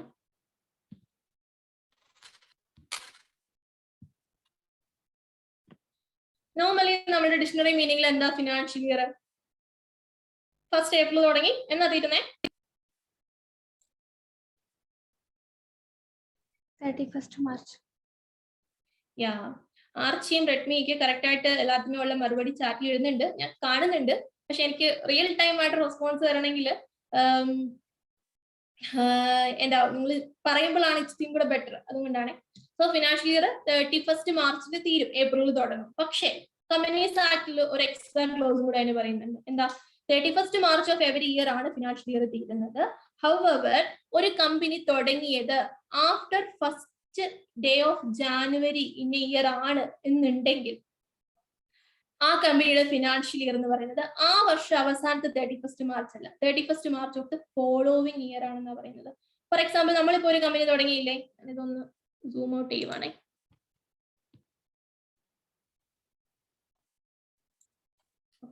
നമ്മളിപ്പോ തുടങ്ങിയ കമ്പനിയുടെ പേരെന്നായിരുന്നു? ഐ തിങ്ക് AAS എന്നാണ് തോന്നുന്നല്ലേ, മറന്നുപോയി. AAS ലിമിറ്റഡ് എന്ന് പറയുന്ന ഒരു കമ്പനി നമ്മൾ തുടങ്ങി. പബ്ലിക് കമ്പനി ആയിരുന്നു. ഈ കമ്പനി തുടങ്ങിയത് തിങ്ക് ഒരു 2008-2000 വിചാരിക്കാം. അങ്ങനെയാണെങ്കിൽ ഇതിന്റെ ആദ്യത്തെ ഫിനാൻഷ്യൽ ഇയർ അവസാനിക്കുന്ന എപ്പോഴായിരിക്കും? ഞാൻ ഈ ചോദ്യം ചോദിക്കുമ്പോൾ നിങ്ങൾ ഇനീഷ്യലി പറയുന്നുണ്ടെങ്കിലും ഇല്ലെങ്കിലും ഫോർ യുവർ സേക്ക് നിങ്ങൾ എല്ലാം ഒന്നും എന്നോട് പറയുന്നില്ല, എനിക്കറിയാം നിങ്ങൾ പറയത്തില്ല, എന്നാൽ പോലും മനസ്സിൽ ഇപ്പൊ ഞാൻ ആ ചോദ്യം ചോദിച്ചിട്ട് ചെറിയ പോസ് ഇട്ടില്ലേ, ആ സമയത്ത് ഞാൻ പറയുന്നതിന് മുമ്പ് 31 മാർച്ച് 2001 ആണെന്നുള്ള കാര്യം ഒന്ന് പറയുക, ലൗഡ്ലി ഒന്ന് പറയുക. അതിന് അതിൻ്റെതായ ഉദ്ദേശങ്ങളുണ്ട്, അതിൻ്റെതായ ബെനിഫിറ്റുകളുണ്ട്, നഷ്ടമൊന്നും വരാനില്ലല്ലോ, ലാഭം മാത്രമേ ഉള്ളൂ. അത് ഞാൻ പിന്നെ അടുത്ത സെക്ഷനിൽ വല്ലതും ഡിസ്കസ് ചെയ്യാനെ കുറിച്ച്. എനിവേ 31/03/2001 ആണ് ഇതിൽ എൻഡ് ചെയ്യുന്നത്. ഇത് നോർമലി നമുക്കറിയാം. പക്ഷെ കമ്പനീസ് ആക്ട് പറഞ്ഞിരിക്കുന്നു ഇൻ കേസ് ജനുവരിക്ക് ശേഷമാണെങ്കിൽ ദാറ്റ് മീൻസ് 15/01/2001 നിങ്ങളുടെ കമ്പനി സ്റ്റാർട്ട് ചെയ്യുന്നത് എന്നുണ്ടെങ്കിൽ നിങ്ങളുടെ ഫിനാൻഷ്യൽ ഇയർ ഈ പറയുന്ന 31/03/2001 നിങ്ങൾ ആക്കണ്ട. നിങ്ങൾക്ക് 31/03/2002 വരെ financial, that is maximum 15 months വരെ ആദ്യത്തെ ഫിനാൻഷ്യൽ ഇയർ പോവാം. ഫസ്റ്റിന് ശേഷം ആണെങ്കിൽ ഫോളോവിങ് ഇയറിലെ 31 മാർച്ച് ആയിരിക്കും ഫിനാൻഷ്യൽ ഇയർ എൻഡ് ആയിട്ട് പരിഗണിക്കാം. അതിനകത്ത് ഒരു എക്സ്ട്രാ ക്ലോസസും കൂടെ പറഞ്ഞിട്ടുണ്ട്. എന്താ? പ്രൊവൈഡഡ് ദാറ്റ് കമ്പനി ഒരു, ഞാനത് വായിക്കുന്നില്ല, നിങ്ങൾക്ക് നിങ്ങളുടെ സ്റ്റഡി മെറ്റീരിയൽ വായിക്കാം. സ്റ്റഡി മെറ്റീരിയൽ ഉള്ളവർക്ക് ഇതുപോലെ ഹൈലൈറ്റ് ചെയ്ത് സ്റ്റഡി മെറ്റീരിയൽ റിയൽ ടൈമിൽ പോകണ്ട. കുറച്ചുപേര് എക്സിറ്റ് ആയിക്കൊണ്ടിരിക്കുന്നുണ്ട്. ഓക്കെ, അപ്പൊ സ്റ്റഡി മെറ്റീരിയൽ ഉള്ളവര് സ്റ്റഡി മെറ്റീരിയൽ കൂടെ ഉണ്ടെങ്കിൽ ജസ്റ്റ് അണ്ടർലൈൻ ചെയ്ത് പോവുക. പക്ഷെ നോട്ട് എഴുതാതിരിക്കാൻ അതൊരു കാരണം ആവരുത്. നോട്ടിൽ ഈ പറയുന്ന കാര്യങ്ങളെല്ലാം ഉണ്ടായിരിക്കണം. നോട്ട്സ് ഞാൻ ഫുൾ ഇങ്ങനെ എഴുതി കാണിക്കാത്തത് എക്സാമിന് നിങ്ങളെ ആരും എഴുതി കാണിക്കത്തില്ല. നിങ്ങൾ നിങ്ങളുടെ ഓൺ വേർഡ്സിൽ പ്രസന്റ് ചെയ്യണം. അറ്റ്ലീസ്റ്റ് നോട്ട്സ് എങ്കിലും നിങ്ങളുടെ ആ ഒരു കംഫോർട്ട് സോണിൽ ഇരിക്കുമ്പോൾ ഓൺ വേർഡ്സിലും സ്വന്തമായിട്ട് മനസ്സിലാവുന്ന രീതിയിൽ എഴുതിയാൽ മാത്രമേ നിങ്ങൾക്ക് എക്സാമിന് എഴുതാൻ പറ്റത്തുള്ളൂ. നിങ്ങൾ ആ കംഫോർട്ട് സോണിൽ കോപ്പി ചെയ്ത് ഇരുന്നാൽ എക്സാമിന്റെ സമയത്ത് നിങ്ങൾക്ക് അതിൻ്റെതായ ബുദ്ധിമുട്ടുണ്ടാവും. എക്സാമിന് 2 ദിവസം മുമ്പ് ഞാൻ എഴുതി പ്രാക്ടീസ് ചെയ്തോന്ന് പറഞ്ഞാൽ ഇറ്റ്സ് ഇമ്പോസിബിൾ, നടക്കത്തില്ല. അതുകൊണ്ടാണ് നോട്ട് എഴുതാൻ വേണ്ടി പറയുന്നത്. സോ ഫിനാൻഷ്യൽ ഇയർ ഇന്നതാണെന്ന് പറഞ്ഞു. ഇനി അതിനൊരു എക്സ്ട്രാ പ്രൊവിഷൻ പറയുന്നത് എന്താ? ഒരു body corporates which is A holding company, subsidiary company or company incorporated outside India, അല്ലെ, ആ കമ്പനിയുടെ ഒരു വിദേശത്തുള്ള ഒരു ഫോറിൻ കമ്പനിയുടെ ഹോൾഡിംഗ് കമ്പനിയോ സബ്സിഡറി കമ്പനിയോ ഒക്കെയാണ് നിങ്ങളുടെ കമ്പനി എന്നുണ്ടെങ്കിൽ ആ ഹോൾഡിംഗ് കമ്പനിക്ക് ഇവിടെ ഒരു പ്രശ്നമുണ്ട്. കാരണം നമ്മൾ ഹോൾഡിംഗ് സബ്സിഡറി എന്താണെന്നൊന്നും പഠിച്ചിട്ടില്ല. Okay, holding company subsidiary company എന്ന് പറയുമ്പോൾ നിങ്ങളെ കൺട്രോൾ ചെയ്യുന്ന വേറൊരു കമ്പനി ഇങ്ങനെ വിചാരിച്ചാൽ മതി. നമ്മൾ അടുത്തത് പഠിക്കാൻ പോകുന്നത് ഈ ഒരു ഡിവിഷൻ ആണ്, ഹോൾഡിംഗ് സബ്സിഡറിയുടെ ഡീറ്റെയിൽ ആണ്. എന്നാലും നിങ്ങൾ ഫൗണ്ടേഷൻ ലെവലിൽ പഠിച്ചൊരു ലെവൽ നോളജ് നിങ്ങൾക്ക് ഉണ്ടാവും എന്ന് എനിക്കറിയാം. അറ്റ്ലീസ്റ്റ് ബികോമിൽ നിങ്ങൾ പഠിച്ചിട്ടുണ്ടാവും. നമ്മൾ പഠിക്കും ഇൻ ഡീറ്റെയിൽ ഇതൊക്കെ എന്താണെന്ന് നമ്മൾ കറക്റ്റ് പഠിക്കുന്നുണ്ട്. പക്ഷെ ജസ്റ്റ് ഇപ്പൊ ഒന്ന് കേട്ടിരിക്കാം. ഈ ഒരു സെക്ഷൻ നമുക്ക് പിന്നീട് ഒന്നും കൂടെ വന്ന് റിവൈസ് ചെയ്യണ്ടല്ലോ. നിങ്ങൾ ജസ്റ്റ് ആ നോട്ട്സിൽ ഒന്ന് എഴുതി വെച്ചിട്ട് അടുത്ത സെക്ഷൻ പഠിച്ചു കഴിയുമ്പോൾ നിങ്ങൾക്ക് ഇത് എന്താണെന്ന് മനസ്സിലാവും, ഞാൻ ഗ്യാരണ്ടി. സോ വേറൊരു കമ്പനിയുടെ അടിയിൽ വരുന്ന ഒരു സബ്സിഡറി കമ്പനി ആയിട്ടാണ് നമ്മൾ നിൽക്കുന്നത് വിചാരിക്കുക. ആ വിദേശത്തുള്ള കമ്പനിയുടെ ഫിനാൻഷ്യൽ ഇയർ ജനുവരി തൊട്ട് ഡിസംബർ ആണ്. ഓക്കെ, നമുക്ക് കുഴപ്പമില്ല. നമ്മുടെ ഫിനാൻഷ്യൽ ഇയർ ഏപ്രിൽ 1 തൊട്ട് മാർച്ച് 31 വരെയാണ്. അതിന് അവർക്കും കുഴപ്പമില്ല. പക്ഷേ കൺസോളിഡേറ്റഡ് ഫിനാൻഷ്യൽ സ്റ്റേറ്റ്മെന്റ്സ് എന്ന് പറഞ്ഞൊരു സ്റ്റേറ്റ്മെന്റ് ഉണ്ട്. അതായത് ഗ്രൂപ്പ് കമ്പനികളുടെ മൊത്തം. ഇപ്പൊ ടാറ്റ ആണെങ്കിൽ ടാറ്റ മെയിൻ കമ്പനി ഉണ്ട്, ടാറ്റ സ്റ്റീൽ ഉണ്ട്, ടാറ്റ അയൺ മോട്ടോഴ്സ് ഉണ്ട്, അല്ലെ, അങ്ങനെ കുറെ ഗ്രൂപ്പ് കമ്പനികളുണ്ട്. ഇവരുടെ എല്ലാം ബാലൻസ് ഷീറ്റും P&L അക്കൗണ്ടും കൺസോളിഡേറ്റഡ് ഉണ്ടാക്കും. നിങ്ങൾ അക്കൗണ്ട്സിലേക്ക് അത് പഠിക്കും. കൺസോളിഡേഷൻ എന്ന് പറയുമ്പോൾ അസറ്റ് എല്ലാം കൂടെ കൂട്ടി മൊത്തം എത്ര അസറ്റ് ഉണ്ട് ഗ്രൂപ്പിന്, ലൈബിലിറ്റി എല്ലാം കൂടെ കൂട്ടും, മൊത്തം എത്ര ലൈബിലിറ്റി ഉണ്ട്, എത്ര പ്രോഫിറ്റ്, അങ്ങനെ പറഞ്ഞിട്ട് നമ്മൾ ഇങ്ങനെ ഒരു കൺസോളിഡേറ്റഡ് ഫിനാൻഷ്യൽ സ്റ്റേറ്റ്മെന്റ്സ് ഉണ്ടാക്കുമല്ലോ. അപ്പൊ നിങ്ങൾ ഓർത്ത് നോക്കിയോ, 1 ജനുവരി ടു ഡിസംബർ വരെ, 1 ഏപ്രിൽ തൊട്ട് മാർച്ച് വരെ. അപ്പൊ പോസിബിൾ ആയിരിക്കും? പറ്റത്തില്ല. അങ്ങനെ വരുന്ന കേസിൽ നിങ്ങളുടെ ഹോൾഡിംഗ് സബ്സിഡറി അസോസിയേറ്റഡ് കമ്പനീസിലല്ലോ ഇവരൊക്കെ ആരാണെന്ന് നമ്മൾ പഠിക്കും. ഡോൺ വൈ, ചേട്ടന്മാരെല്ലാം നമ്മൾ ഉടനെ തന്നെ കാണും. തൽക്കാലം അവർക്ക് വേണ്ട എന്നങ്ങ് വെച്ചേക്കാം. അങ്ങനെ ആരെങ്കിലും വിദേശത്തുള്ള ചേട്ടന്മാരാണെങ്കിൽ നമ്മുടെ ഗവൺമെന്റ് അവരെ റെസ്പെക്ട് ചെയ്യുന്നു. നിങ്ങൾ എന്ത് ചെയ്താൽ മതി? On an application made by that company to central ഗവൺമെന്റിന് ഒരു ആപ്ലിക്കേഷൻ കൊടുത്തിട്ട് പറയാ, എങ്ങളുടെ ചേട്ടൻ ഹോൾഡിംഗ് കമ്പനി അങ്ങനെ വിദേശത്താണ്, അപ്പൊ ചേട്ടൻ അവിടെ ഫിനാൻഷ്യൽ ഇയർ അതാണ്, ഞങ്ങളും അത് ഫോളോ ചെയ്തോട്ടെ for the convenience of making consolidated financial സ്റ്റേറ്റ്മെന്റ്സിനൊക്കെ വേണ്ടിയാണ്. അങ്ങനെ ചോദിച്ചാൽ മേ അലൗ, അല്ലെങ്കിൽ അത് അലൗ ചെയ്യാനുള്ള ചാൻസസ് ഉണ്ട്. You can ask. അങ്ങനെ ഒരു പ്രൊവിഷൻസും കൊണ്ട് ഇതിനകത്ത് പറയുന്നുണ്ട്. ഇനി നമ്മൾ കുറച്ചു മുമ്പേ പറഞ്ഞില്ലേ IFSC കമ്പനിയുടെ കാര്യം. നമ്മൾ പറഞ്ഞു അവരെ എന്തുകൊണ്ട് IFSC public company private company കേൾക്കുമ്പോൾ എന്താ ഓർക്കേണ്ടത്? ഗുജറാത്തിലെ ഗിഫ്റ്റ് സിറ്റിക്ക് ഓർത്തു, നല്ല കാര്യം തന്നെ. അവിടെ നമ്മൾ എന്താ ഇന്റർനാഷണൽ ഫിനാൻഷ്യൽ ഹബ് ആയിട്ട് ഡെവലപ്പ് ചെയ്തുകൊണ്ടിരിക്കുക. അപ്പൊ നമ്മൾ ഈ IFSC കമ്പനികളെ നല്ല രീതിയിൽ പ്രൊമോട്ട് ചെയ്യുന്നുണ്ട്. എന്തിനു വേണ്ടിയാ? നമുക്ക് ബിസിനസ് ചെയ്യാൻ വെളിയിൽ നിന്ന് വരുമാനം കിട്ടുന്നുണ്ട്. വെളിയിൽ നമുക്ക് ഷെയർ ക്യാപിറ്റലിലേക്ക് ഇഷ്യൂ ചെയ്ത് വെളിയിൽ നിന്ന് ഫണ്ട് റേസ് ചെയ്ത് നമുക്ക് ഇവിടെ ബിസിനസ് ചെയ്യാൻ ചാൻസസ് ഒക്കെ കിട്ടുന്നത് ഈ IFSC കമ്പനികളൊക്കെ ഉള്ളത് കൊണ്ടാണ്. ഈ ഡീറ്റെയിൽ അത് എന്താണെന്ന് നമുക്ക് പിന്നെ നോക്കാം. സോ IFSC കമ്പനികൾക്ക് റിലാക്സേഷൻസ് ഉണ്ട്. ഇവിടെ കൊടുത്തിരിക്കുന്ന റിലാക്സേഷൻസ് എന്താ?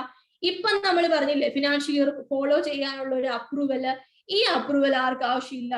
IFSC കമ്പനിക്ക് ട്രൈബ്യൂണലിന്റെ അപ്രൂവൽ വാങ്ങിക്കേണ്ട ആവശ്യമില്ല. അപ്രൂവൽ ഇല്ലാതെ തന്നെ അവർക്ക് അവരുടെ ഹോൾഡിംഗ് കമ്പനി, അവരുടെ ചേട്ടൻ വിദേശത്താണെങ്കിൽ ചേട്ടന്റെ ഫിനാൻഷ്യൽ ഇയർ തന്നെ ഫോളോ ചെയ്ത് പോകാം എന്നാണ് പറയുന്നത്. ഇത്രയും കാര്യങ്ങളാണ് നമ്മൾ ഫിനാൻഷ്യൽ ഇയറിനെ കുറിച്ച് പറയുന്നത്. ഇതിനകത്തൊന്നും പ്രത്യേകിച്ച് ക്വസ്റ്റ്യൻ ചോദിക്കാനൊന്നുമില്ല. ഓക്കെ, ഇനി ഇതിനകത്ത് ഡെഫിനേഷൻസിനകത്ത് ഞാൻ പറഞ്ഞു ഡിക്ഷണറി പോലെ 1 by 1 ആയിട്ട് നമ്മൾ ഇരുന്ന് പഠിക്കാൻ ഉദ്ദേശിക്കുന്നില്ല. നമ്മൾ ഓരോ ചാപ്റ്ററിൽ നിന്ന് എന്താണോ ആ ചാപ്റ്ററിന് റിലവന്റ് ആയിട്ടുള്ള ഡെഫിനിഷൻ, ആ ഡെഫിനിഷൻ മാത്രമായിരിക്കും പഠിക്കാം. ഇനി നമുക്ക് ബേസിക് ആയിട്ട് കമ്പനികളെ കുറിച്ച് ഈ ഒരു ഡെഫിനിഷൻ പറഞ്ഞു വരുന്ന സാധനം തന്നെ, പക്ഷെ കുറച്ച് ബേസിക് ഞാൻ ഈ പറഞ്ഞല്ലോ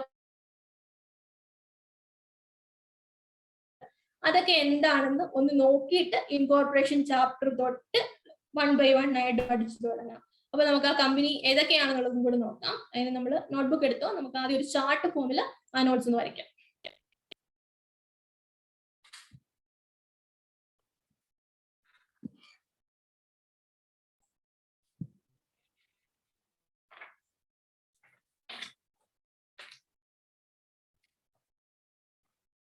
ഇത് എന്റെ കൂടെ ഒന്ന് വരച്ചു പോകുന്നു കേട്ടോ. ചാർട്ട് വരച്ചിട്ട് ഇതിനകത്ത് ഉള്ള ഓരോ കമ്പോണന്റിനെയും 1 by 1 ആയിട്ട് ഇൻ ഡീറ്റെയിൽ നമ്മൾ പഠിക്കും. ചാർട്ട് നമുക്ക് ഏതായാലും വരച്ചു തുടങ്ങാം. ടൈപ്പ് ഓഫ് കമ്പനീസ് ആണ് കേട്ടോ. നിങ്ങൾക്ക് അത്ര ക്ലിയർ അല്ലേ? വലുതാക്കണം. ഞാൻ എഴുതുന്നതിന് എന്തെങ്കിലും കാണാനോ ബുദ്ധിമുട്ടോ ക്ലാരിറ്റി കുറവോ എന്തെങ്കിലും പ്രശ്നം ഉണ്ടെങ്കിൽ എന്നോട് പറയണം കേട്ടോ. Type of companies. കമ്പനീനെ നമുക്ക് നിങ്ങളുടെ ഫൗണ്ടേഷന്റെ ടോപ്പിക് ആണ്, പക്ഷെ ബേസിക് തൊട്ട് നമ്മൾ എടുക്കുന്നു പറഞ്ഞല്ലോ, അതിന്റെ അതുകൊണ്ടാണ് എടുക്കുന്നത്. 4 കാര്യങ്ങളുടെ ബേസിസ് നമുക്ക് ഡിവൈഡ് ചെയ്യാം. ഒന്ന് ലയബിലിറ്റിയുടെ ബേസിസില്, മെമ്പേഴ്സിന്റെ എണ്ണത്തിന്റെ ബേസിസില്, കൺട്രോളിന്റെ ബേസിസില്, ക്യാപിറ്റലിന്റെ ബേസിസില്. ഇത് കൂടാതെ കുറച്ച് അതർ ഫോംസ് ഓഫ് കമ്പനികളുണ്ട്, അത് നമ്മൾ കവർ ചെയ്യും. ലയബിലിറ്റിയുടെ ബേസിസില് എങ്ങനെയാ കമ്പനികളെ ഡിവൈഡ് ചെയ്യുന്നത്? ആർക്കെങ്കിലും പറയാവോ? പഠിച്ച സംഭവം തന്നെയാണ്, ഓർക്കുന്നുണ്ടെങ്കിൽ പറഞ്ഞാൽ മതി. ലയബിലിറ്റിയുടെ ബേസിസിൽ എങ്ങനെയാ ഡിവിഷൻ വരുന്നത്?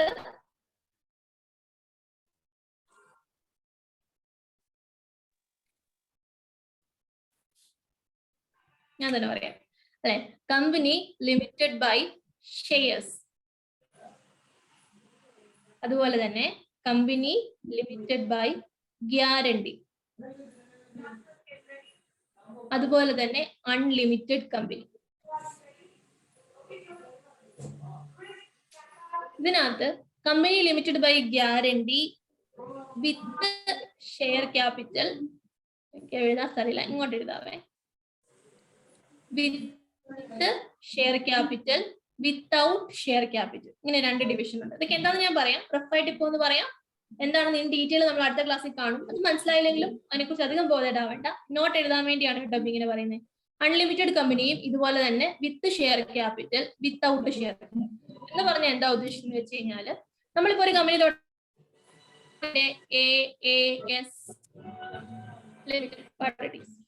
അങ്ങനെ ഒരു കമ്പനി തുടങ്ങി. ഇപ്പം 1000 crores ആയിരുന്നു നമ്മുടെ റിക്വയർമെന്റ്, ഐ തിങ്ക് സോ. അത്രയും ഫണ്ടായിരുന്നു നമുക്ക് ആവശ്യമുള്ളത്. ഈ ഫണ്ടിനെ 1000 crores ഇഷ്ടമുള്ളവർക്ക് വന്ന് വാങ്ങിച്ചു പോകാം എന്ന് പറഞ്ഞു. എന്റെ കണക്ഷൻ പിന്നെ അൺസ്റ്റേബിൾ ആയെന്ന് തോന്നുന്നു.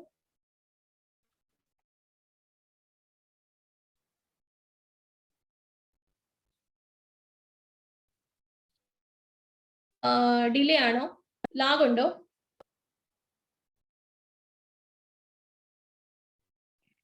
വോയിസ് ബ്രേക്ക് ആവുന്നുണ്ട്.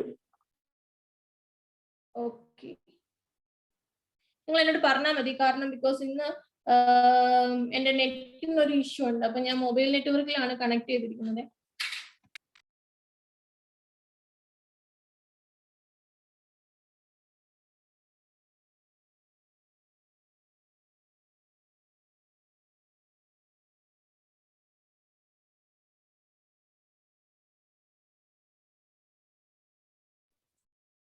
ഇപ്പൊ ഓക്കെ ആയി കാണും.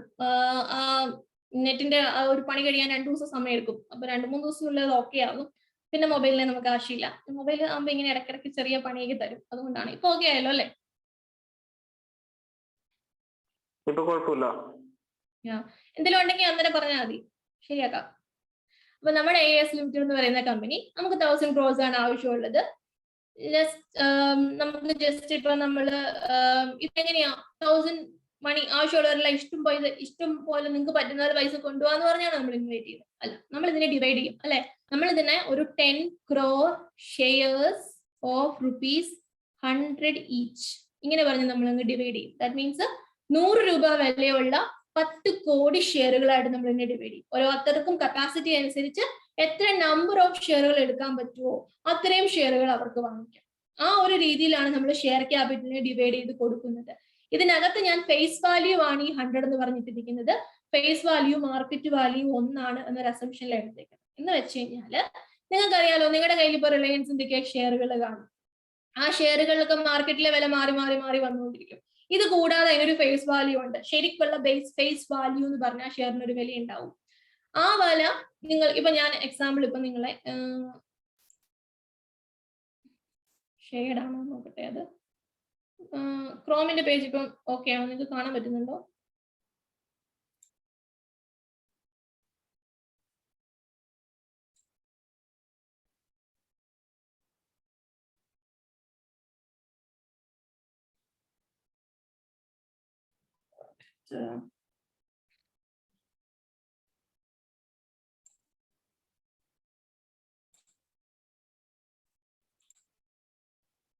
എനിക്ക് ആ പേജ് എടുക്കാൻ പറ്റുന്നില്ല, സോറി. നിങ്ങൾ റിലയൻസിന്റെ ഷെയറിന്റെ വാല്യൂ ജസ്റ്റ് ഒന്ന് ഗൂഗിൾ ചെയ്ത് നോക്കിയാൽ മതി. I think it is around 2000 to 3000 ആ ഒരു റേഞ്ചിലാണ് മാർക്കറ്റ് പ്രൈസ് നിൽക്കുക. ആ ഷെയറിന്റെ ബേസിക് വാല്യൂ എന്ന് പറയുന്നത്, ഫേസ് വാല്യൂ എന്ന് പറയുന്നത് 10 രൂപയാണ്. മാർക്കറ്റ് വാല്യൂ എങ്ങനെയാണ് ഉണ്ടാകുന്നത്? ഡിമാൻഡ് കൂടുന്നതനുസരിച്ച് ഡിമാൻഡ് പ്രൈസ് ഡിറ്റർമൈൻ ചെയ്യുന്നതാണ് മാർക്കറ്റ് വാല്യൂ. നമ്മളിപ്പം പറയുന്ന എക്സാമ്പിൾസിലെല്ലാം നമ്മൾ എടുക്കുന്ന അസംഷൻ ഈ പറയുന്ന ഫേസ് വാല്യൂ മാർക്കറ്റിലെ വാല്യൂ ഒന്ന് തന്നെയാണെന്നുള്ള രീതിയിൽ 100 rupees തന്നെ. സോ ഇൻ ഡീറ്റെയിലേക്ക് നമ്മൾ പോകുന്നില്ല. എക്സാമ്പിൾസ് എല്ലാം പറയുമ്പോൾ ഒരു ബേസിക് ആയിട്ട് ഒരു ലേമാന് മനസ്സിലാവുന്ന രീതിയിലാണ് ഇപ്പോഴത്തെ എക്സാമ്പിൾസ് എല്ലാം പറയുക. ഇൻ ഡെപ്തിലേക്ക് വരുമ്പോൾ ഫണ്ട് റൈസ് ചെയ്യാനും നമുക്ക് വേറെ ഓപ്ഷൻസ് ഒക്കെ ഉണ്ട്. അതിനെക്കുറിച്ച് നമ്മൾ ഇപ്പൊ കവർ ചെയ്യുന്നില്ല. റിപ്പീറ്റ് ചെയ്യുന്നവർക്ക് ചിലപ്പം എന്താ അത് പറയാതെ എന്നൊരു മനസ്സിൽ വരും. പക്ഷെ ആദ്യമായിട്ട് പഠിക്കുന്നവർക്ക് വലിയ സീൻ വരത്തില്ല. ചാറ്റിൽ എന്തൊക്കെ വന്നിട്ടുണ്ട് ഇപ്പൊ. ഓക്കെ, വോയിസ് ബ്രേക്ക് എന്ന് പറയുന്ന മെസ്സേജ് ഞാൻ കണ്ടിട്ടില്ലെങ്കിൽ ആരെങ്കിലും ഒന്ന് എനിക്ക് കേൾക്കുന്ന പോലെ ഒന്ന് പറയണേ. ചിലപ്പോൾ ചാറ്റ് ശ്രദ്ധിക്കാതെ പോകുന്നതുകൊണ്ട്. സോ നമ്മൾ ഈ ഒരു രീതിയിൽ ഷെയർ ഡിവൈഡ് ചെയ്തിട്ടാണ് നമ്മൾ കൊടുക്കുക അല്ലെ. താല്പര്യമുള്ളവര് അവർക്ക് പറ്റുന്ന കപ്പാസിറ്റി അനുസരിച്ച് ഇപ്പൊ 10,000 രൂപ കയ്യിലുള്ളവർ 10 ഷെയർ വാങ്ങിക്കും അല്ലെ. ആ ഒരു രീതിയിലാണ് ഷെയർ വാങ്ങിക്കുക. ഇതാണ് കമ്പനി ലിമിറ്റഡ് ബൈ ഷെയർസ് എന്ന് പറയുന്നത് ഈ ഒരു ഫോമിൽ പോകുമ്പോൾ. ഇനി കമ്പനി ലിമിറ്റഡ് ബൈ ഗ്യാരണ്ടി എന്ന് പറയുമ്പോൾ നമ്മൾ AS limited by guarantee company ആയിട്ടാണ് തുടങ്ങുന്നത്. അപ്പൊ നമ്മുടെ അക്ഷയും അരവിന്ദും സജുവും കൂടെ പറയുന്നത് നിങ്ങൾ ആരും ഫണ്ട് കൊണ്ടുവരേണ്ട. തുടക്കത്തിൽ നിങ്ങൾ എല്ലാവരും എന്ത് ചെയ്താൽ മതി, ഗ്യാരണ്ടി ആയിട്ട് മെമ്പേഴ്സ് ആയിട്ട് ഗ്യാരണ്ടി മാത്രം തന്നാൽ മതി. That means company wind up ചെയ്യുമ്പോൾ കമ്പനിയുടെ ആവശ്യം എത്രയാണോ അതിലേക്ക് നിങ്ങൾ എത്ര രൂപ തരും എന്നുള്ളൊരു ഗ്യാരണ്ടി മാത്രം നിങ്ങൾ തന്നാൽ മതി. ഇൻ ഡീറ്റെയിൽ നമ്മൾ പഠിക്കും. ജസ്റ്റ് ഒരു ഔട്ടർ ഫിഗർ പിക്ചർ മാത്രമേ ഞാൻ പറയുന്നുള്ളൂ. ദാറ്റ് മീൻസ് അപ്പൊ നിങ്ങൾക്ക് എവിടുന്ന പൈസ കിട്ടുന്നത്? അപ്പൊ പൈസ ഒന്നും വേണ്ടേ, ചുമ്മാ കമ്പനിയാണ് അല്ല, വേറെ ഓപ്ഷൻസ് ഉണ്ടല്ലേ. നമുക്ക് ലോൺ ആയിട്ട് എടുക്കാം, ഡിബഞ്ചർ ഇഷ്യൂ ചെയ്യാം. അതൊക്കെ എന്താ നമ്മൾ വഴിയെ കാണും. ആ രീതിയിൽ വല്ലതും ആയിരിക്കും നമ്മൾ ഈ പറയുന്ന 1000 crores നമ്മൾ സമാഹരിക്കുന്നത്. പക്ഷെ മെമ്പേഴ്സ് വേണം കമ്പനിക്ക് അല്ലെ. ഈ മെമ്പേഴ്സ് ആരായിട്ട് വന്നാൽ മതി, ഗ്യാരണ്ടി മാത്രം തന്നാൽ മതി. കമ്പനി വൈൻഡ് അപ്പ് ആവുന്ന സമയത്ത് കമ്പനിക്ക് കുറെ റിക്വയർമെന്റ്സും കുറച്ച് ലൈബിലിറ്റീസും ഒക്കെ കാണുമല്ലോ. അപ്പൊ ഫോർ എക്സാമ്പിൾ ഈ AS-നകത്തുനിന്ന് ഇപ്പം ആൻ വന്നിട്ട് ആൻ പറയുകയാണ് I would like to be a member. Company wind up ആകുമ്പോൾ 10 lakh rupees ഗ്യാരണ്ടി ഞാൻ തരാം. അതായത് കമ്പനിയുടെ ഫുള്ള് ഗ്യാരണ്ടി എമൗണ്ട് എത്രയാണെന്ന് തീരുമാനിക്കും. അതിന്റെ ഇത്ര % ഗ്യാരണ്ടി ആൻ തരാം എന്ന് ആൻ സമ്മതിക്കുന്നു. അപ്പൊ ആൻ ആരായി, ഷെയർ ഹോൾഡർ ആയോ? ഇല്ല, ബിക്കോസ് ഷെയർ ക്യാപിറ്റൽ ഇല്ലല്ലോ. പകരം ആൻ ആരായി, മെമ്പറായി. ആനിന് ഈ പറയുന്ന AS ലിമിറ്റഡില് ഷെയർ ക്യാപിറ്റൽ ഷെയർ ഹോൾഡിംഗ് ഇല്ല. പകരം എന്താ ഉള്ളത്, ഇൻട്രസ്റ്റ്, പലിശയില്ല, താല്പര്യം എന്നുള്ള രീതിയിലുള്ള ഇൻട്രസ്റ്റ് അല്ലെ. അപ്പൊ കമ്പനി ലിമിറ്റഡ് ബൈ ഷെയർസിന്റെ ഷെയർ ഹോൾഡറും ഷെയർ ഹോൾഡിംഗും ആണെങ്കിൽ കമ്പനി ലിമിറ്റഡ് ബൈ ഗ്യാരണ്ടിയിലേക്ക് വരുമ്പോൾ അവിടെ പ്രൊവൈഡ് ചെയ്യുന്നത് ഗ്യാരണ്ടിയും അവർക്ക് കമ്പനിയിലുള്ള ഷെയറിനെ ഇൻട്രസ്റ്റ് എന്നുമാണ് വിളിക്കുന്നത്. അതാണ് കമ്പനി ലിമിറ്റഡ് ബൈ ഗ്യാരണ്ടി. അതായത് ഇത്ര എമൗണ്ട് ഞാൻ ഗ്യാരണ്ടി ചെയ്യുന്നു, അതാണ് എന്റെ മാക്സിമം ലയബിലിറ്റി. കമ്പനി നാളെ പൊട്ടിയാലും കമ്പനി ആവശ്യപ്പെട്ട ഈ എമൗണ്ട് ഞാൻ തരും. It's A guarantee. ഒരു കോൺട്രാക്ട് പ്രകാരം ഒരു ഗ്യാരണ്ടി കൊടുക്കുകയാണ്. ഈ ഗ്യാരണ്ടിയും ഈ ഷെയർ ക്യാപിറ്റലും ഒന്നിച്ചു ആകാം. AS പറയുകയാണ് ആൻഡ് നിങ്ങൾക്ക് കമ്പനിയിലെ മെമ്പർ ആകാം, പക്ഷെ നിങ്ങൾ ഷെയർ വാങ്ങിക്കുന്ന കൂടെ എന്തും കൂടെ വാങ്ങിക്കണം, ഗ്യാരണ്ടിയും കൂടെ തരണം എന്ന് പറയും. ഇപ്പൊ രണ്ടും കൂടെ ഉണ്ടെങ്കിൽ company limited by guarantee with share capital. Share capital ഇല്ലെങ്കിൽ ഗ്യാരണ്ടി മാത്രമാണെങ്കിൽ വിത്തൗട്ട് ഷെയർ ക്യാപിറ്റൽ. അതുപോലെ തന്നെ അൺലിമിറ്റഡ് കമ്പനി എന്ന് പറയുമ്പോൾ എന്താ, ലയബിലിറ്റിയിൽ ഒരു ലിമിറ്റും ഇല്ല. കമ്പനി പൂട്ടി പോകുമ്പോൾ കമ്പനിക്ക് 100 കോടി കടം ഉണ്ടെങ്കിലും ഈ പറയുന്ന മെമ്പേഴ്സ് അത് കൊടുത്തു തീർക്കണം. ലയബിലിറ്റി വരെ ഒരു ലിമിറ്റും ഇല്ല. മിക്കവാറും പ്രോഫിറ്റ് ഇന്റൻഷൻ അല്ലാതെ തുടങ്ങുന്ന ചില കമ്പനികളൊക്കെ ആയിരിക്കും ആ ഒരു ഫോമിലേക്ക് പോവുക. ഈ കമ്പനിക്ക് വിത്ത് ക്യാപിറ്റലോ വിത്തൗട്ട് ക്യാപിറ്റലോ തുടങ്ങാം. മെമ്പേഴ്സിന്റെ ലയബിലിറ്റിക്ക് ഒരു ലിമിറ്റ് ഉണ്ടായിരിക്കില്ല. അൺലിമിറ്റഡ് ലയബിലിറ്റി ആയിരിക്കും മെമ്പേഴ്സിന് എന്നുള്ളതാണ് പ്രത്യേകത. ഇനി ബേസ്ഡ് ഓൺ നമ്പർ ഓഫ് മെമ്പേഴ്സിന്റെ എണ്ണം വെച്ചിട്ട് ഒരു മെമ്പർ മാത്രമുള്ള കമ്പനി ഏതാ? 1% കമ്പനി. 2 മെമ്പർ മിനിമം വേണ്ട കമ്പനി ഏതാ?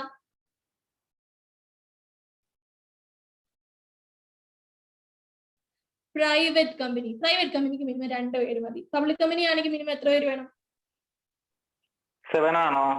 ഞാൻ എഴുതി വെച്ചിട്ടുണ്ടല്ലോ അവിടെ. യെസ്, പ്രൈവറ്റ് പബ്ലിക് കമ്പനി ആണെങ്കിൽ മിനിമം 7 പേരെങ്കിലും വേണം. അപ്പൊ മിനിമം റിക്വയർമെന്റ്സ് വെച്ചിട്ട് അതിനെ പറയുന്ന ആ ബേസിസിൽ നമ്മൾ കമ്പനിയെ ഡിവൈഡ് ചെയ്യുന്നതാണ് OPC, private company, public company. ഇതൊക്കെ ഡീറ്റെയിൽ നമ്മൾ കാണും കേട്ടോ. നാളത്തെ നമ്മുടെ ക്ലാസ് മെയിൻ ആയിട്ട് ഇവരെ എല്ലാം അങ്ങ് അരച്ച് കളക്ട് ബേസിക് അങ്ങ് കുടിച്ചു വെക്കുക എന്നുള്ളതാണ്. പിന്നെ നമ്മുടെ എക്സാം ആൻസർ റൈറ്റിംഗിന്റെ ആ 15 മിനിറ്റ് 6 മാർക്സ് മറന്നിട്ടില്ല, ഞാൻ മറന്നു തന്നെ നോട്ടിച്ചേക്കാം. ഇനി ബേസ്ഡ് ഓൺ കൺട്രോളിന്റെ ബേസിസിലാണ്. കൺട്രോൾ ചെയ്യുന്ന കമ്പനീനെ നമ്മൾ എന്ത് വിളിക്കും? Holding company. ഇച്ചിരി ഹോൾഡ് ഉണ്ട് അതിന്റെ മേളില്, മറ്റേ കമ്പനിയുടെ മേളില്. ഇനി ഏത് കമ്പനിയാണോ കൺട്രോൾ ചെയ്യുന്നത് അതിനെ നമ്മൾ വിളിക്കുന്ന പേരാണ് സബ്സിഡിയറി കമ്പനി. അത്ര വലിയ ഹോൾഡ് ഇല്ലാത്ത താഴെ നിൽക്കുന്ന കമ്പനികളെ നമ്മൾ പറയുന്നതാണ് അസോസിയേറ്റ് കമ്പനി. ഏകദേശം ഫ്രണ്ടിനെ പോലെ നിന്നാൽ മതി, അസോസിയേറ്റ് കമ്പനി അല്ലെ. ഇതൊക്കെ എന്താന്ന് നമ്മൾ വഴിയെ ഡീറ്റെയിൽ ആയിട്ട് പറയും. ഹോൾഡിംഗ് കമ്പനിയുടെ അടിയിൽ ഡിവിഷൻസ് ഉണ്ട്. Co subsidiary company, subsidiary of subsidiary company. ഇത് രണ്ടും എന്താണെന്ന് നാളത്തെ ക്ലാസ്സിൽ ഞാൻ ഡീറ്റെയിൽ ആയിട്ട് പറയാം. ജസ്റ്റ് ഇതൊന്നും എഴുതി വെച്ചേക്കാം. Holding company, subsidiary company, associated company. Subsidiary കമ്പനിയുടെ അണ്ടറിൽ കോ സബ്സിഡിയറീസ് എന്നൊരു ഡിവിഷൻ ഉണ്ട്, സബ്സിഡിയറി ഓഫ് സബ്സിഡിയറി എന്നൊരു ഡിവിഷൻ ഉണ്ട്. ഈ ഡീറ്റെയിൽ നമുക്ക് കാണാം. പക്ഷെ പേര് കേൾക്കുമ്പോൾ നിങ്ങൾക്ക് മനസ്സിലാവുന്നില്ലേ? ആ ഒരു പിക്ചർ മതി. ഏതോ ഒരു കമ്പനിയുടെ മേളിൽ പവറുള്ള വേറൊരു കമ്പനി, അത് ഹോൾഡിംഗ് കമ്പനി. നടുക്ക് നിൽക്കുന്നത് subsidiary company. More than 50% of നമ്മുടെ ഈ AS ലിമിറ്റഡ് എന്ന് പറയുന്ന കമ്പനിയില്ലേ, ഇതിന്റെ 1000 കോടി ഷെയർസ് നമ്മൾ വിറ്റപ്പം ഇതിനകത്ത് 600 കോടിയുടെ ഷെയർ വേറൊരു കമ്പനി വന്ന് കൊണ്ടുപോയി. നല്ല എക്സാമ്പിൾ പറയണമെങ്കിൽ നിങ്ങളുടെ ഫ്ലിപ്കാർട്ട് ഇല്ലേ, ഫ്ലിപ്കാർട്ടിന്റെ മെജോറിറ്റി ഷെയർസ് ഇപ്പൊ ഹോൾഡ് ചെയ്യുന്ന ആരാ? വാൾമാർട്ട് എന്ന് പറയുന്ന കമ്പനിയാണ് അല്ലെ. നമ്മുടെ ബ്രദേഴ്സ് ഒക്കെ പോയി, ഇപ്പൊ വാൾമാർട്ടാണ് മെജോറിറ്റി ഹോൾഡ് ചെയ്യുന്നത്. സോ ഈ വാൾമാർട്ടാണ് ഇപ്പൊ ഫ്ലിപ്കാർട്ടിന്റെ ഹോൾഡിംഗ് കമ്പനി ആയിട്ട് നിൽക്കുന്നത്. ഫ്ലിപ്കാർട്ട് സബ്സിഡിയറി കമ്പനിയാണ്. അതുപോലെ തന്നെ നമ്മുടെ കമ്പനിയുടെ മോർ ദാൻ 50% ഷെയർസ് വേറൊരു കമ്പനി കൊണ്ടുപോയി, എക്സ് ലിമിറ്റഡ് നമ്മുടെ ASന്റെ ഹോൾഡിംഗ് ആയി, നമ്മൾ അവരുടെ സബ്സിഡിയറി കമ്പനിയായി. കോ സബ്സിഡിയറിയും സബ്സിഡിയറി ഓഫ് സബ്സിഡിയറിയും നാളത്തെ ക്ലാസ്സിൽ പറയാം. അസോസിയേറ്റ് എന്ന് പറഞ്ഞാൽ ഈ പറയുന്ന പോലെ 50% ഒന്നുമില്ല, 20% ഉള്ളൂ. അതും ഡീറ്റെയിലി നമുക്ക് അടുത്ത ക്ലാസ്സിൽ നോക്കാം. ഇനി ക്യാപിറ്റലിന്റെ ബേസിസിലുള്ള ഡിവിഷൻ അറിയാവോ? ക്യാപിറ്റലിന്റെ ബേസിസിൽ എങ്ങനെയാണ് ഡിവൈഡ് ചെയ്യുന്നതെന്ന് പറഞ്ഞു അക്ഷയ്. പറയുന്നില്ല, ഉദ്ദേശിച്ചല്ല ഞാൻ എഴുതിയെന്ന് തോന്നുന്നു, അതുകൊണ്ടായിരിക്കും. Listed, unlisted, recognised stock exchange ഉണ്ടല്ലോ. ഏതാ നിങ്ങൾക്ക് അറിയാവുന്ന സ്റ്റോക്ക് എക്സ്ചേഞ്ച്? പെട്ടെന്ന് പേര് പറഞ്ഞു. സ്റ്റോക്ക് എക്സ്ചേഞ്ച് ഏതാ? BSE, NSE കേട്ടിട്ടില്ലേ? National stock exchange. രണ്ട് മാത്രമൊന്നും അല്ല കേട്ടോ, ഒരുപാട് സ്റ്റോക്ക് എക്സ്ചേഞ്ചുകൾ ഉണ്ട്. ഇതിൽ ഏതിലെങ്കിലും നിങ്ങളുടെ ഷെയർസ് ലിസ്റ്റഡ് ആണോ അൺലിസ്റ്റഡ് ആണോ എന്നതിനെ ഡിപ്പെൻഡ് ചെയ്തിരിക്കും ലിസ്റ്റഡ് കമ്പനി, അൺലിസ്റ്റഡ് കമ്പനി നിങ്ങളെ കാറ്റഗറൈസ് ചെയ്യുന്നത്. ലിസ്റ്റഡ് കമ്പനി എന്ന് വെച്ചാൽ നിങ്ങൾക്ക് ഇപ്പം പബ്ലിക്കലി റിലയൻസിന്റെയൊക്കെ ഷെയർ വാങ്ങിക്കാൻ പറ്റുന്നില്ലേ? അത് ലിസ്റ്റഡ് കമ്പനി ആയതുകൊണ്ടാണ് അല്ലെ.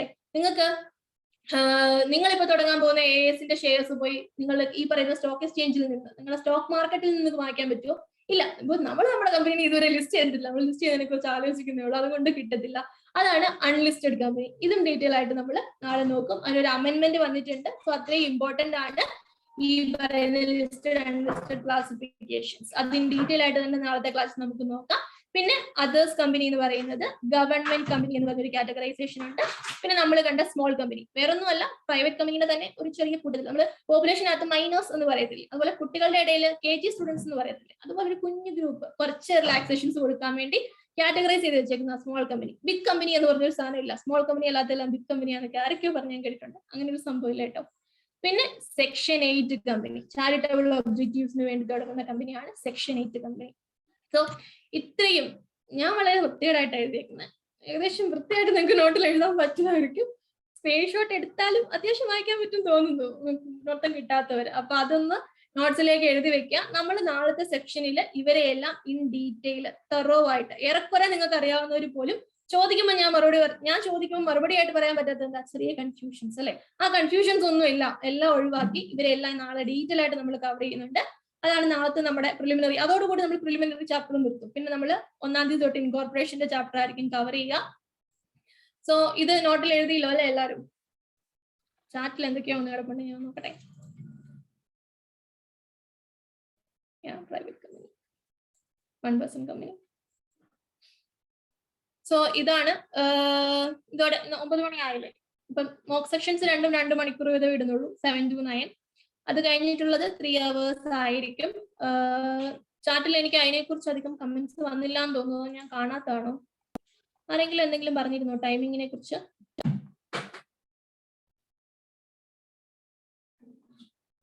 I think nobody. ഒന്നും ഞാൻ കണ്ടില്ല. നിങ്ങൾക്ക് എന്റെ ടെലിഗ്രാം ഗ്രൂപ്പില് ഞാനൊരു പോള് ക്രിയേറ്റ് ചെയ്തേക്കാം. ഇപ്പൊ പുതുതായിട്ട്, പഴയ പോള് നോക്കണ്ട, പുതിയ പോള് നോക്കിയേക്കാം. 6:30 to 9:30 ആണോ 7 to 10 ആണോ എന്നുള്ള കൺവീനിയൻസ് അതൊന്ന് പറയുക. വേറെ എന്തെങ്കിലും കമന്റ്സോ എന്തെങ്കിലും ചോദിക്കാനോ എന്തെങ്കിലും ഉണ്ടോ ക്ലാസ്സിനെ കുറിച്ച്? എനിക്ക് സംസാരിക്കാൻ വെച്ചിട്ട് സ്പീഡ് കൂടുതലാണ്, എനിക്കത് അറിയാം. Feel free. എന്നെ അങ്ങനെ മിസ്സായിട്ടൊന്നും കാണുന്നൊന്നുമില്ല. If you like to call me ചേച്ചി, Akhila, whatever you like. Free ആയിട്ട് ഇന്ററാക്ട് ചെയ്യുക. നിങ്ങൾ ഫ്രണ്ട്സ് ചോദിക്കുമ്പോൾ എങ്ങനെ മറുപടി പറയുന്നു, പൊട്ടത്തരം പറയുന്നു, അതുപോലെ തന്നെ നിങ്ങൾ എന്നോട് മറുപടി പറയണമെന്നാണ് എന്റെ റിക്വസ്റ്റ്. അതുകൊണ്ട് തന്നെ എന്തും എന്നോട് ചോദിക്കാം, ഫ്രീ ആയിട്ട് ചോദിക്കാം. ആ ഒരു ഹിൻഡ്രൻസസ് ഉണ്ടാവരുത്. കമന്റ്സ് എന്തെങ്കിലും ഉണ്ടെങ്കിൽ ഓപ്പൺ ആയിട്ട് പറയുക. നിങ്ങൾക്ക് പ്രൈവറ്റ് ടെലിഗ്രാമിൽ പ്രൈവറ്റ് ആയിട്ട് മെസ്സേജ് അയക്കാം. എന്തെങ്കിലും ക്വറീസോ കാര്യങ്ങളോ ഒക്കെ ഉണ്ടെങ്കിൽ. ക്ലിയർ അല്ലേ? എന്തെങ്കിലും ക്ലാരിറ്റി കുറവുണ്ടോ? സ്പീഡിന്റെ കാര്യം പറഞ്ഞത്, സ്പീഡ് ഒത്തിരി കൂടുമ്പോൾ കുറയ്ക്ക് എന്ന് ധൈര്യമായിട്ട് പറഞ്ഞു. ഞാൻ കുറയ്ക്കും, അല്ലാതെ ഞാൻ കുറയ്ക്കത്തില്ല. എനിക്ക് പൊതുവെ സംസാരിക്കാൻ പറ്റിയിട്ട് സ്പീഡ് കൂടുതലുള്ള കൂട്ടത്തിലാണ്. അപ്പൊ 9 മണിയായി. എന്തെങ്കിലും പറയാനുണ്ടെങ്കിലും പറയാം. ചേച്ചി ഒരു ഡൗട്ട്. ചേച്ചി നമ്മളാണെങ്കിൽ പഠിച്ചില്ലായിരുന്നു കമ്പനി ലിമിറ്റഡ് ബൈ ഗ്യാരണ്ടി. അപ്പൊ അതിനകത്ത് അവർക്ക് എന്താ ബെനിഫിറ്റ് കിട്ടുന്നേ? ഈ ഗ്യാരണ്ടി ആയിട്ട് നിൽക്കുന്നവർക്ക് എന്തെങ്കിലും ബെനിഫിറ്റ് കിട്ടുമോ? ഇൻട്രസ്റ്റോ ഡിവിഡൻഡോ അങ്ങനെ? മെമ്പേഴ്സിന്റെ കമ്പനിയിൽ ഇൻട്രസ്റ്റ് ഉണ്ട്, അവർക്ക് അതിനനുസരിച്ച് പ്രോഫിറ്റിന്റെ ഷെയർ ഒക്കെ കിട്ടും. ഇൻട്രസ്റ്റിന്റെ ബേസിൽ, അതായത് ഒരാൾ 10,000 രൂപ ഗ്യാരണ്ടി കൊടുത്തിട്ടുണ്ടായിരിക്കും, ഒരാൾ 1000 രൂപ ഗ്യാരണ്ടി കൊടുത്തിട്ടുണ്ടായിരിക്കും, ഒരാൾ 2 ലക്ഷം രൂപ ഗ്യാരണ്ടി കൊടുത്തിട്ടുണ്ടായിരിക്കും. അല്ല, അതിന്റെ ബേസിസിൽ അവരുടെ പെർസെന്റേജ് ഓഫ് ഇൻട്രസ്റ്റ് വേരി ചെയ്യും. അവർക്ക് നേരം കമ്പനിയിൽ ഉണ്ടാവുന്ന ബെനിഫിറ്റിന്റെ ഷെയറും അതിന്റെ കറസ്പോണ്ടിങ് ആയിട്ട് അവർക്ക് കിട്ടും.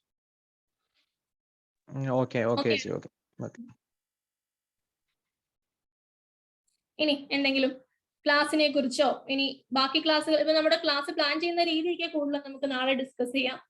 ഇന്ന് ഒരുപാട് എക്സ്ട്രാ സ്ട്രാറ്റജീസും കാര്യങ്ങളുമാണ് നമ്മൾ ഡിസ്കസ് ചെയ്തത്. ബിക്കോസ് സ്ട്രാറ്റജീസ് അത്രയും ഇമ്പോർട്ടന്റ് ആണ് കേട്ടോ പഠിക്കുന്ന സമയത്ത്. ബിക്കോസ് നമ്മൾ പ്രത്യേകിച്ച് ഈ ഒരു പാറ്റേൺ അല്ലാതെ നമ്മൾ നോർമലി പഠിക്കുന്ന പോലെ 1 to 148 വരെയുള്ള സെക്ഷൻസ് പഠിച്ച് പഗ്ഗപ്പ് ചെയ്ത് നമ്മൾ ചുമ്മാ പാസീവായിട്ട് ക്ലാസ് കേട്ട് അങ്ങനെ പോകുന്നതിനേക്കാളും ഒബ്വിയസ്ലി ഒരു 10 to 12 മാർക്സിന്റെ വരെ വ്യത്യാസം നിങ്ങൾക്ക് ആൻസർ ഷീറ്റിൽ കൊണ്ടുവരാൻ വേണ്ടി പറ്റും. അല്ലെങ്കിൽ ടൈം എടുക്കുന്നത് അത്രത്തോളം കുറച്ച് ലോയ്ക്ക് സ്പെൻഡ് ചെയ്ത് ബാക്കി സബ്ജക്ട്സിന് അത് കൂടുതൽ സ്പെൻഡ് ചെയ്യാൻ വേണ്ടി പറ്റും. നമ്മൾ സ്ട്രാറ്റജീസ് ഫോളോ ചെയ്ത് പോകും. അത് വർക്ക് ചെയ്തിട്ടുണ്ട് പ്രീവിയസ് ക്ലാസ്സുകളിലെല്ലാം. അതുകൊണ്ടാണ് ഞാൻ ഷെയർ ചെയ്തത്. അപ്പം ഇപ്പൊ തന്നെ ഷെയർ ചെയ്യാൻ ഉദ്ദേശം, മോക്ക് ഈ ഒരു റെക്കോർഡിംഗ് സെക്ഷൻ എല്ലാവർക്കും ഫ്രീലി അവൈലബിൾ ആണ്. നിങ്ങളുടെ ഫ്രണ്ട്സിനൊക്കെ റെക്കോർഡിംഗ് അയച്ചു കൊടുക്കാം. താല്പര്യമുള്ളവർക്ക് ക്ലാസ്സിൽ ജോയിൻ ചെയ്യാം. 1ാം തീയതി തൊട്ടാണ് ക്ലാസ് തുടങ്ങുക. അന്നേരത്തേക്ക് നിങ്ങൾ പേയ്മെന്റ് തന്നാൽ മതി. പേയ്മെന്റിന്റെ കൂടെ എനിക്ക് കുറച്ച് റിക്വയർമെന്റ്സ് ഉണ്ട്. നാളത്തെ ക്ലാസ്സിൽ എല്ലാവരും കയറുമല്ലോ. ആ കാര്യങ്ങളെല്ലാം ഞാൻ നാളത്തെ ക്ലാസ്സിൽ തന്നെ ഡിസ്കസ് ചെയ്യാം. ഫ്രണ്ട്സിന് ആർക്കെങ്കിലും അയക്കാനുണ്ടെങ്കിൽ, നാളെ ആരെങ്കിലും അഡീഷണൽ ആയിട്ട് നാളെ കയറുന്നവരുണ്ടെങ്കിൽ ഫ്രണ്ട്സിനൊക്കെ ട്രാൻസ്ഫർ ചെയ്യുന്ന സമയത്ത് ഈ വീഡിയോ കണ്ടിട്ട്, ഇതിന്റെ റെക്കോർഡിംഗും കൂടെ അയച്ചു കൊടുക്കുക. ഈ വീഡിയോ കണ്ടിട്ട് നാളത്തെ സെക്ഷനിൽ കയറാൻ വേണ്ടി പറയുക.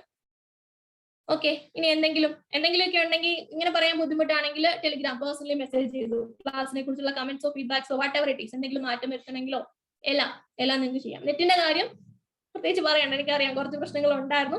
ഒരു 2 ദിവസം ഒന്ന് അഡ്ജസ്റ്റ് ചെയ്യാതെ കഴിയുമ്പോഴത്തേക്ക് അത് ഓക്കെ ആയിക്കോളും. ഓക്കെ ആണെങ്കിൽ എനിക്കൊരു സന മാമിനെ കുറിച്ച് ഇൻട്രൊഡ്യൂസ് ചെയ്യാമോ? Okay fine. നമുക്ക് റെക്കോർഡിംഗ് ഓഫ് ചെയ്തിട്ട് എന്റെ കുടുംബചരിത്രം പറയാം. പിന്നെ സമയമില്ല, കേൾക്കാൻ താല്പര്യമില്ലാത്ത ആൾക്കാരെ വെറുതെ ഇരുത്തി മുഷിപ്പിക്കണ്ടല്ലോ. പോകട്ടെ. റെക്കോർഡിംഗ് ഓഫ് ചെയ്യാം, കുഴപ്പമൊന്നുമില്ലല്ലോ.